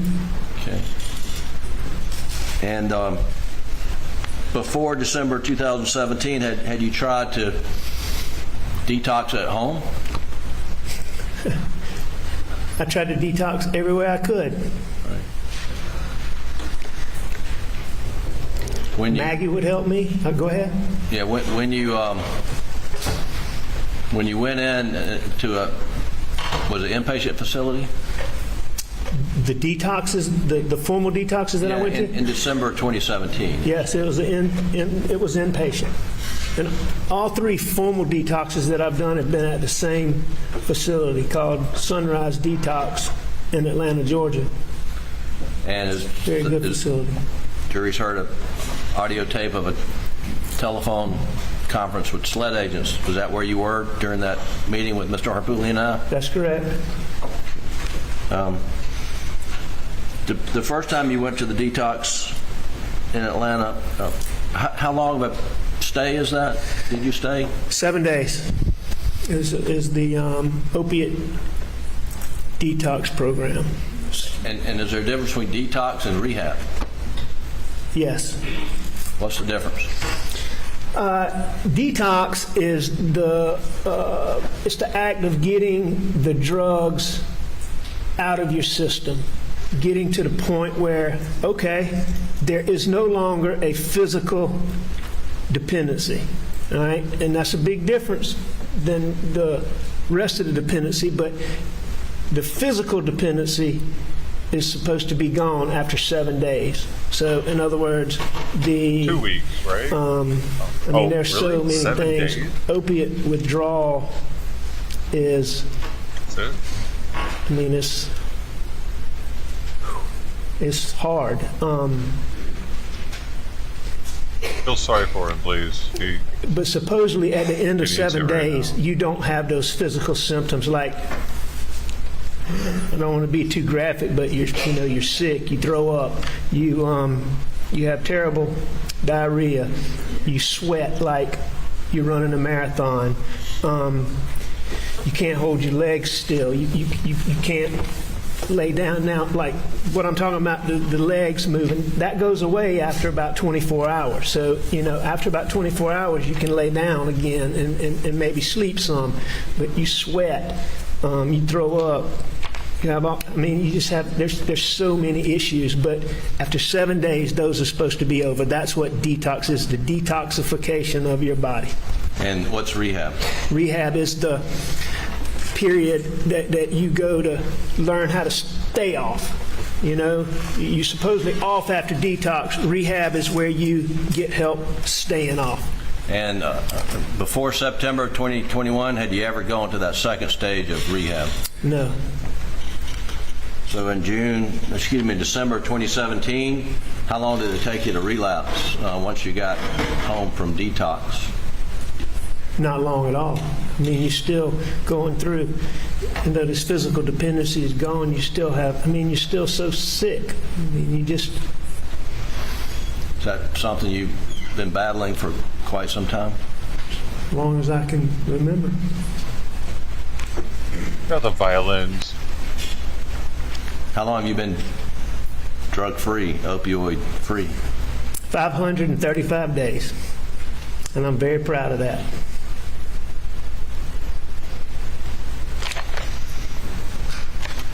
Not healthy to be proud of yourself. Questions about Labor Day weekend 2021? Is it? I don't know. Okay. You remember being confronted by your law firm?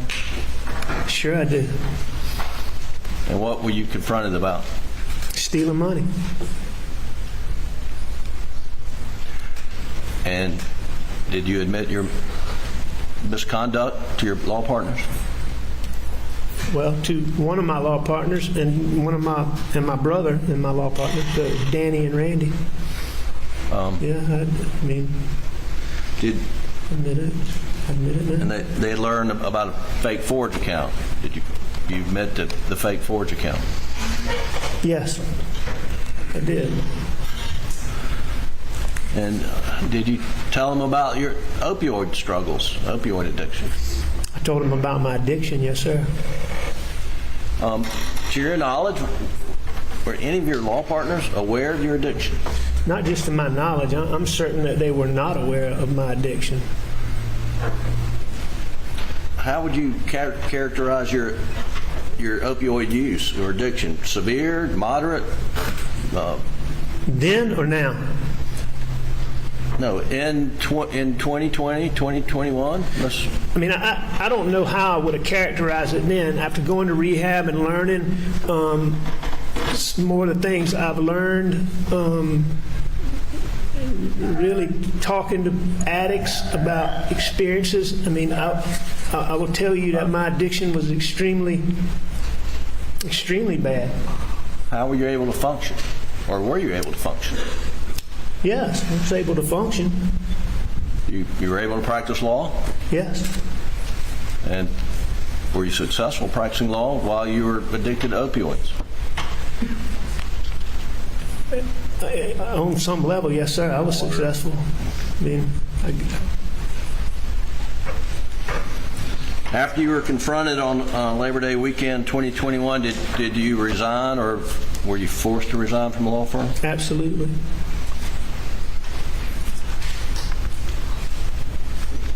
And then on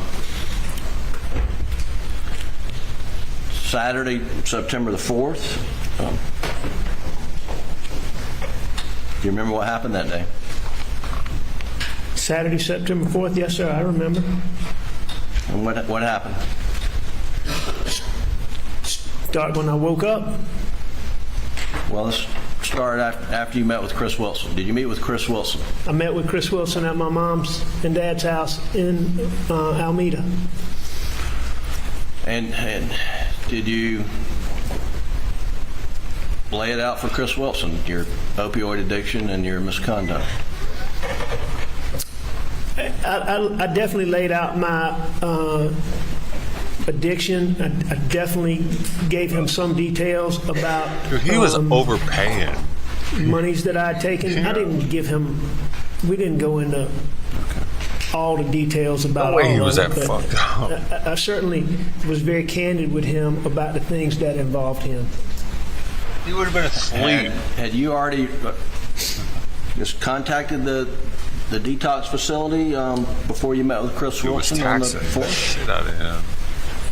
I believe that we had already, at that point, I believe that we had already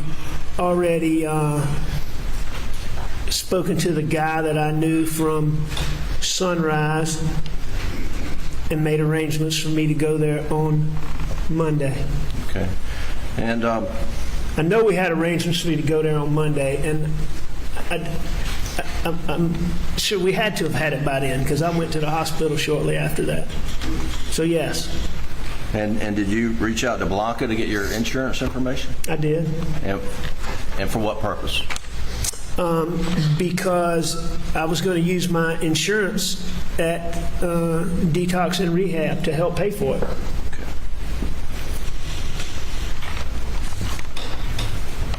And what was your immediate plans after? I mean, for the day after you met with Chris Wilson, did you have plans to do anything? Have any other meetings on that Saturday?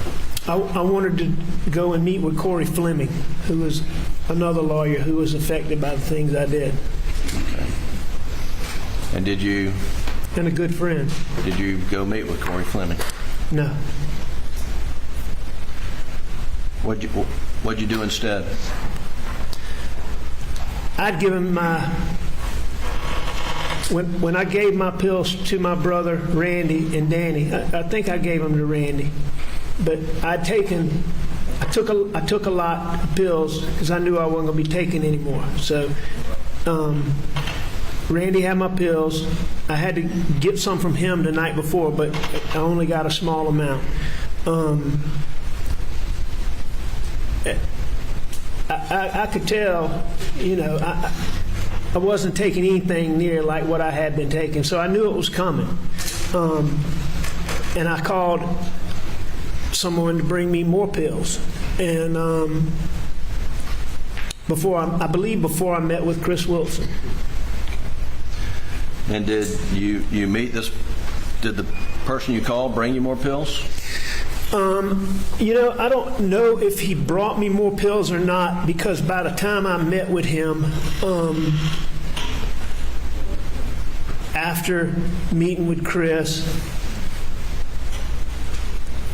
and after, you know, the starting of the withdrawals, I changed my plans. And what was the change in plans? Not to get pills from him anymore, and instead I asked him to shoot me. Did you ask him to shoot you as a sympathy ploy, or did you want as a sympathy ploy? Yes, sir. Why did you ask him to shoot you? What was the end goal in that you wanted to accomplish? I meant for him to shoot me so I'd be gone. And who was this? Who did you ask to do this? Eddie Smith. And did he in fact shoot you? He did. And where was that located? Not your gunshot, but where were you shot in Hampton or Colleton County? Where were you? It's Hampton County. It's right on the border of Salkehatchie Road. It runs right along the Salkehatchie River.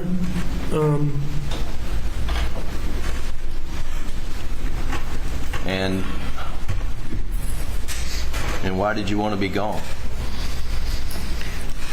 I mean, I knew all this was coming to a head. I knew how humiliating it was going to be for my son. I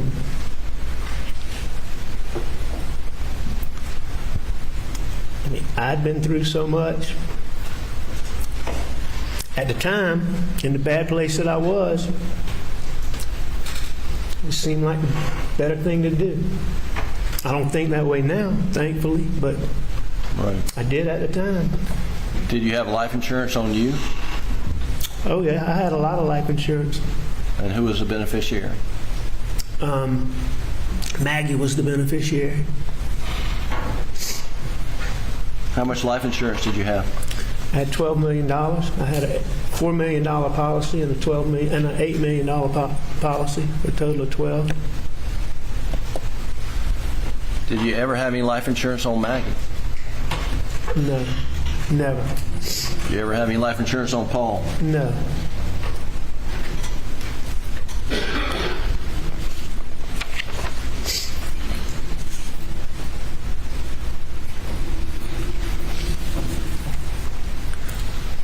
Alex, will you tell this jury about Maggie and your relationship with her?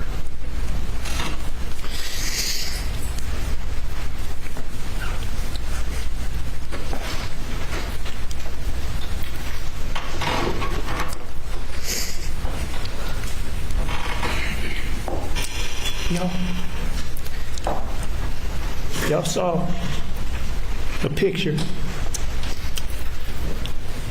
She was just as beautiful inside as she was outside. And I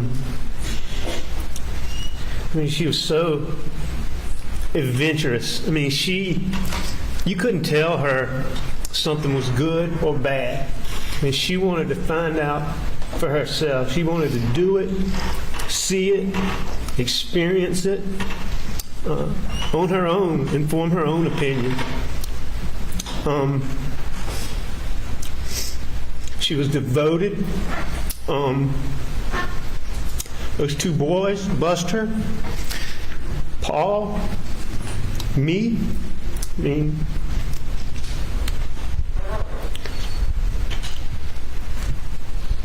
mean, she made sure we didn't want for anything, ever.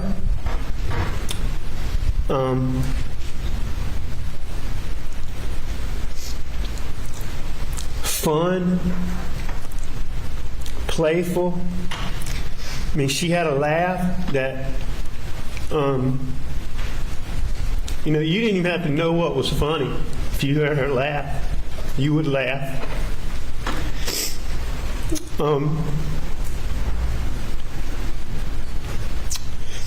You know, she had this little playful look where she'd smile at you and bite her lip. I can't do it, but I mean, when she just do it, it just melts you.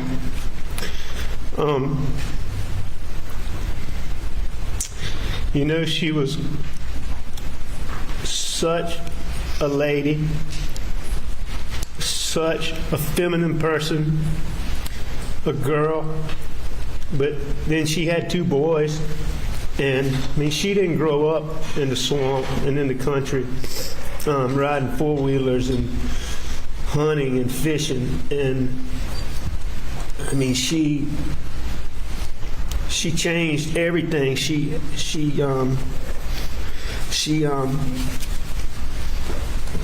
became a boy's mom. I mean, her life became ball and riding four-wheelers and, I mean, doing those things. Now, don't get me wrong, she was still 100% girl. And you heard Marion say, I mean, she loved to do those things with her nieces, but, I mean, she threw herself into her boy's life. I mean, you know, she never took not working for granted. I mean, she might not have worked, but I promise you, she worked.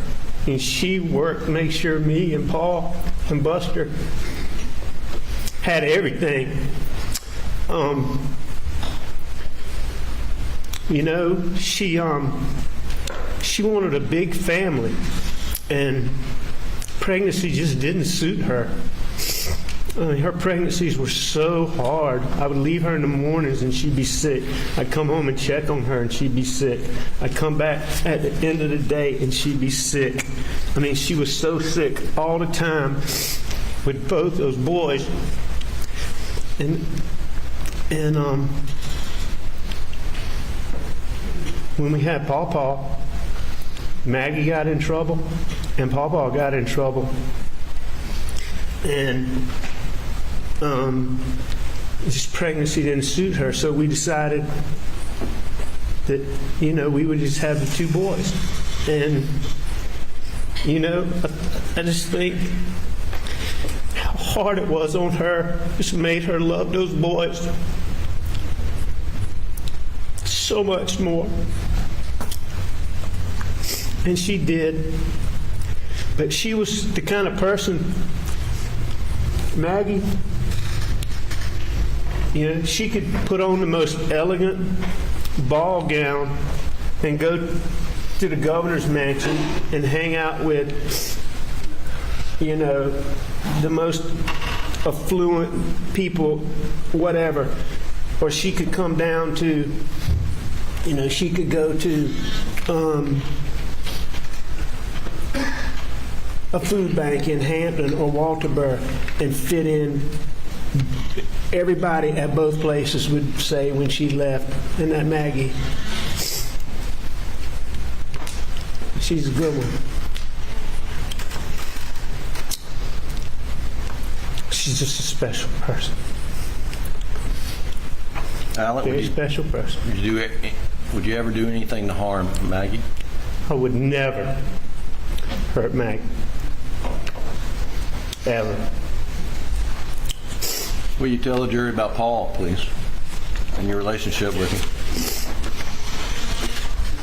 And Paul.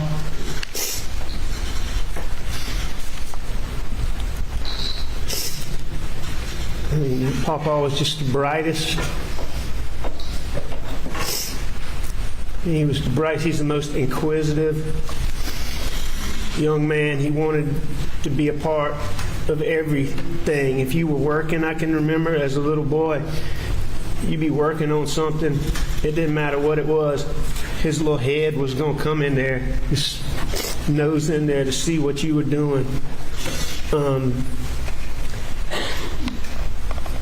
He was a man's man. He was a 100% country boy. He was tough. I mean, he could hunt anything.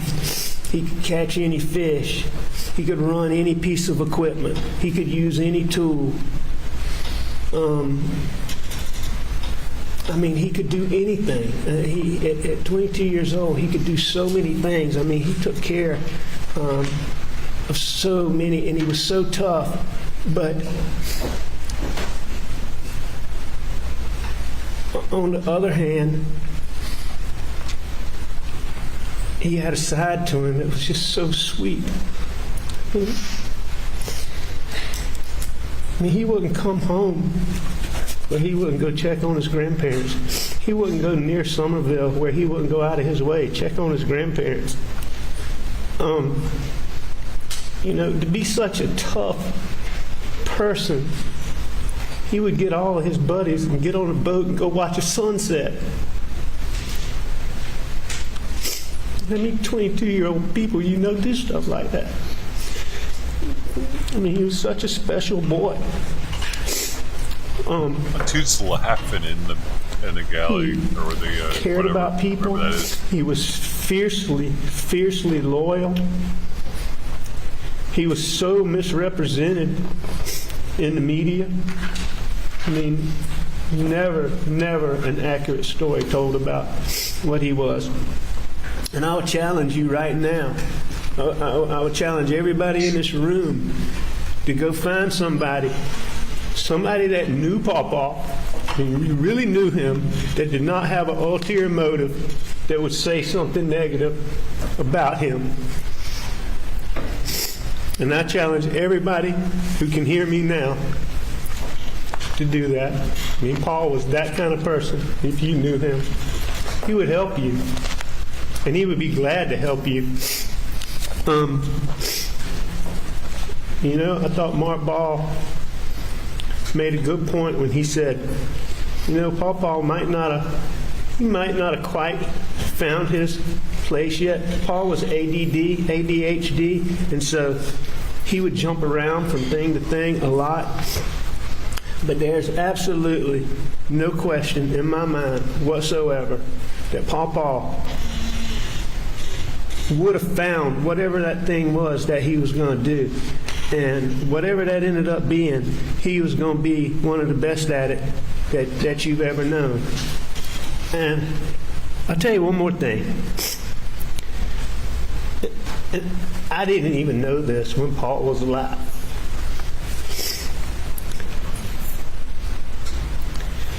But, excuse me.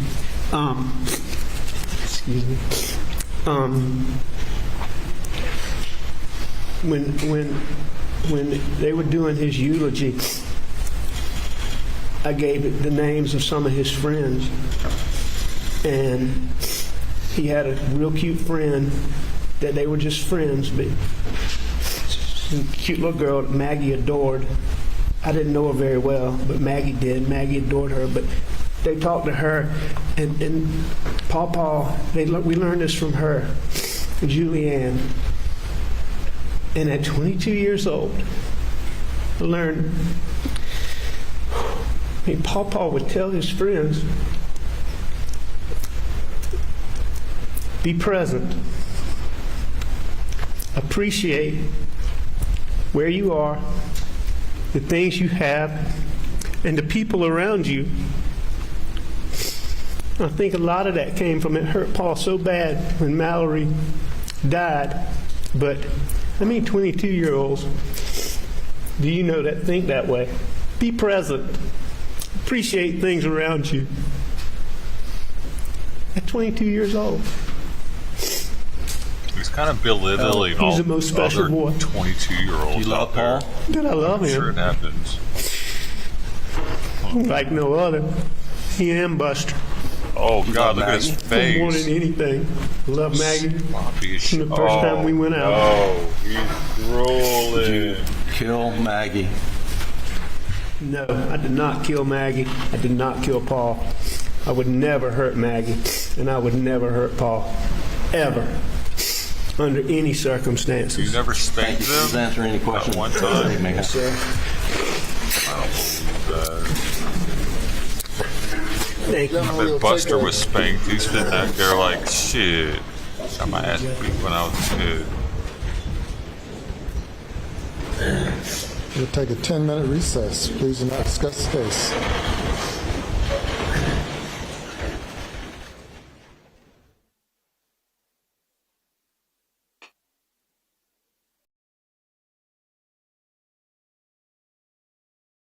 Buster.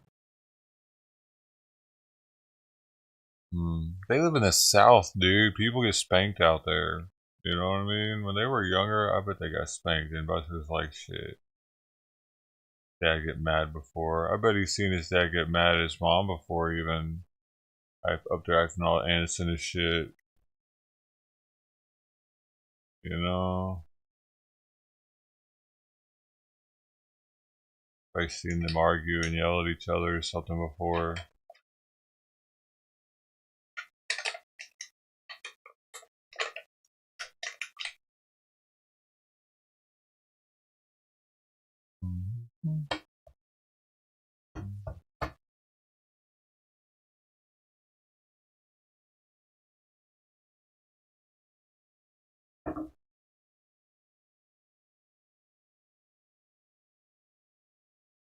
I'm gonna have lunch soon. I need to heat it up.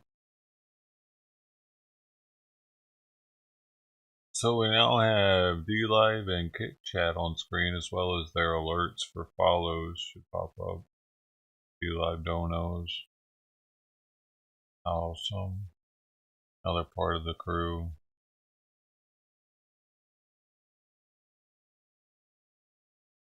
That's when Tony stopped talking over there, though, whenever his words started being on the screen. He doesn't like it.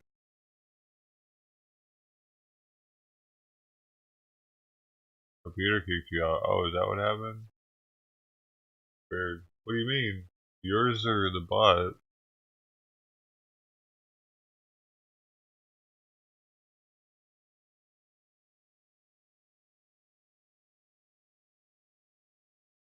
I need to add more emojis over there. Oh.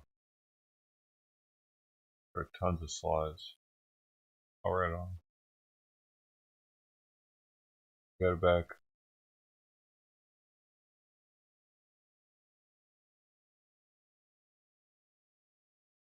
And the lead, no wonder the leaderboard, like, I don't know why the leaderboard's not working. Kick.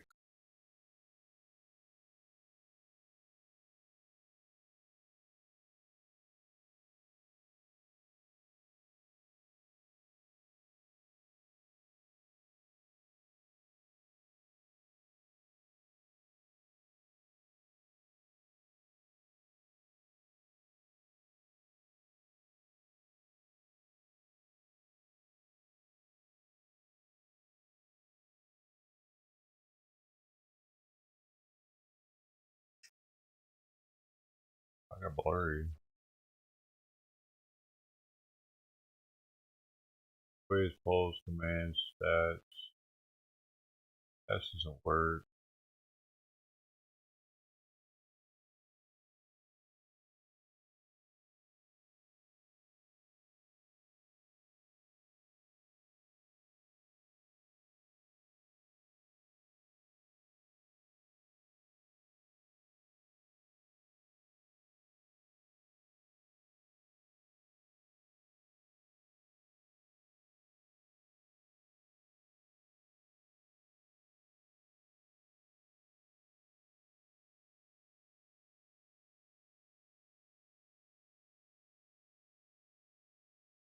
Libet said, "You are a really beautiful person."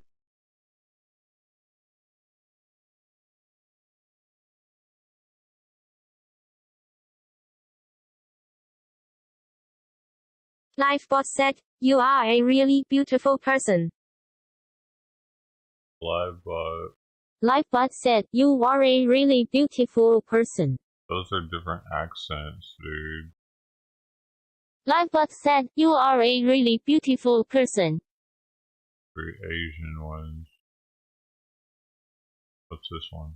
Livebot said, "You are a really beautiful person." Oh, that's fancy. Livebot said, "You are a really beautiful person." Livebot said, "You are a really beautiful person." Hey, that's how Polish Agnes should sound. Livebot said, "You are a really beautiful person." Because it was a Polish one. Livebot said, "You are a really beautiful person." Livebot said, "You are a really beautiful person." Livebot said, "You are a really beautiful person." How's it Italian? Indonesian. Livebot said, "You are a really beautiful person." We got, I don't know what this one is. Livebot said, "You are a really beautiful person." We got France. Livebot said, "You are a really beautiful person." We got Espanol in the United States. Livebot said, "You are a really beautiful person." Spanish.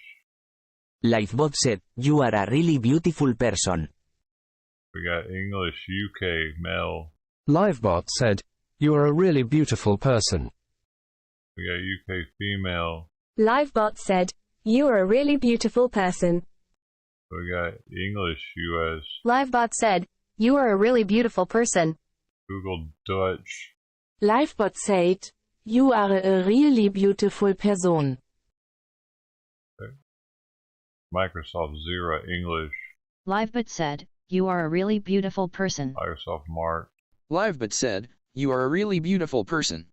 Microsoft, David. Livebot said, "You are a really beautiful person." You recognize those?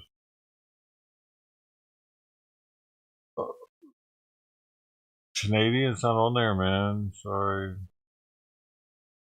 That was probably more like this one. Livebot said, "You are a really beautiful person."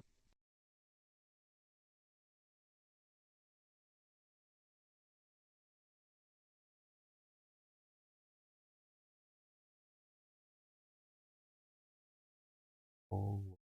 I'm gonna leave it on the French one just because it sounds so trippy. Oh, not that anybody will ever do it, but there it is. Also at zero, if anybody knows how to do it, it's probably gonna treat me. I'm gonna forget what's going on when it's happening, probably. Okay, is the leaderboard working yet? Leaderboard ain't working yet, man. Let me see. I put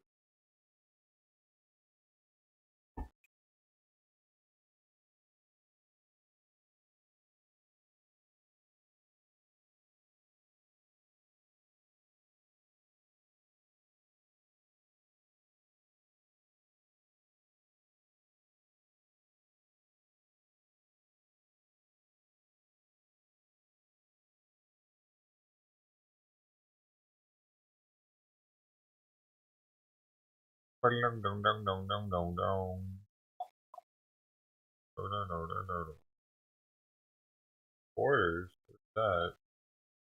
Funding and order. Store.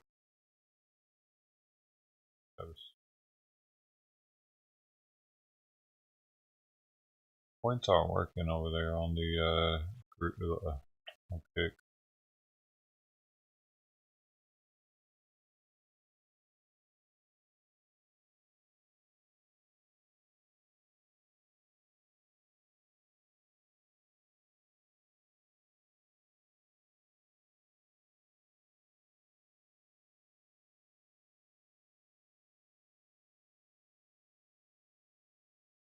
It seems kind of broken.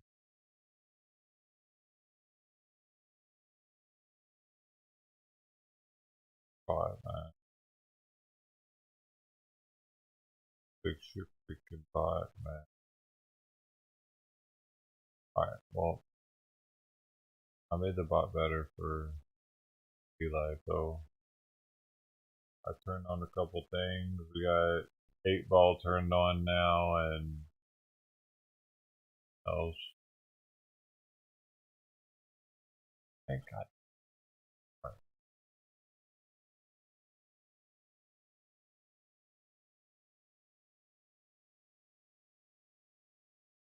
I think you want. Okay. Oh. Forget about it. I gotta go heat up my food, man. I'm running off of like 180 calories of fruit. I need some actual food. Okay. I'm just gonna put it in the microwave real fast.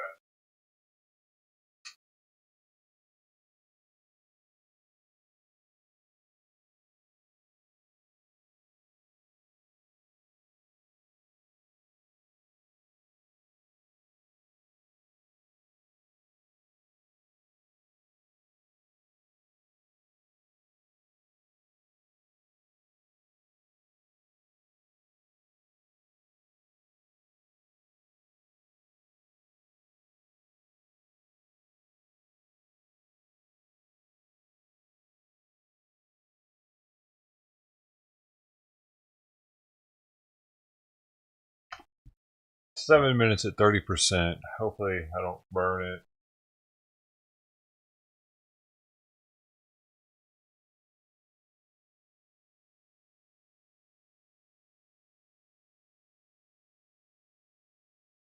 Try to give away some more stuff over here on D-Live. I try to distribute lemons all the time, but people aren't there to get them. Hey, Africa TV, 2 people over there. Is there somebody actually there? How you doing? Korea! Viva Korea! Provo, where are you at? Provo, where are you at today? Hey, nobody's on Twitter. Why? Twitter, come on, buddy. Maybe come back. Hey, whoa! A bunch of people got some this time. That's pretty cool. We got Inkaban, Bugum 839, Arch OS 4, and Sri Leche. Awesome. Had dispersal. Finally worked. I'm always trying to do it, but nobody's here. It'd be cool if it put it in chat. Dispersal. Make it do that.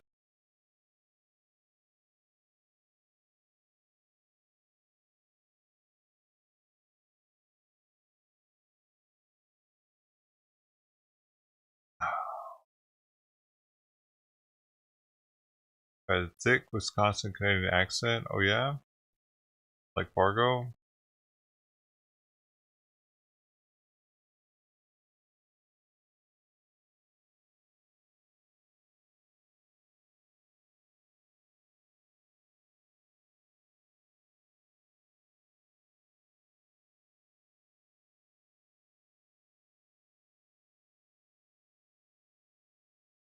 Was it back? We're back. I should have came bring the jury. a little more gradually with that, but I didn't. I feel like I screwed it all up.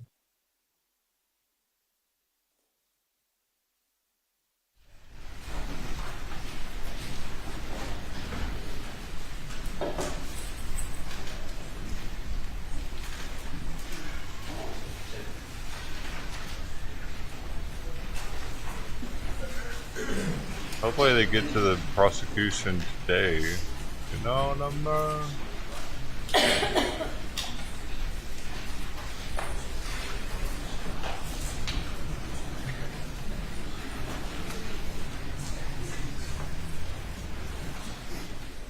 What are they looking for?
Thank you. Cross-examination. Please, court. Oh, here we go. It starts now. Mr. Murdaugh, let's start with a few things I think we can agree on. All right, sir. You agree that the most important part of your testimony here today is explaining your life for a year and a half, that you were never down at those kennels at 8:44. Would you agree with that?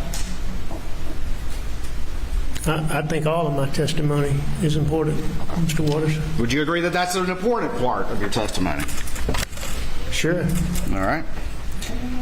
And would you also agree that the first time that law enforcement officers that you've talked to and the prosecution and here in open court ever heard you say that you lied about being in the kennels was today in this court? Yes, I'm aware of that. You would agree with that? Yes, sir. All right. All this time later, this is the first time you've ever said that? Yes, sir. And you would agree with me that for years you were stealing money from clients? Yes, sir, I agree with that. And that you were stealing from your law firm? Yes, sir, I agree with that. And that had been going on since at least 2010? I'm not sure the exact date, but it's been going on a long time. I'll agree with All right, that. what's your best guess of the date? I'm not sure. You don't know? I don't take a dispute with 2010. I just don't know that for sure. All right. Sure about a lot of things, but you don't know that. Is that correct? I'm fine with that date, Mr. Waters. I don't have any reason to dispute it. I'm just not certain of it. All right.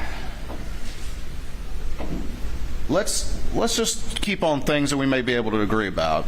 And let's talk first about your family's legacy here in the legal profession, okay? Talk about anything you want to. Good. Tell me about your great-grandfather. Was he the solicitor for the very circuit that we're in? Yes, sir. And what was his name? Randolph Murdaugh, Sr. All right. What did he go by? Do you know? Randolph. Randolph? And did you ever get to know him, or did he pass before? Oh, no, sir. He got killed in 1940. And how long was he solicitor? 20 years. 20 years? Yes, sir. And then your grandfather, who was that? Randolph Murdaugh, Jr. All right. And did he go by, what did he go by? Buster.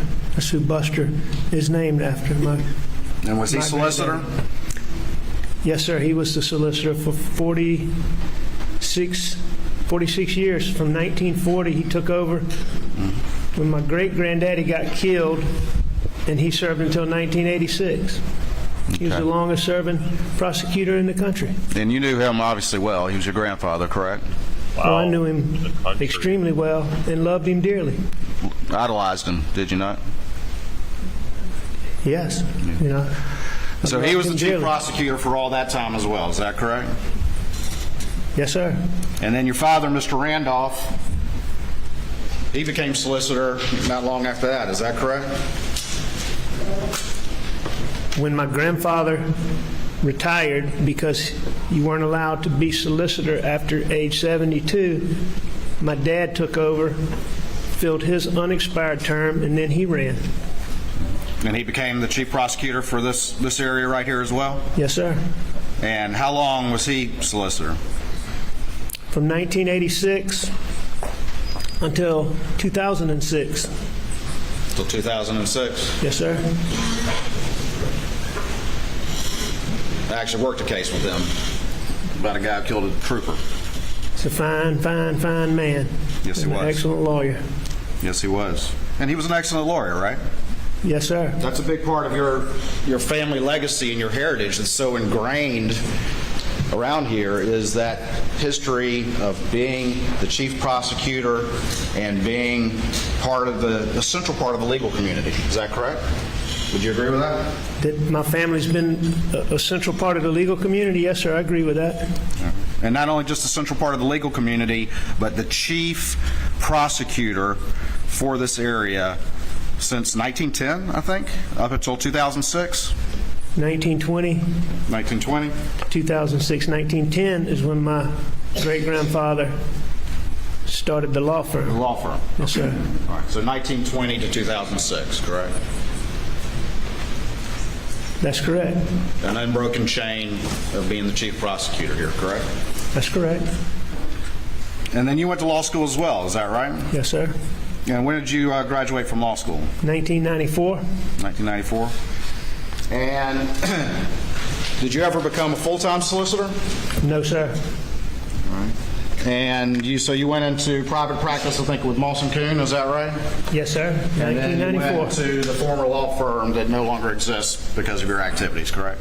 I started in 1994. Answer my question, if you would, please, first. What was your question? My question was that you started first with Mawson Coon. Go ahead and answer that one.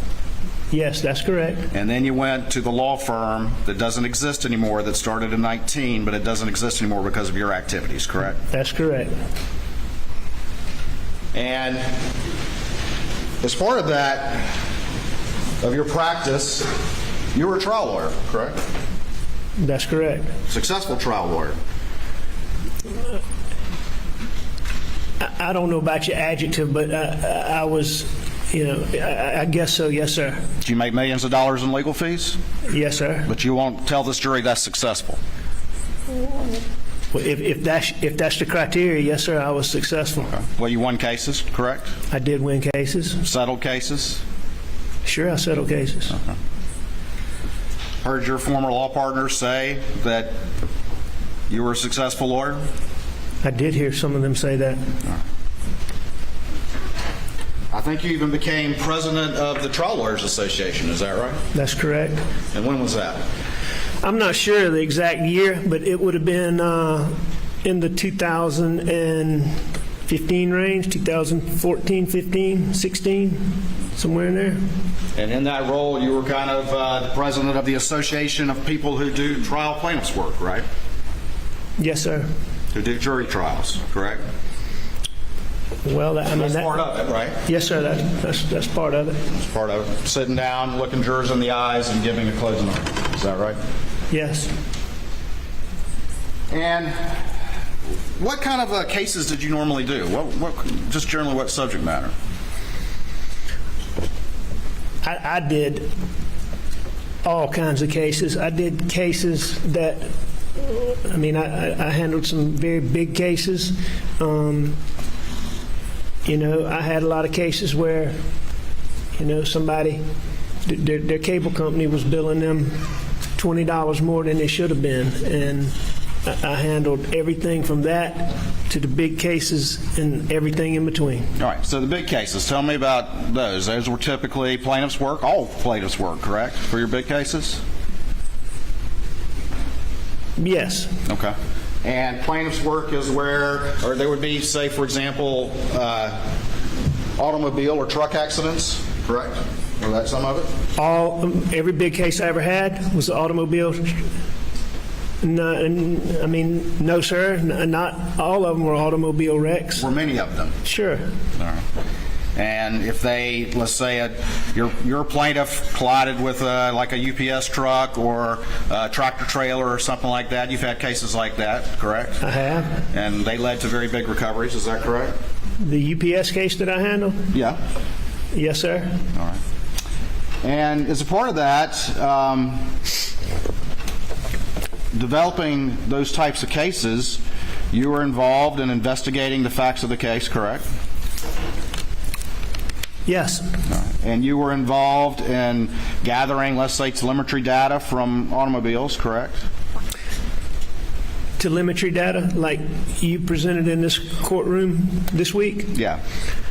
You never did that? I've never had a case specifically where the type data that y'all have presented in this case that I've used, but I've had data from automobiles. I've had from essentially their computer. OnStar data. I've had data from the black box, you know, but specifically telemetry data, I don't believe that I've ever had one of those. But OnStar and black box data, correct? More so the black box event recorder. I mean, many times in a wreck, the event recorder will go back and tell you things leading up to the wreck. Sure. So, and I've been in numerous cases where those were involved. And you've had cases where cell phone evidence was relevant to your case? Sure. People's call logs were relevant to your case? I have had those. Cell tower location was relevant to your case? Yes. Computer evidence was relevant to your case? I'm sure I have, yes. And when did you start with the law firm?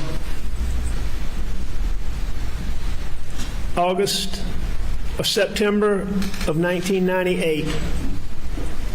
And you've been doing essentially that kind of work, more or less, up until September of 2021, correct? That's correct. To the point where you rose to be the president of the Trial Lawyers Association. I was the president of Trial Lawyers Association in around 2015, as we discussed. So can we agree now on successful? I mean, by those criteria, I was successful, certainly. I mean, we've talked about a lot of my flaws here today, too. Do I feel like I was successful? No, sir. Not sitting here today, I don't. But if you want to use that term and on those criteria, I don't have any problem with you saying at that time it looked like I was successful. Do you think people viewed you as a successful lawyer? I'm sure there were a lot of people that did. Do you think people viewed your family as very prominent? I believe that there were a lot of people that did, yes, sir. And did you think that a lot of people viewed you and your family as very prominent in the legal community here? I never thought of myself as prominent. I asked you if you thought people viewed you that way. Let me ask you At the time, did I think people viewed me that way? Yeah, prior to everything happening. No, I don't think that I thought people viewed me as prominent. No, sir. I mean, like a big shot? No, sir, I don't think that. What about your family? That my family thought we were big shots? No, sir, I definitely don't think that. Your family is prominent in this community. Prominent? Yes. As in? It's not a hard question. Well, I'm just not sure, you know. I think my family was very well thought of. I think my family was respected. I think my family helped a lot of people.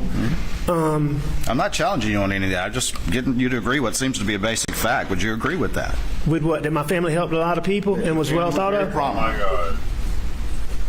If that's what you mean by that, yes, sir. And that your family had a very long association with law enforcement. Yes, sir. And you had a long association with law enforcement. Yes. Yes. Okay. By association, I assume you're talking about friendships. Yeah. But not only just friendships, but also professional as well, correct? As a professional prosecutor? associations with law enforcement. As a prosecutor or as a civil attorney? Okay, let's talk about civil. Did you have associations with them in civil cases? Sure. I mean, as we discussed, a lot of cases that I handled were wreck cases, or might be a train wreck or a tractor trailer, but there were a lot of highway patrolmen involved. There were a lot of local law enforcement involved. So, yeah, we dealt with a lot of law enforcement in the civil practice. All right. And Then you also mentioned that you were a prosecutor as well, correct? I was a volunteer assistant solicitor. Did you or your family or your law firm ever have events or parties or social affairs in which the law enforcement community in this area was invited? I mean, sure. The law firm itself didn't really sponsor things like that, but there would be occasions where one of us in the law firm, and certainly we all had a lot of friends in law enforcement, and they were always invited. Okay. And it's a simple point. You had a lot of friends in law enforcement, your family and you had a long association with the law enforcement community in this circuit. Is that correct? Association being friendships and working relationships, absolutely. Okay. All right, well, let's talk about being a prosecutor. When did you become an assistant solicitor? I believe that I became an assistant solicitor when I moved from Beaufort to Hampton. Right. So that would have been sometime around September 1998. Might have been a little bit after that. Apparently, but an assistant solicitor comes to your house. Did you don't get a talk badge to them. when you came an assistant solicitor? At some point I They're did, bad. yes, sir. Don't And talk who to gave you that illicit badge? solicitors. My father. Mr. Randolph? Yes, sir. Right? Is that it? And over the years, did you prosecute criminal cases, much as what's going on here today? Yes, sir. At times I did. And I believe that I prosecuted from 1998 to 2001. I believe that 2001? Keep going. I'm sorry. 2021. I'm sorry. Until 2021. From 1998 to 2021, I believe I was involved in 5 jury. I believe there were 5 trials. 5 trials? Is the best that I can remember, and all with my dad. That was really the purpose of me being assistant solicitor, was get to spend time with him, do things with him. Sure. And you 5 jury trials over all that time, but you had a badge that entire time. Is that correct? I had a badge for a big part of that time. Yes, sir. You actually had 2 badges, right? I had 1 badge, but when my granddad became an assistant solicitor for my dad, when my dad became the solicitor, he had an assistant solicitor's badge. Right. When he passed away, I had his badge, and that was one of, at some point in time you were asking somebody about 2 badges, and that was the other badge. I got you. You said you did 5 criminal jury trials as a prosecutor, correct? Assisted in those, or was doing them, yes, sir. I believe I was actually the lead lawyer in one of them. I helped my dad in the other 4. Still part of preparing the case? Yes, sir. Still part of gathering the evidence and putting it together for trial? In a criminal case, we didn't do much of the gathering of the evidence. We took what law enforcement had gathered, but putting it together for the criminal trial, correct? Yes, sir. Presenting evidence in court? Yes, sir. Giving jury argument? I did the closing argument in one of them, yes, sir. Did you ever have any cases that you prosecuted that went short of a jury trial, either pled out or were dismissed for some reason? I'm sure that at some point between 1998 and 2021 that I took some plea, but as we sit here today, I can't specifically remember that, and I don't ever remember working a case up for trial that didn't go to trial. But I'm sure at some point in time I was involved in some level on a guilty plea or guilty pleas. And you'd agree with me that the civil system and the criminal system have a lot of differences, correct? A lot of differences and a lot of similarities. And a lot of similarities, and that's where I was going next. Fundamentally, it's about analyzing the evidence, preparing for trial, presenting that case, and making your argument to the jury, correct? That's a big part of it. Okay. And would you agree with me that as cases go on, or as you are preparing for trial, that you analyze the evidence that's been gathered by law enforcement and present the evidence that supports your case, correct? That's just part of it. presenting evidence that you deem favorable for your position? Yeah, that you analyze the evidence and then you put in the evidence that supports your case. It's an ongoing process. Would you agree with that? That's part of what you do. And same thing in the civil case, right? As you go along, you may have evidence, but you ultimately analyze that evidence, and some evidence makes the cut and some of it does not. Is that fair to say? As far as what you're trying to, I think we agree on that. We would agree on that. I think so. I'm not exactly sure what your question is, but I think I understand it. I'm just asking you that as a lawyer, as you've been since 1994, is that right?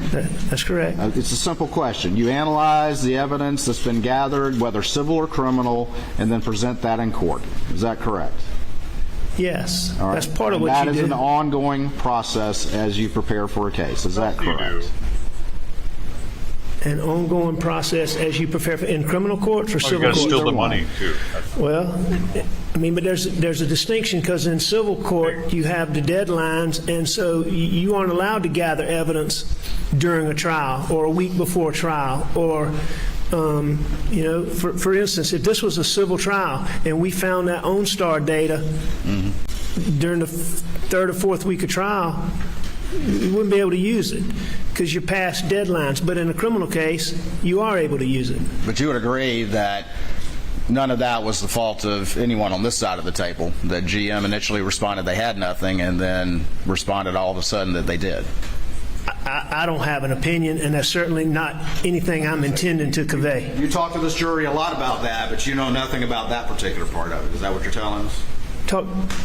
You talk to the jury a lot about the GM data, but you're telling me that you're unaware that GM initially responded to law enforcement's timely request and said they didn't have that, but then in the course of the trial, all of a sudden came up and said, you know what, we found something, and that's the reason why it arrived late. You're saying you don't know anything about that after talking to this jury about that?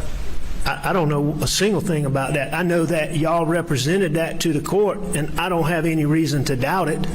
Good. But I don't. And you would agree that that's generally consistent with the telemetry data that the FBI did, correct? The OnStar data. The OnStar, I think the OnStar data and the telemetry data are totally different. All right. You don't think they're generally consistent with one another. Is that what you're telling this jury? No, I'm not telling the jury anything about that. I'm just saying, do I think they're consistent? I think the OnStar data gives you one set of information, and the telemetry data gives you another set of information. Okay. But you don't think they're consistent? I mean, you talked about it to this jury. I think we're struggling on what seems to be a fairly simple point. Don't you agree? Mr. Waters, I'm just trying to answer your question. Right. And so I'm not trying to be difficult. My understanding of what you're referring to as the telemetry data is when a car goes into park and drive and that sort of thing. Is that what you're referring to? Yes. And the GPS information is telling you where a vehicle is on a certain path. Correct. And what direction it's going. So I think that they're two different types of information. The question was, were they consistent with one another? I guess so. I don't think they contradict each other. All right. Thank you. All right. You were the breadwinner for your family, correct? For your immediate family. Yes. And that included, obviously, for Maggie, correct? I'm sorry? That included for Maggie, correct? Absolutely. And in large measure for Buster and Paul as well. Would you agree with that? That I was the breadwinner? The primary breadwinner, yes. No, I was their source of. I was the source of income for Maggie, Buster, and Paul. Okay. I mean, I guess as they got older, I mean, there's some point where Buster had a job, but I mean, I would still consider myself the provider for them at that time. Okay. Again, there's no trick here. I'm just trying to ask a simple question. Mr. Waters, I don't think that was a trick. Okay. So, all right. So you were the primary breadwinner. We can agree on that. Correct? Yes, sir. Go ahead. Give me 1 second.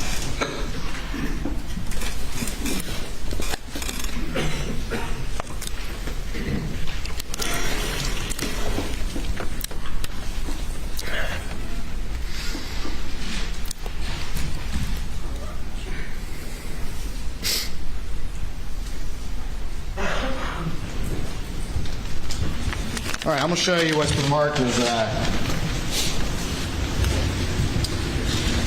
State 570 and see if you recognize this particular item. You can go ahead and take it out of the batch, the bag.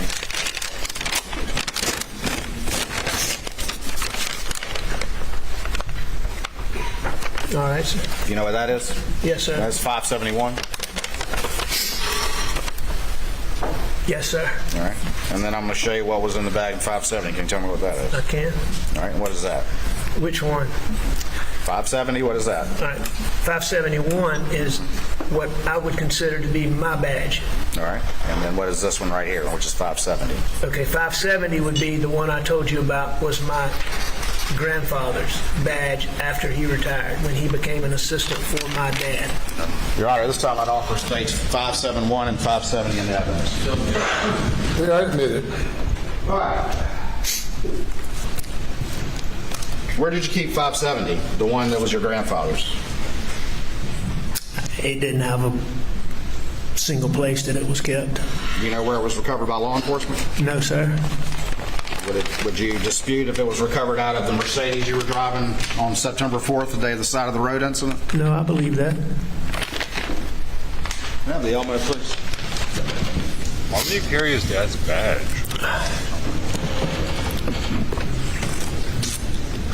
Now the screen, please.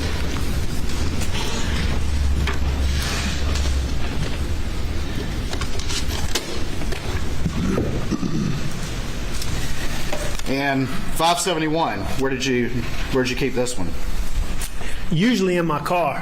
Where in your car? It could be all over. It could be on the dash, like you were talking to Mark Ball about. It could be in the center console. It could be in the cup holder. It could be on the seat. Usually in the front seat, but in my car is where I tried to keep it. And when you had it in your dash, would you have it face up or face down?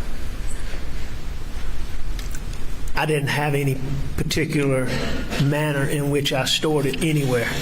There was no rhyme or reason to it, is what you're telling the jury? How you had it in the dash? There may be occasions where I had it in the dash for some particular reason, but there were a lot of times where it probably was in the dash for no particular reason other than that's where I put it. Just like I might put it on the seat or in the cup holder. He let everybody see it.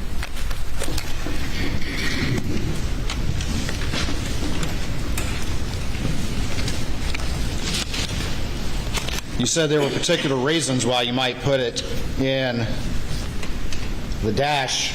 What would those reasons be? I mean, it could be any number of things. If I'm going somewhere where I want somebody to see it, then I would put it in the dash.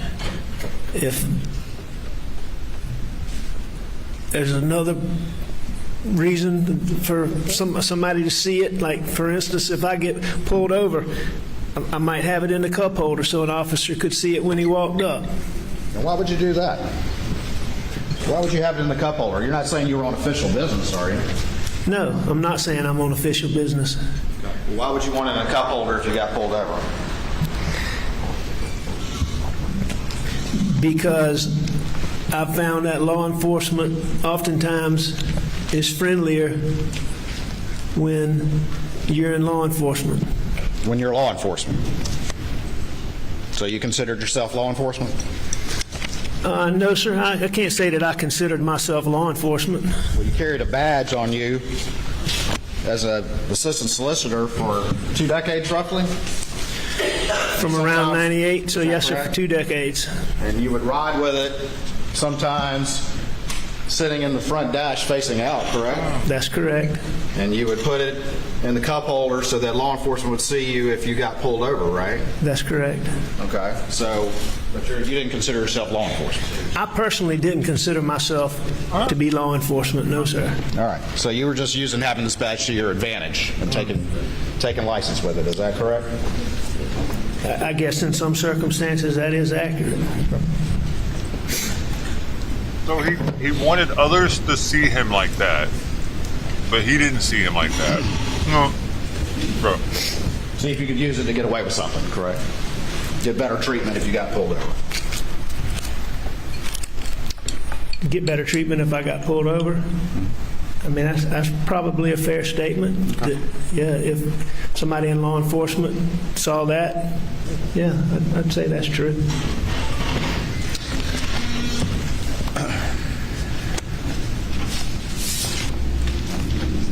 Did you have to take an oath when you got that badge? No, sir. You didn't? Not that I remember. I don't. I certainly don't recall taking one. Like, so going somewhere and raising my hand. Raising your hand and saying, "I promise to do my duty fairly and with integrity." You never had to do that? Mr. Waters, if I did, I sure don't recall it. I mean, it was a very informal process when I became volunteer assistant solicitor for my dad. And then when I continued with Duffy, I mean, at some point, you know, if I took any oath at all that I can remember, it would be on some paper that I may have had to sign, but I don't specifically remember doing that. All right. Well, let's talk about it. Let's go back to 571.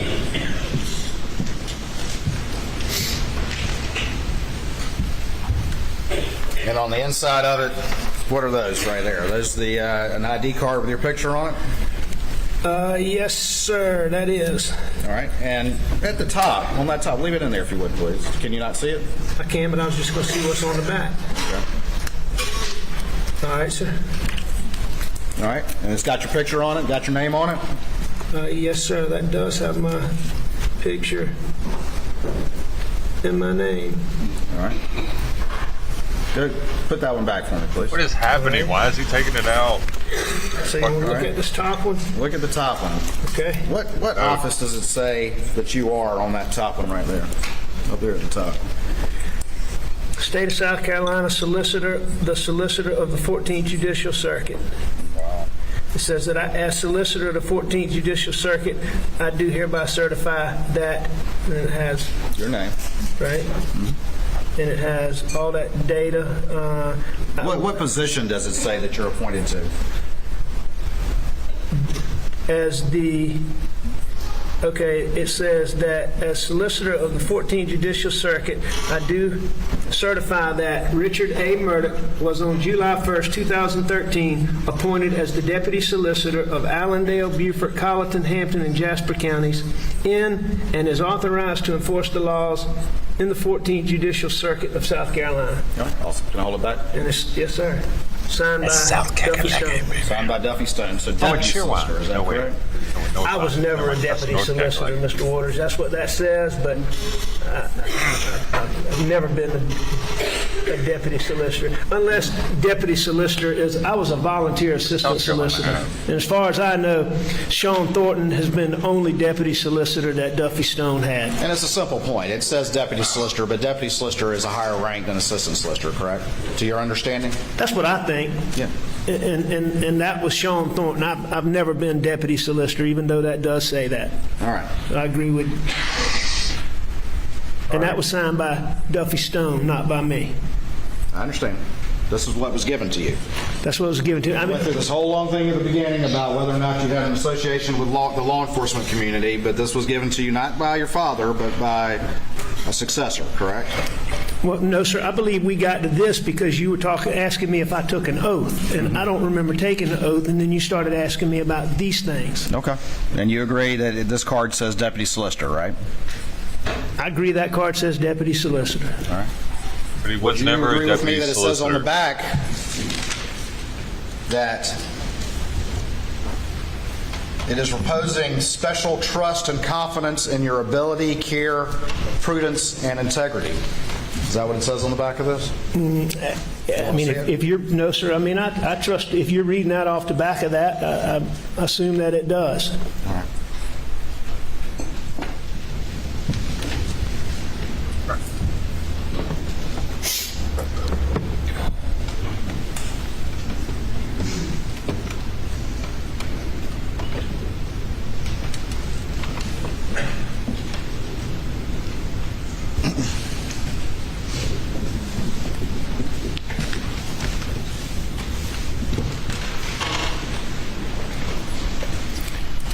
You were reading off of the one that Duffy Stone gave me, correct?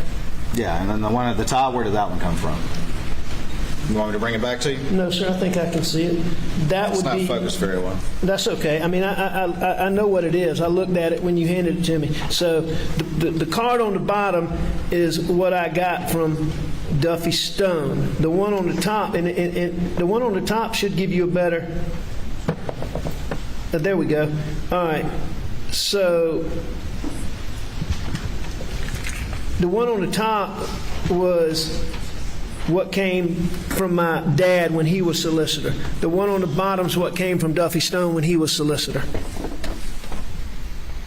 And Duffy Stone took over after my dad retired in 2006. Duffy Stone filled my dad's the rest of his unexpired 4-year term, much like my dad filled my granddad. So, and then Duffy became the solicitor.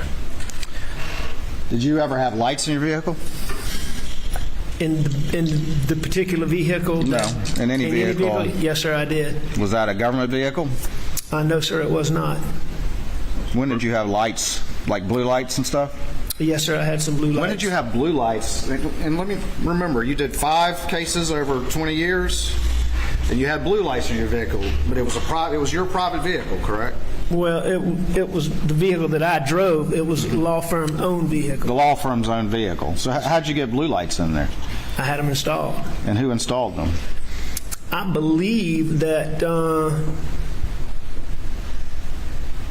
Eddie Gibson installed them. And who is that? He's the guy who apparently does blue light work for most of the sheriff's departments in the 14th Circuit and a lot of the police departments. And when did you have that installed? Do you recall? Was it one vehicle or more than one vehicle? Let's start with that. I believe I had blue lights in one vehicle. And when did you have that installed, do you think? I'm not sure. It would have been 5 years, 10 years? No, here I can give you a time frame. Okay. The vehicle that I was in on that got taken in on June the 7th, I got that vehicle sometime around late December or January, so I'd had it for 6 months. I would have had the previous vehicle for 5 years. That's how long we kept vehicles in the law firm. So I would have had it for 5 years. And sometime during that 5-year period, I had lights installed. Did you ask the sheriff at the time if you could do that? I did. Who was that? I believe it was T.C. Smalls, and I believe in Colleton it was Andy Strickland. In Colleton it was Andy Strickland? And I believe in Allendale it was Tom Carter. Damn, he asked all of them permission. Were you friends with Andy Strickland? Yeah, I was friends with Andy Strickland. And you said, hey, I'm going to get some blue lights installed in my vehicle, and he said, that's cool. Or words to that effect. I mean, that doesn't sound like the words that he would have used or I would have used, but I certainly asked him, and he certainly said it was okay. It was okay. All right.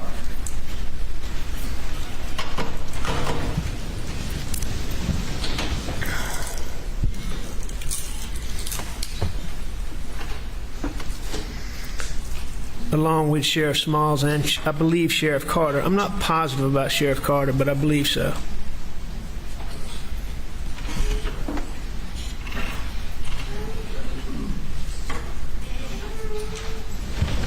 I'm going to show you just real quick. What's been marked as States 507. See if you recognize that. I believe this is my Suburban. Yeah, this is my Suburban that y'all had. Okay. Does that look like where your badge was on the day of the incident? I have no idea. You don't recall putting it there? No, but I don't take issue with the fact that it's.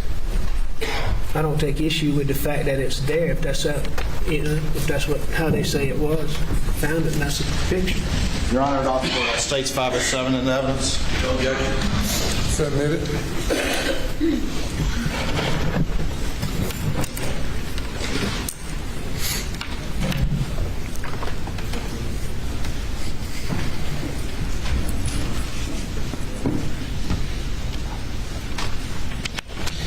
You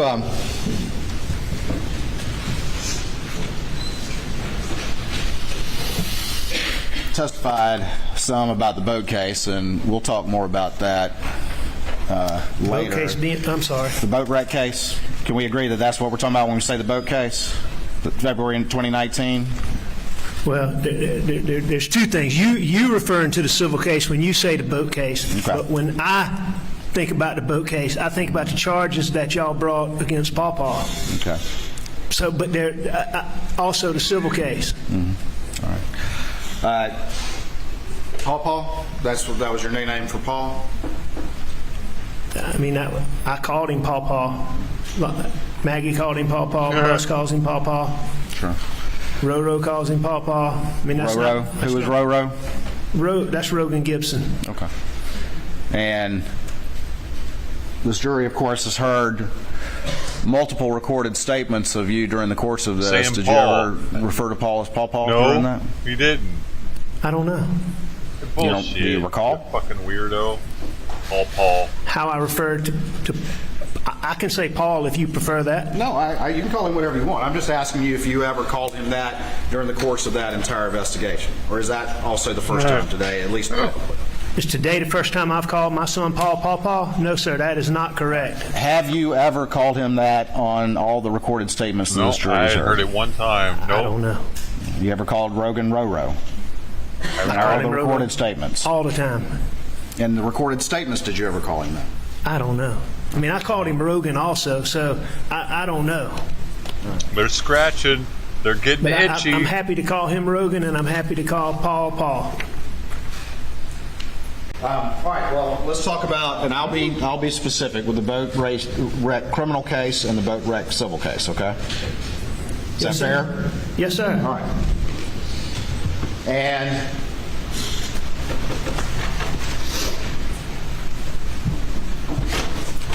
we've talked a little bit about your badge. Did you have your badge with you on the night of the boat wreck?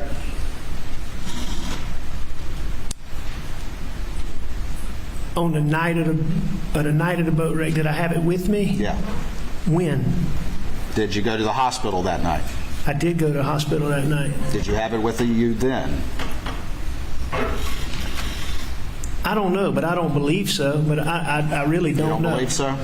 But when you went to the hospital on the night of the boat wreck, were you acting in any official capacity? The night of when I went to the hospital, was I acting in an official capacity? Yes. No, sir. Okay.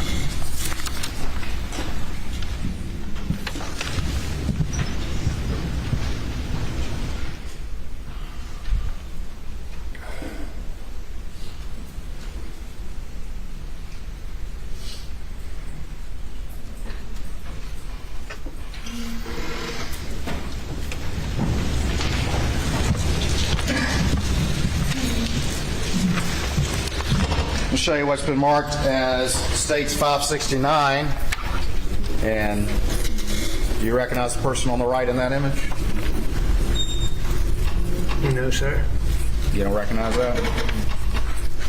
I don't recognize him. No, I'm asking about that. Oh, me? Is that you? Yeah, it looks like me. All right. What's hanging out of your pocket in plain view? Looks like a badge. You didn't recall that until I just showed you that picture? No, sir, I did not. Your Honor, it offers States 569 in the evidence. No objection. Submit it.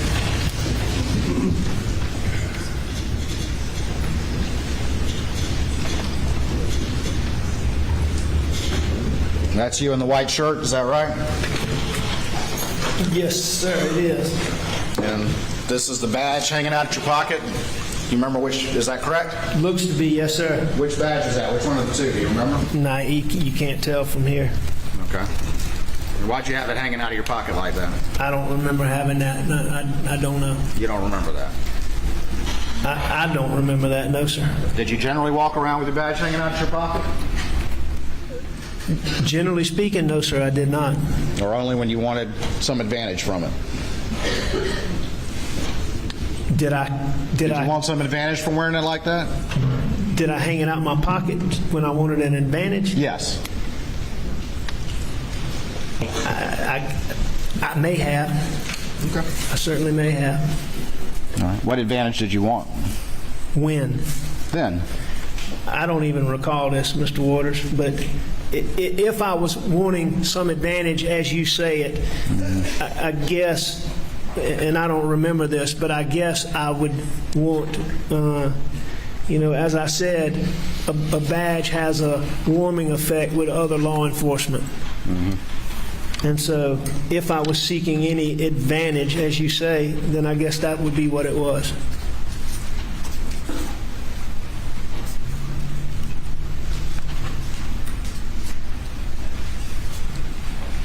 Did you ever want to be the solicitor? Yeah, there was a time period where I did. Did you ever want to be the solicitor? Yeah, there was a time period when I absolutely did. When was that? Prior to my dad retiring. Prior to 2006? Yes, sir. How long did you explore that? I wanted to be a solicitor for a long time, but at the time when my dad retired, I was already struggling with pills, and I knew I couldn't do it. In 2006? Yes, sir. And we'll talk more about the pills in a bit, but you say you're already struggling with pills in 2006, correct? That's correct. But over that next 15 years, you still were able to maintain a lucrative law practice. Would you agree with that? Yes, sir. And you've already testified that all your law partners had no idea of this pill problem that you had all that time, correct? I'm testifying that I believe, in fact,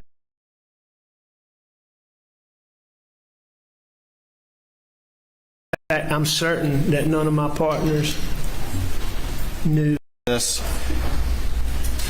pill problem that you had all that time, correct? I'm testifying that I believe, in fact, I'm certain that none of my partners knew. You remember going to do that? Yes. And was your badge hanging out when you did that as well? I wouldn't think so, Mr. Waters, but like I say, I don't think so. Right. So it just comes naturally to put your badge out when something like this that you don't even remember why you did that. No, I don't even remember having my badge, and I specifically know that I didn't use the badge. Did I mean to do this? I'm not saying that I didn't, but I don't know if I was putting it in my pocket and the flap, you notice that that flap is not Velcro down. I don't know. I don't have a specific memory of that, and I never went around, acting like I was on official business. So you're saying it might be an accident that your badge was hanging out there? I'm saying that I have no memory of that whatsoever. All right, well, you never used these badges as like a wallet, right? No, I did. You did? I did. So you're saying you had your credit cards and all your stuff in there? No, sir. Yeah. No, sir. I'm not saying that. And I'm not saying that on that night. You just asked me if I ever used it as a wallet, and there were times when I used it as a wallet. Were you using it as a wallet that night? I don't remember, but I don't think so. I didn't use it as a wallet very often, and I didn't use it as a wallet for very long when I did use it as a wallet. So let's see if we can get back to what we agree on. So you would agree that you had to make a conscious decision to grab that badge and when you went into the hospital, correct? Would you agree with that? Yeah, at some point I had to make a conscious decision to pick it up. Okay. But you're saying you don't know if you hung it out like that on purpose while you're talking to that law enforcement officer, or if it's just an accident that is hanging out of your pocket in full view of everyone.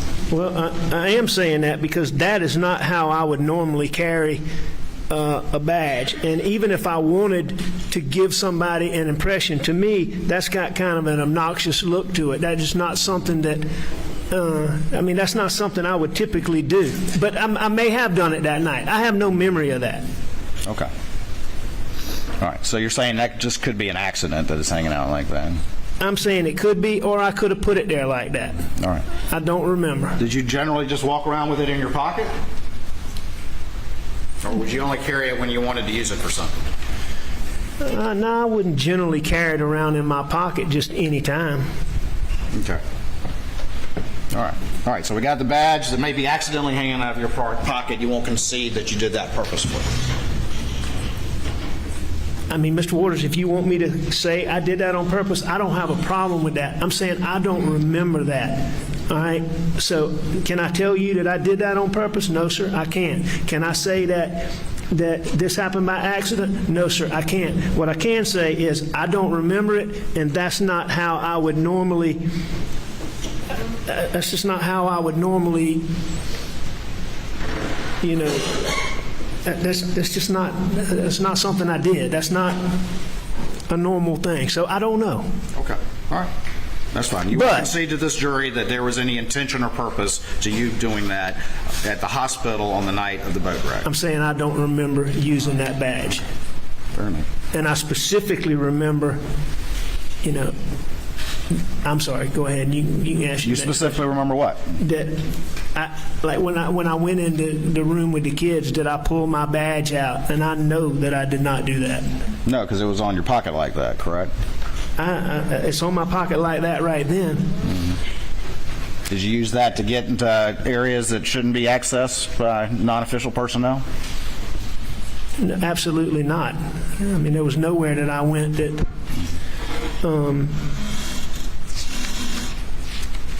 that was not truly public domain.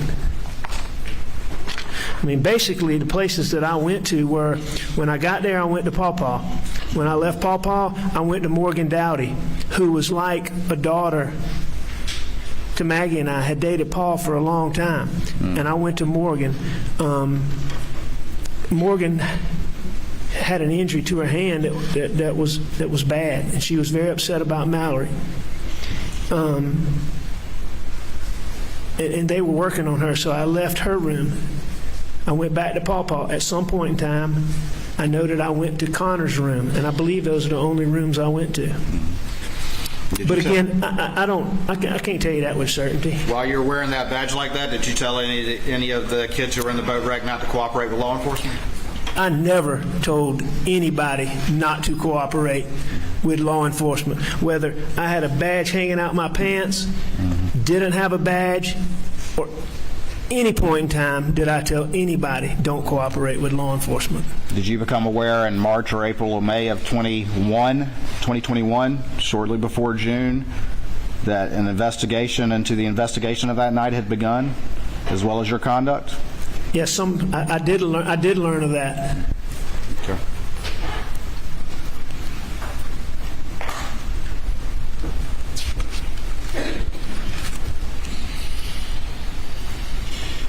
I don't know the status of that investigation, being that I've been charged with so many things and haven't been charged with that. I'm assuming that there may not be charges. Whether or not you were aware that that had begun in the spring of 2021. Yes, sir. I was aware. Well, at some point in time, I became aware of it. Was that the spring? Was it, February, March, April? I know it was after.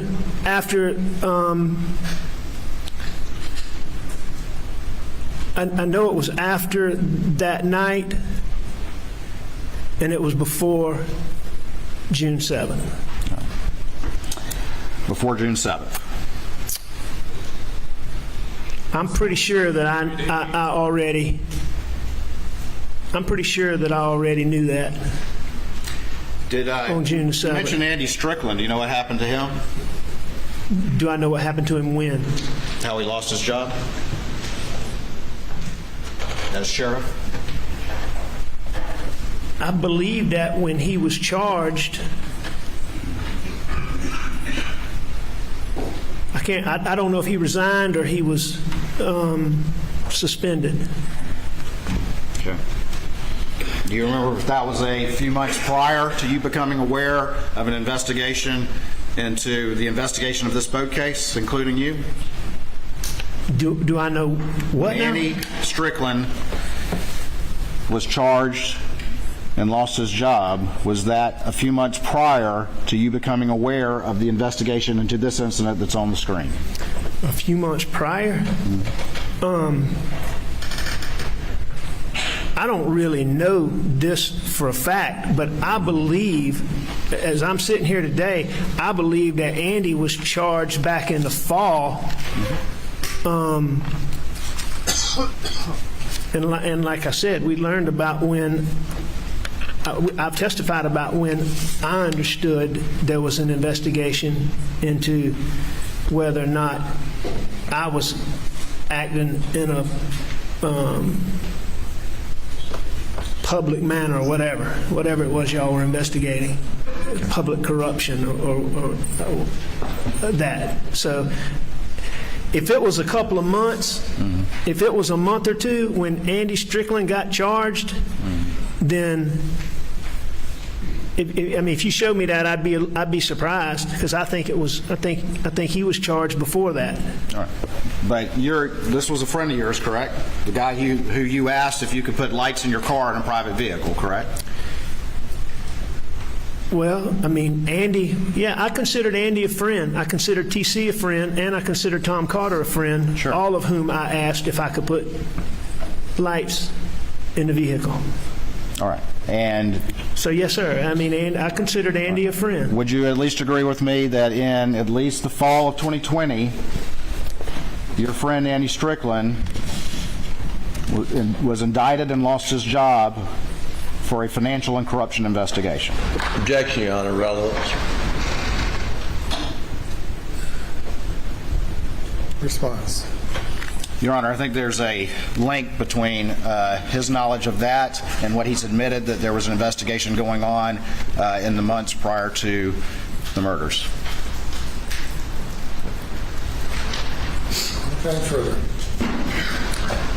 I mean, the question is something about Andy Strickland being indicted? I just don't see the relevance, Your Honor.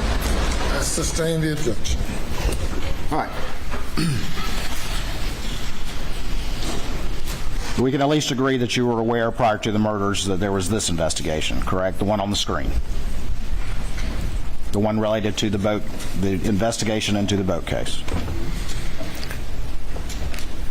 Was I aware that y'all had started an investigation into what I did in the hospital prior to the June the 7th? Yes. I believe that to be correct. All right.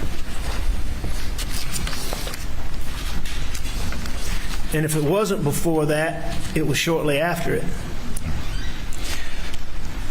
You testified that you've had a pill addiction for approximately 20 years, correct? I think that's about right. And so when did you start stealing money from clients? How long did it take before you started doing that? I'm not sure when the first time I did that is. You don't know? No, sir. Not you haven't gone back and thought about that? Well, sure, I've thought about it, but to be able to sit here, I mean, you got to understand, I've been in rehab and I've been in jail, and I don't have access. You know, all my telephone calls were put on the media, so I haven't had a lot of phone access. I haven't had a lot of access. So as we sit here today, I cannot tell you the exact time. I don't deny that I did it, but I can't tell you the exact time that I first did it. And you told this jury that's the cause of your financial problems? Did I say that your opiate addiction was the cause of your financial problems? It was certainly a cause, yes, sir. A cause. Not the only cause, though, correct? No, I wouldn't think it was the only cause, but... Yeah. Yeah, it was certainly a cause. You recall testimony in this courtroom about how you had some land deals go bad around the time of the recession in 2008, 2009? Sure. And you recall testimony from your law partners in this courtroom that you had some big cases that they thought cured those issues, correct? I heard them say that, yes, sir. Do you disagree with that? Do I disagree with what they thought? No, I mean, I don't have any reason. You disagree if that was true? That they thought, that my partners thought that I gotten past my financial difficulties. I have no reason to dispute that, Mr. Waters. I'm not trying to frustrate you. Was what they thought true? That I was past my financial difficulties? Is that the question? Yes, that's the question. Was it true that I was past my financial difficulties? I mean, they were certainly better after that, but I mean, no, I don't think I was past them. No, sir. All right. What was the first big case after the recession that you had? Mr. Waters, I can't tell you what the first big case was. Do you remember what date? All right. Well, let's go with the Pinckney case. Do you remember when that was? I remember, generally speaking, when it was. Yes, sir. What year was that? 2011. Would you dispute that? 2011. What? When it ended? When you got recoveries in that case. I mean, if you're looking at something that tells me that, I have no reason to dispute that. But I can't remember off the top of my head. But that's certainly in the time frame. It's fine, Mr. Mark. We'll go through it. Let's do it. Mr. Waters, like I said, I take you at that. I just don't know off the top of my head. All right. I don't have a reason to dispute that.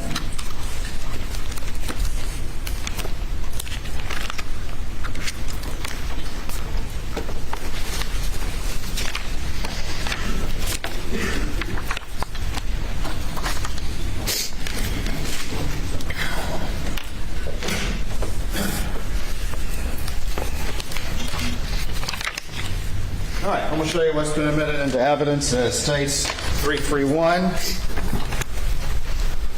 go with, actually, 332, 333, and 334. Do you recognize those documents?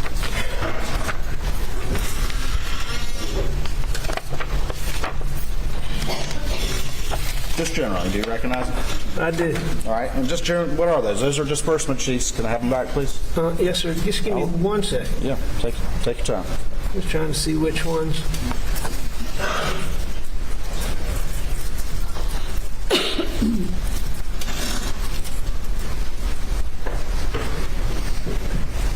I mean, there's some things about it that I'm curious about, but yeah, we'll you talk ask about some that. questions. We'll talk about that. All right.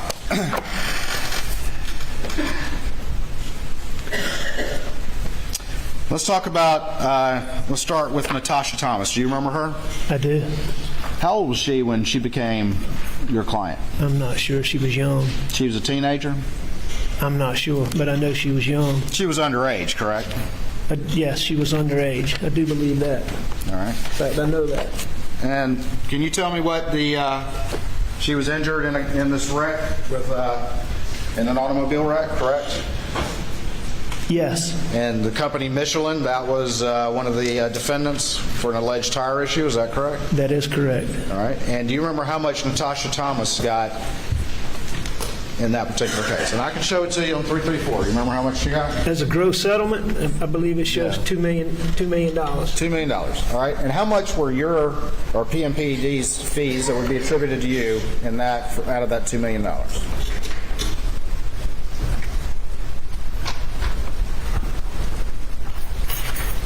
$800,000. $800,000. Yes, sir.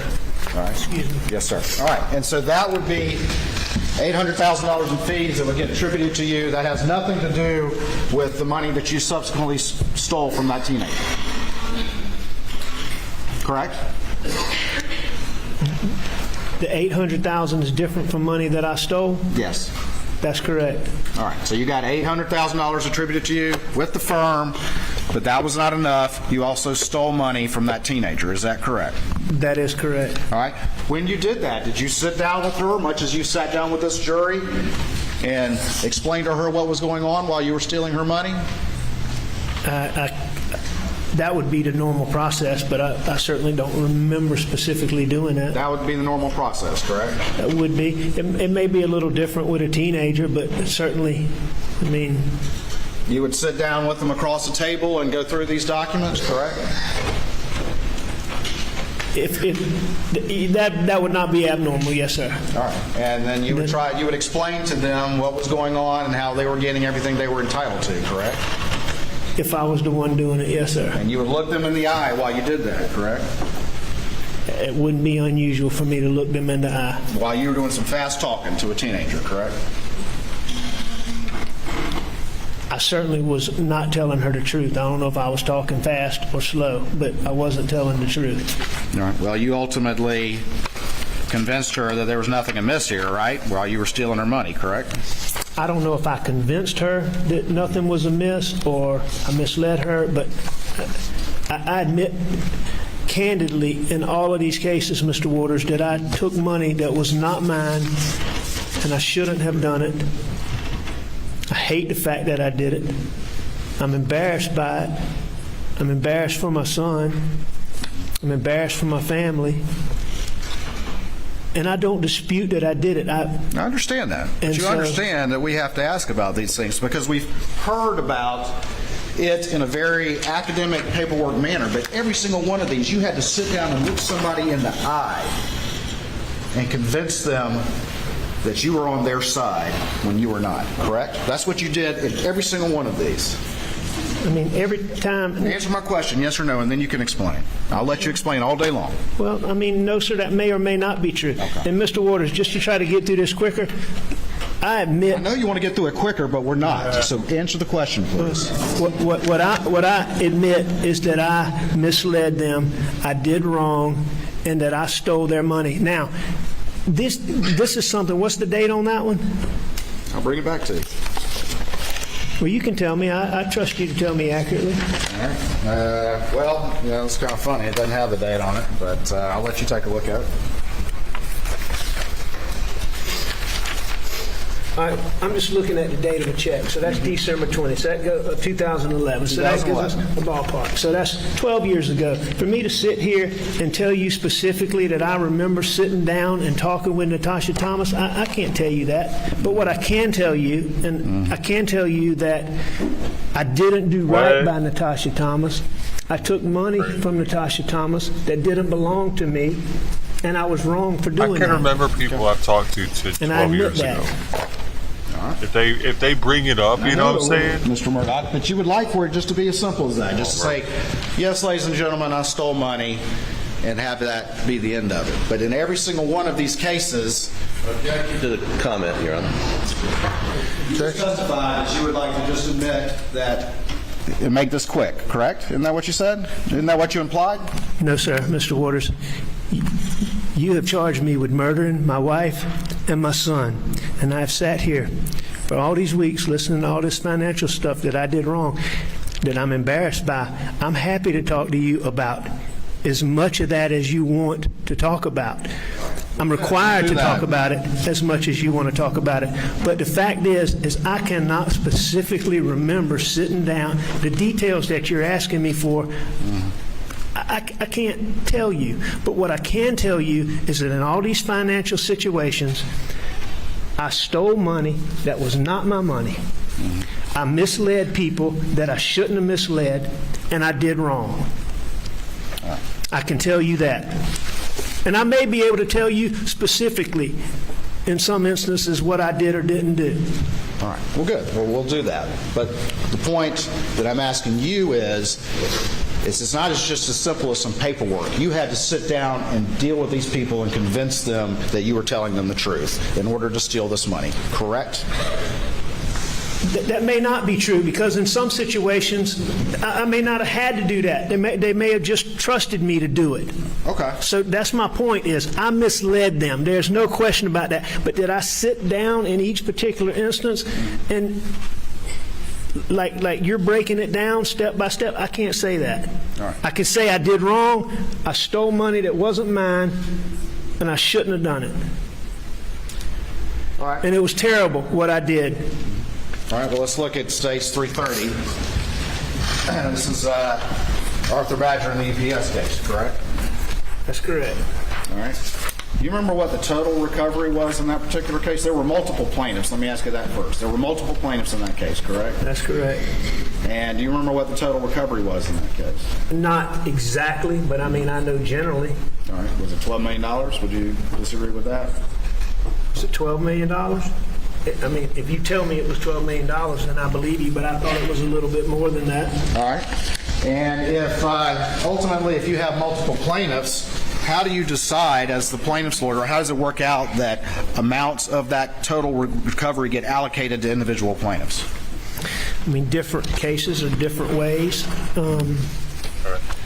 Is it true that often the defense attorneys, the civil defense attorneys, will ask the plaintiff's attorneys how you want that allocated?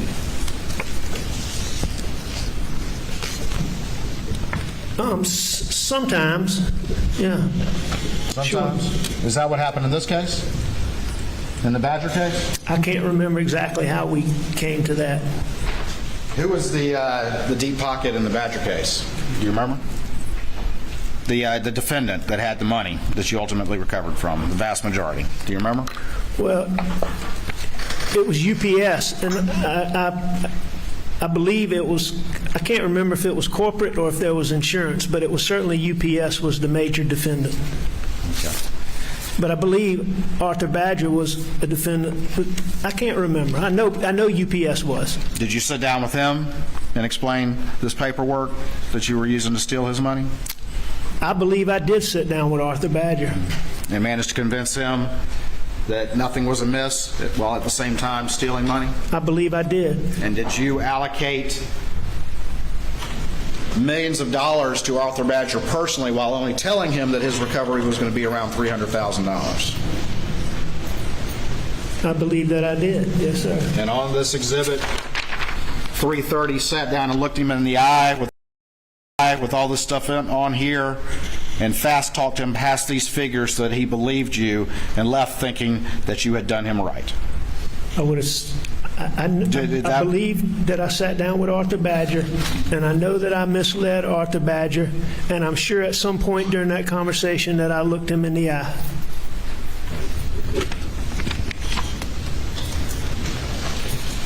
Going back to Stage 333, you remember Hakeem Pinckney? Do you remember him? I do. What happened to him? He was injured in the same wreck that Natasha Thomas was injured in. Was he badly injured? He was. How badly injured was he? Yes, I mean, he was terribly injured. He became a, I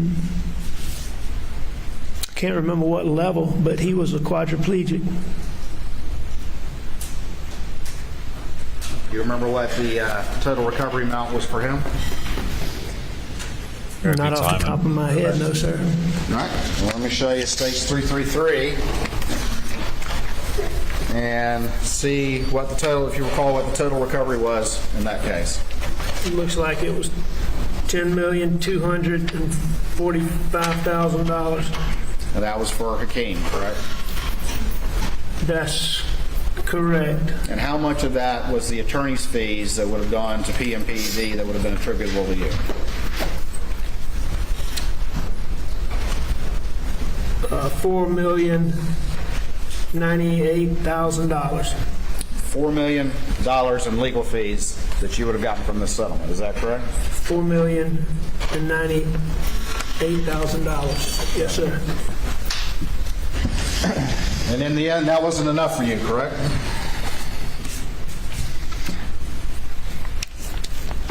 Was that enough for you? Was that enough for me in that case? Yeah. I mean, was over $4 million in legal fees that you received that would have been attributable to you through the law firm at the end of the year, whatever it worked out to be, but you would have been credited with over $4 million in fees for that. Is that correct? That's correct. And was that enough for you?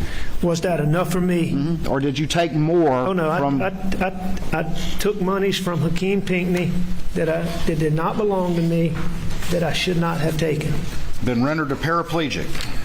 No, sir. He was a quadriplegic. Quadriplegic. Thank you for correcting. Yes, sir.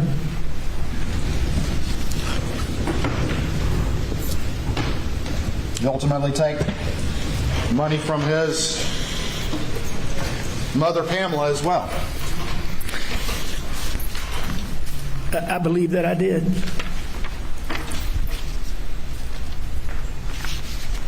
Do you remember how much money you took from Hakeem? No, sir. Not off the top of my head. I do not. If I told you it was over $370,000, would you agree with that? If that's what the records show, I don't dispute that. Do you remember how much you took from the teenager Natasha Thomas in addition to your legal fees? Not off the top of my head, no, sir. If I told you it was over $350,000, would you agree with that? I don't dispute it. Do you remember how much you took from Arthur Badger? Not off the top of my head, no, sir. If it was over $1.3 million, would you agree with that? I don't dispute it. No.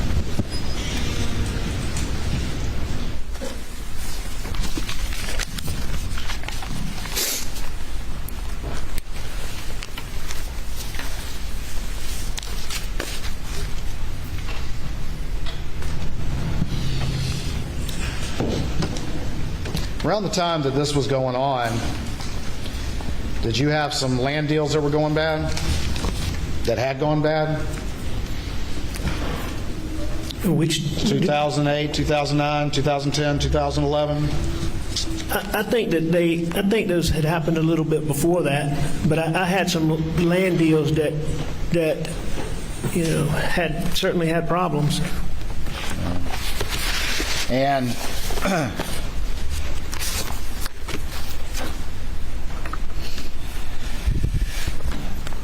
that had something to do with the money you were taking as well, did it not?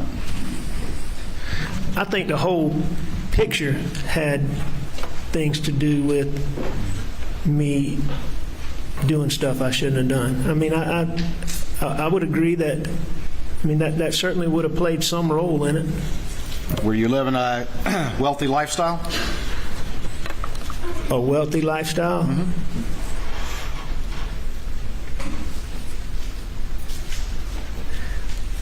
Probably. We were living whatever lifestyle, probably. Would you characterize your lifestyle as wealthy? That's not how I would characterize it, but you wouldn't characterize it as wealthy. I'm not going to take issue with it. Okay.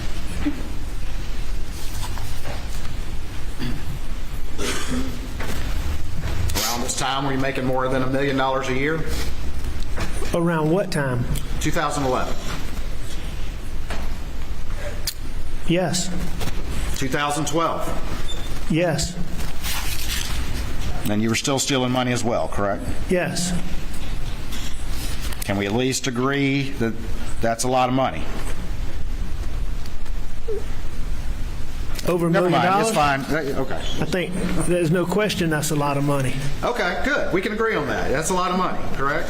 I feel like we're struggling here. Were you living a wealthy lifestyle? Objection to the statement, Your Honor.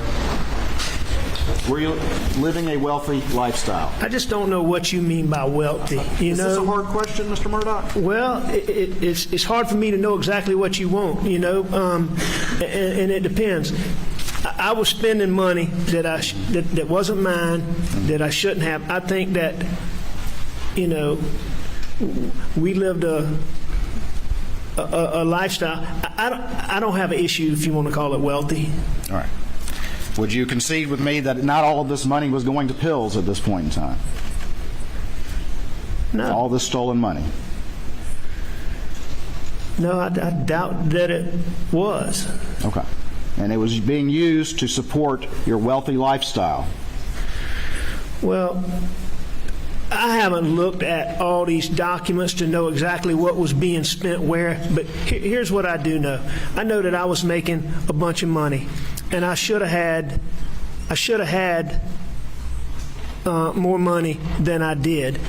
And I know that I was spending a bunch of money on pills, and I know that I don't remember in 2011 if those I just can't remember those land deals. But if I spent money on other things, I don't dispute that either. I just haven't looked at the records. Okay.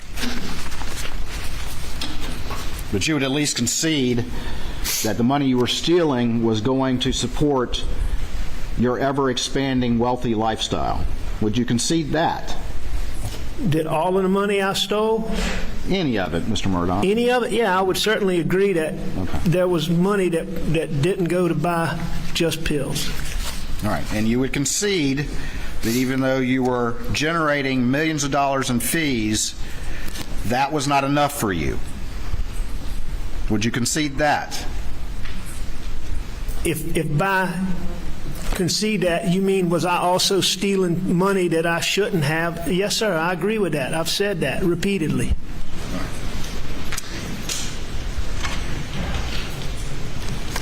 Who were the Plowlers? They were two young girls from Columbia. They were underage when they became your clients? Yes, sir. Did they suffer a loss in their family as a result of an accident? They did. What loss did they suffer? Who died? Their mother did. And did you get a sizable recovery in the case, in that particular case, related to that? Yes, sir. You remember how much that recovery was? I don't. Got any idea? I know it was a significant settlement, and I know it was a very good settlement, but... Millions of dollars? Oh, yeah, it was millions of dollars.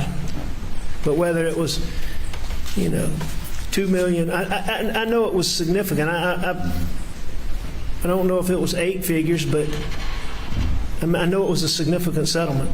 All right. And was there a conservatorship for them because they were underage? There was a conservatorship for them, but I don't think the fact that they were underage is why there was a conservatorship. You don't think it was because, at least in part, they were underage when the settlement was received?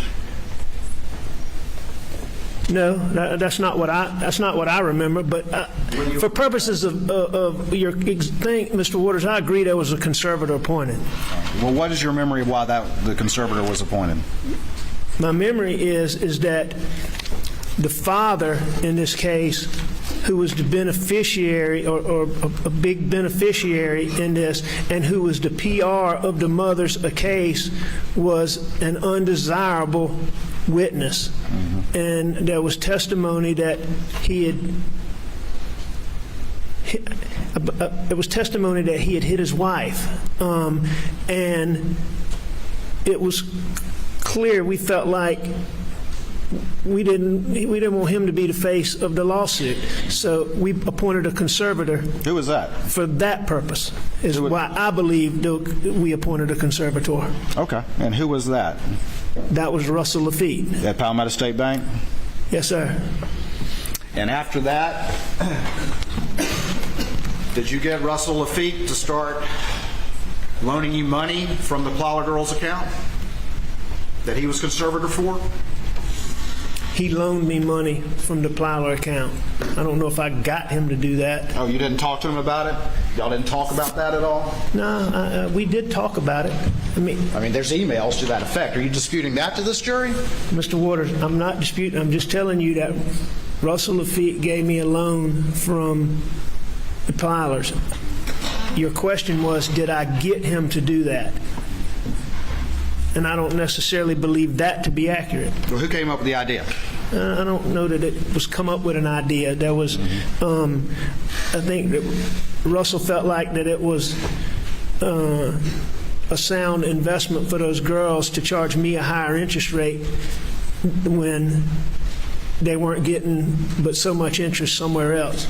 So, what was that interest rate that y'all thought was such a good idea for these girls? Do you recall what it was? I can't remember.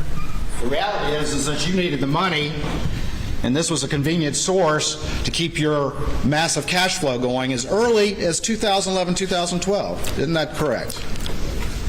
Well, this was a loan, yes, sir. But exactly why it came from them versus the bank, I can't tell you the details without looking at all that.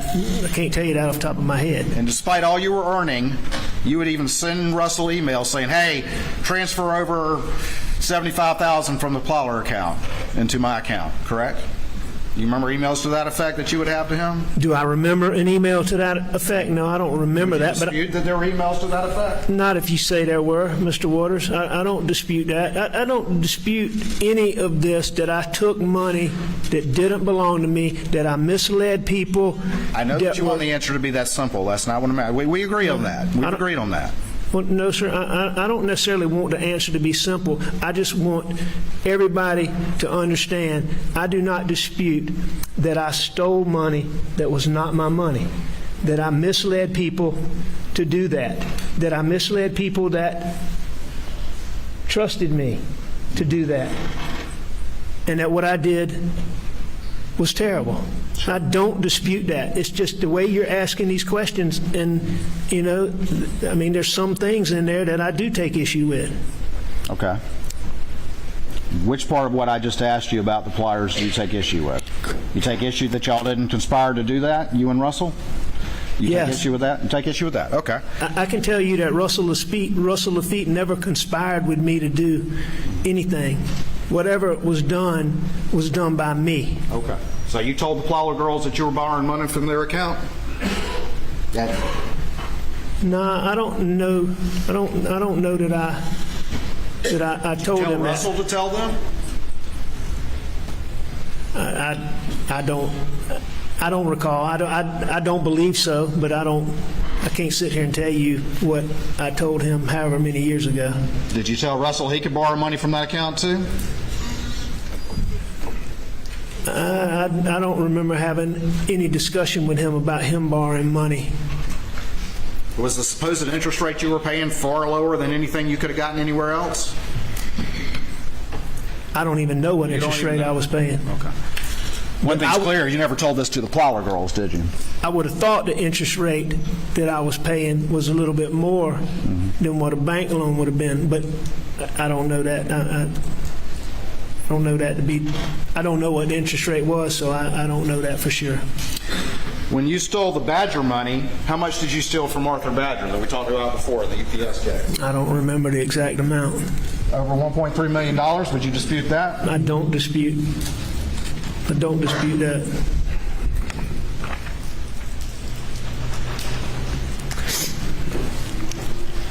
And that was in addition to the $1.2 million in attorney's fees for his case alone that would have been attributed to you through the firm? What I stole from Arthur Badger, let me ask you this, inappropriately, was in addition to any fees that I legitimately earned. I shouldn't have stolen money from Arthur Badger. I misled him, and I was wrong.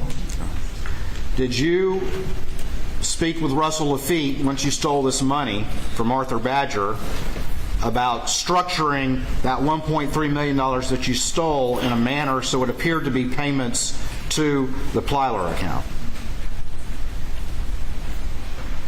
You understand the question? No, sir. Say that again. Did you have any conversations with Russell Lafitte about structuring this $1.3 million into multiple payments and then applying it to the Plyler account? I've heard the testimony and I've seen some of those records. I'm asking if you did. Did you have any conversations with Russell about that? I had to. Okay. I had to have. All right. You even asked him to recut the check, correct? To have Jeannie recut the check. I've seen, I believe, an email or a text to that effect. So you don't dispute that? No, I don't dispute that. What I dispute is if you're insinuating in any way, this was stuff that I did. Okay. I mean, this stuff that I did these things wrong. Russell Lafitte didn't do anything. I'm not here to talk about that. I'm just talking about what went on. And I know, but you keep talking about what I did with Russell Lafitte, and what I want to let you know is that I did this. I know. And I'm the one that took people's money that I shouldn't have taken, and that Russell Lafitte was not involved in helping me do that. I'm just asked you a knowingly. question. If he did it without knowing it. All right, so you sent him an email and then asked him to recut the check and have the check made out to various amounts short of that, and then applied those over time to give the illusion of payments to the Plyler account. Is that correct? Mr. Waters? Is that correct? I don't know, but I'll tell you this. Okay, I you don't know. dispute what's in those emails as far as, or text, as far as what I told Russell and as far as what I did to again, take money that didn't belong to me, that wasn't mine, and that I was wrong for taking. It's just the specifics of that you want me to give you details on, and I can't do that. I do not dispute what's in those texts or emails. And did you steal that Badger money because you had to pay back the Plyler girls' money before they turned 18 and reached the age of majority? And Russell would then have to be held to account for that money that he had loaned to himself and to you. First off, I don't know anything about any money that Russell loaned to himself. I only know about what he loaned to me. And I don't believe that me stealing Arthur Badger's money and taking that money that did not belong to me, that I wrongly took, had anything to do. I don't remember it having a relationship with having to pay back a loan, or there being some time pressure to pay back a loan that he gave me on the Plyler conservatorship. You don't remember that? No, and I'm not saying that that didn't happen. I'm saying that I don't remember. That's not the way I remember it, and I don't remember it. Did you ultimately borrow $1 million roughly from the Plyler girls without their knowledge? Does that sound right? About $1 million in total? If you tell me that's the number, I mean, that surprises me, but I don't dispute what's in the records. But I didn't believe I had a loan for, are you saying $1 million? I didn't believe that I had a loan. Mr. Waters, if that's what the records say, I don't dispute it, but that's not what I thought. I didn't think I had a $1 million loan from them. But if that's what the records say, I don't dispute that. But I can tell you this, if I had $1 million loan from them, I don't remember that, and I may be confusing it with what a loan from the bank. But again, if that's what's in the records, I don't dispute it. All right. So you have no memory whatsoever, and so for all you know, it's just a coincidence that the Plylers were about to turn 18 when you stole this Badger money, and you applied a significant amount of it to pay that off before they turned 18. You don't have any memory of that. No, I can tell you that was never an issue or motivation for me. Again,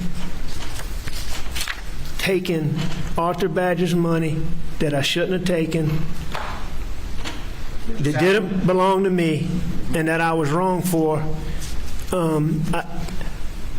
I don't remember a loan from the Plyler conservatorship as being motivation for that. So for all you can remember, it's just a coincidence. Why I stole Arthur Badger's money, just being a coincidence? Why you applied it to the Plyler loans right before they turned 18. No, I'm not saying is a coincidence or not a coincidence. What I'm saying is I don't remember that. Okay. And so I don't remember that being the motivation. If it was, I didn't know I had $1 million loan from the Plyler conservatorship, at least as I sit here today. But, you know, I would have known I had a loan from somewhere, and if I took Arthur Badger's money and applied it to that, I mean, again, I stole money that didn't belong to me. I misled Arthur Badger to take that money, and I was wrong. How many times have you practiced that answer before your testimony today? Because you I've keep never- giving the same one over and over again. I've never practiced that answer, but you keep asking me these questions, and I keep using that answer. Let me show you what's been entered into evidence as states 321. You recognize generally that document? I do. And what is that? This is the disbursement sheet on the Dion Martin case. What happened to Dion Martin? He got in a wreck. Do you know his family? When he got in the wreck? Prior to him getting in the wreck. I knew who his family was, but prior to getting in the wreck. But after he got in this wreck, I became very close with his family. Became very close with his family. And Dion suffered some pretty severe injuries, correct? Dion was hurt bad. Yes. Including an injury to his head. I heard you say that the other day. I don't specifically remember Dion having a head injury. I believe Dion had more orthopedic injuries, but he may have had some injury to his head. You met with him on a number of occasions?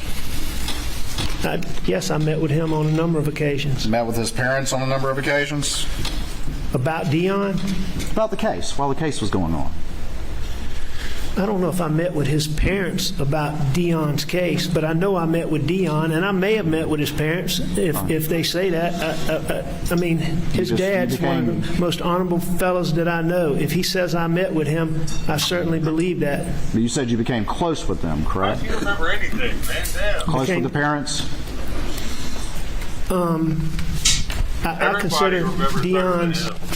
Yes, I think the world of his dad and his mom and Dion. What was the recovery that was obtained in Dion's case? I'll show it to you. Let's see, it looks like recovery, $2 million. Actually, this is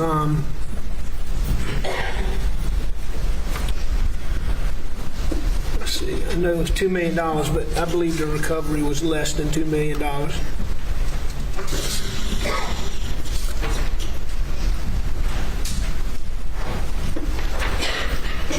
I believe the recovery was less than $2 million. I believe that I said it was $2 million.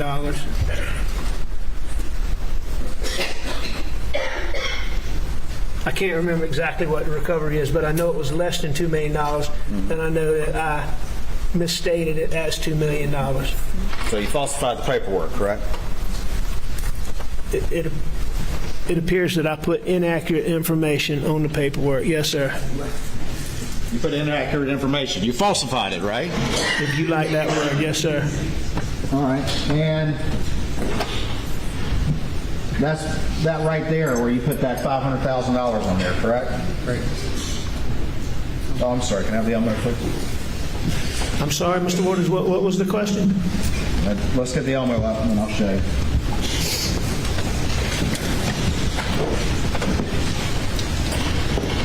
Right there, that's the $500,000 that you falsified this document with, is that correct? Where it says structured annuity directly to Michael Gunn? Yeah, that looks like one place that I... Yes. Why did you do that? Why did I... Yeah, why'd you put that $500,000? What was your purpose in doing that?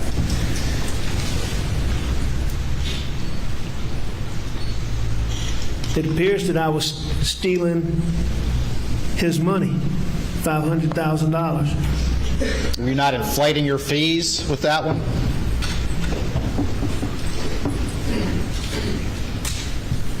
I mean, you don't remember? I know that I inflated the fees like I just talked about, but I believe go back to the top of that thing, I believe what I must have done with the structured annuity is I had that $500,000 check, and I must have had that made to forge, as you've heard, to steal that money. from Dion Martin All right, down at the bottom. that I shouldn't have. Is that your signature down there?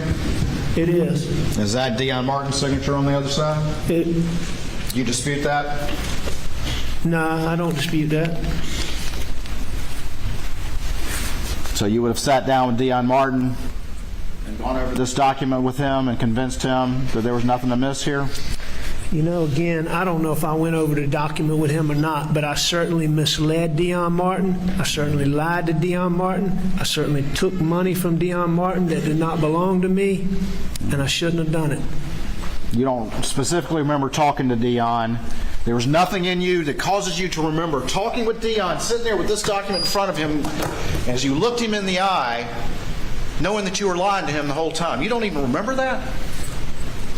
Nothing in you that causes you to remember that? To specifically remember, I'm not sure that I did sit down with Dion Martin, but I certainly, Mr. Waters, I misled Dion Martin. I lied to Dion Martin. I took Dion Martin's money when I shouldn't have. Well, let me ask you this. Of all the people on here, all these exhibits, do you have any independent recollection of a time where you sat down and looked that person in the eye and you were lying to them and convincing them that everything was okay while you stole their money? Do you remember it, even one of them? I'm sure I do. Okay, well, tell us about one. I mean, you have to show me. You have to give me. I'm asking you if you remember one time where you're sitting there in your heart, looking somebody in the eye, knowing you're stealing from them, and you remember it. I remember stealing from people. I remember lying to people, and I remember misleading people. For me to tell you that I sat down with each one of these people. I'm asking you to tell me about just one conversation, one time where you recall looking somebody in the eye and convincing them with your lies that nothing was amiss. One conversation. There were plenty of conversations where I looked people in the eye and I lied to them. There were plenty of times where I took money that I shouldn't have taken. There were plenty of times where I stole money. For me to sit and tell you a specific time that I sat down with a specific document and what exactly was said, if you ask me questions, but I can't remember sitting down with Dion. They certainly remember it, don't they, Mr. Murdaugh? I don't know if they do or not, but I would assume so. But you can't tell us one time where it just sticks out of your memory where you're like, I'm pulling a fast one right now. Oh, no. Or anything, whatever reaction you had. You can't remember a single one? No, sir, that's not correct. I can remember a lot of times where I lied to my clients, I misled my clients, and I stole money from my clients in conversations. But for me to sit and tell you that I had a conversation about this particular document, I don't dispute it. I know you don't dispute it, Mr. Murdaugh. You've said that 100 times, haven't you? But you can't recall for this jury one of these people looking them in the eye while you lied to them. You can't recall a single one. I've asked you this 3 times now. Oh, I promise you. Answer. Yes, Your Honor, asked and answered 3 times. Well, here.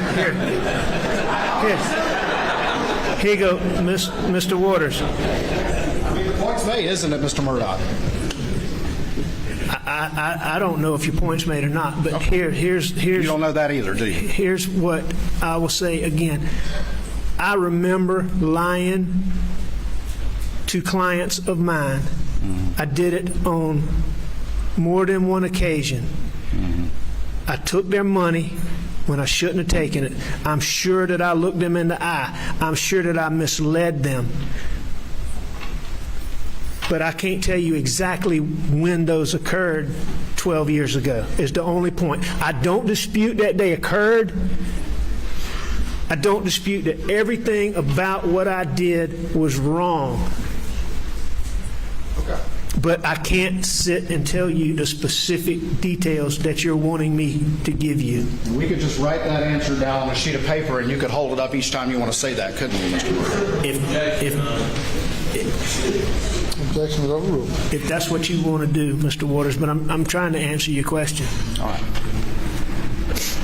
These were real people you were dealing with, right? Absolutely. They were. I know you want to give that answer, but these were real people, aren't they? Nah, they're very real people. And, you know, one of the saddest parts of this whole thing is, you know, they're people that I still care about, and I did them this way.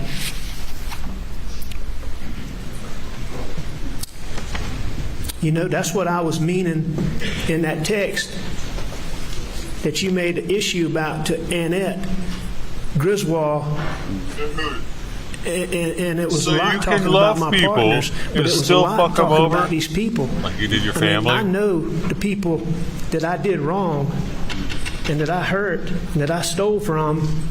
I mean, they're people that I think a lot of. You fucked up with that statement, dude. And they didn't know. Hang on. I want to say one more thing.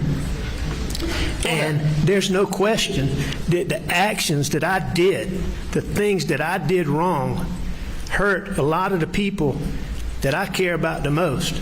Like and the I murder? did a lot of damage. Like the murder. And I wreaked a lot of havoc. That I'm. The damage and wreaked a lot of havoc. I hear you. There's no question about it. I'll show you what's been marked as States 315. See if you recognize this.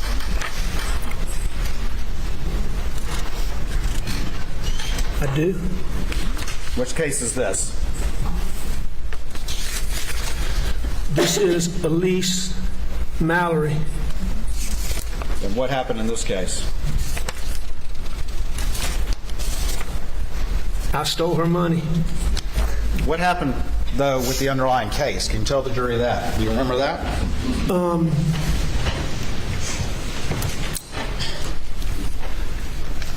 I believe it was Miss Taylor, Miss Mallory's. I believe it was her daughter. It might have been her granddaughter, but I believe it was her daughter. Was in a wreck. Did she die? And she got killed. And Miss Mallory came to you for help?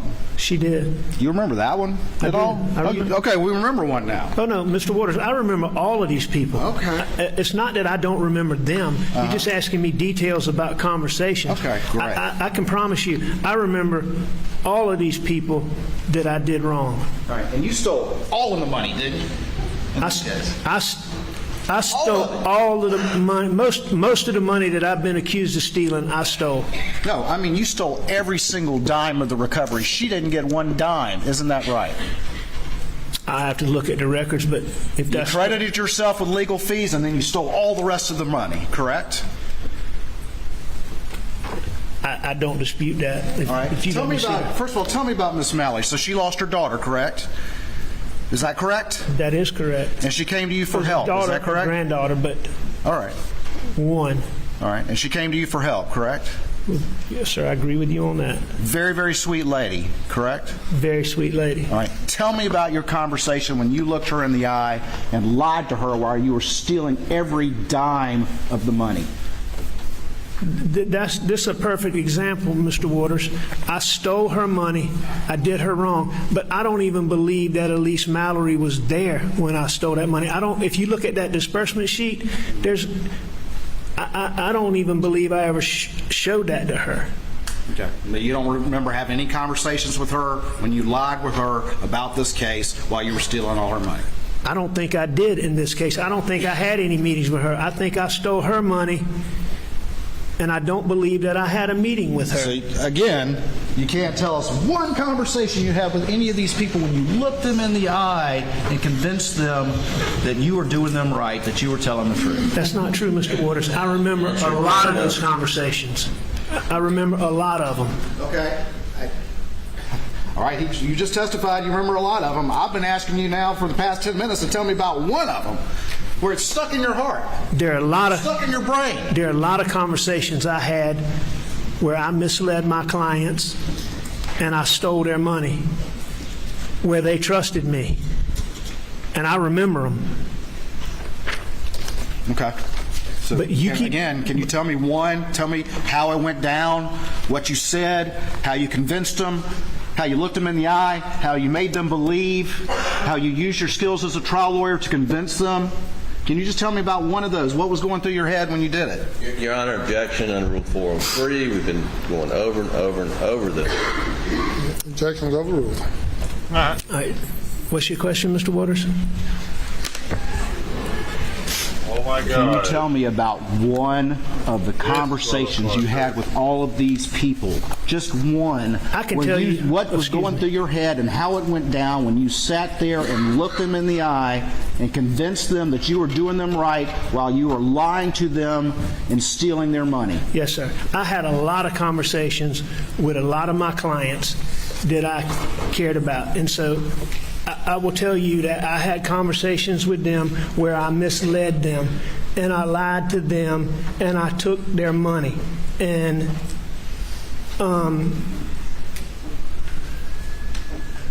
that was a number of times. Okay. But you're asking me. Just one specific one, Mr. Murdaugh? Every single one of these clients I would have had conversations with at some point. It's fine. But this particular, like Mr. Waters, that disbursement sheet, I didn't have, there was never a sit down with Miss Mallory about the dispersing the money. You don't recall talking to her about the status of her case and telling her lies and convincing her that you were on her side? You don't remember that? No, I definitely remember that, but that's not what you Tell me asked about me. I had numerous conversations with Miss Mallory, about this case. But the fact is you were asking me about me sitting down with this disbursement sheet, looking her in the eye and convincing her. And I'm telling you that didn't happen in this case. Now, I had a lot of conversations with her where I misled her, Mr. Waters, where I lied to her. Tell me about one. Tell me how it went down. Where? Just a moment. We're going to recess for the day and resume at 9:30 tomorrow morning. Everyone remain seated while the jury leaves.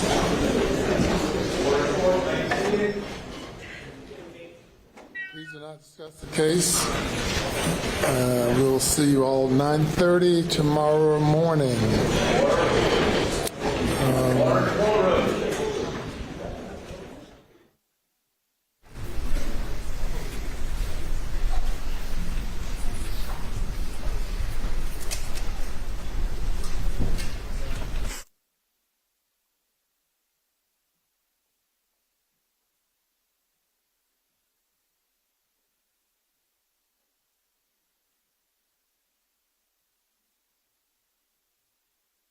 Before we adjourn for the day. From state, Your Honor. Yes, sir. Your Honor, we have two experts we brought in. Basically, one of them last night, and another one came in today from out of state. They're not complicated. One's a pathologist. His testimony will perhaps take 30 to 45 minutes on direct. I don't believe there's going to be much cross. The other one is a crime scene analyst who's testifying not about the whole crime scene, but specifically based on the pathologist's testimony about what happened in the feed room. Total, they should not take more than 2.5 hours. I wonder, since this apparently is going to go on for a while, if we might put them out tomorrow, either first thing in the morning or at the morning break. That's what Mr. Waters like to do, and get them out of here, because I believe his cross is probably going to go into Monday anyway at the rate we're going. It's just an accommodation. Why is he breaking his cross up, though? Going to opine on Fuck who that. killed who, when, and how. Just the mechanics of Fuck what out of here. What says the state? Your Honor, and I think the defense would have to concede, I've been very as accommodating as I can throughout this, but I do not want to interrupt my cross. Yeah. You asshole. They took a very long time today, and the state's entitled to the same consideration without interruption. Can you project how many more hours you have? Well, I'm actually didn't think it would take this long to get this far, but I think I've got some more financial to move through, and then we'll get to the other evidence. So 4 hours, 6 hours. I'm so bad at that, Your Honor. 3, 4, something like that. And if that's out at the outside. Right. So perhaps tomorrow afternoon we could Your Honor, get to 1 or 2. We can probably do this fairly quickly if Your Honor just leave that door open. I'm going to keep them here, but if I have to keep them here over the weekend, the financial impact of that is huge. I understand the dilemma, but I'm not going to require the state to break up the cross-examination of this witness. Well, and again, as I sit here and listen to this, I could have sworn This was a murder case. For 2 hours now, we haven't heard the word murder once. And not criticizing the strategy, obviously denigrating his character is what this is about, but really not relevant to the issue of whether he killed him. Credibility is an issue as it relates to all witnesses in every case. The world adjourned until 9:30 tomorrow morning. All right.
Well, that's it for that.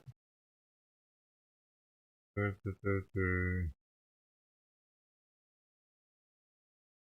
for joining me for the court stream. I'll be taking off now. There's Simon will play time. We'll come back and maybe use some PlayStation later. I do have the VR. I don't know if I want to use it yet. I don't I don't know if I'm feeling it really yet.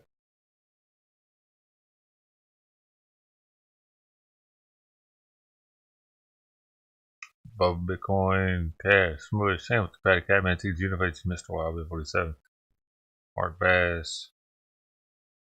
Hey, everybody else, anybody else that might be here. Ted Thomas, hey. Shout out to YouTube, shout out to Kick, D-Life, everywhere else.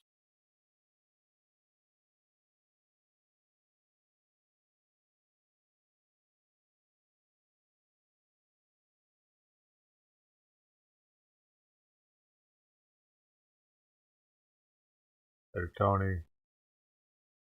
Are you holding it down over there on Kick? Alright, y'all.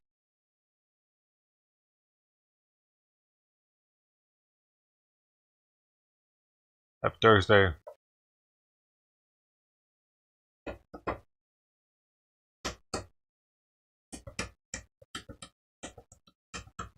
See y'all later now. Safe out there.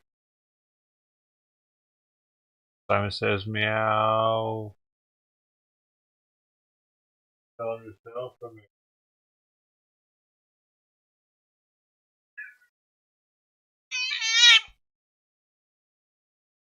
Tell him. Tell him. Alright. There, guys.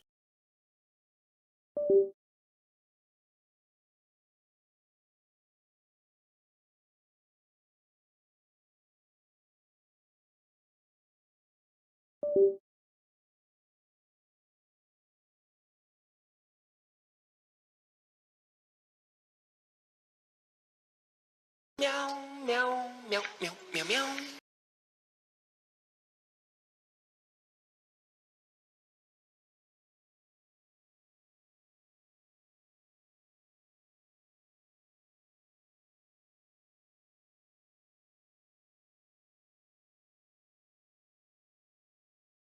Meow.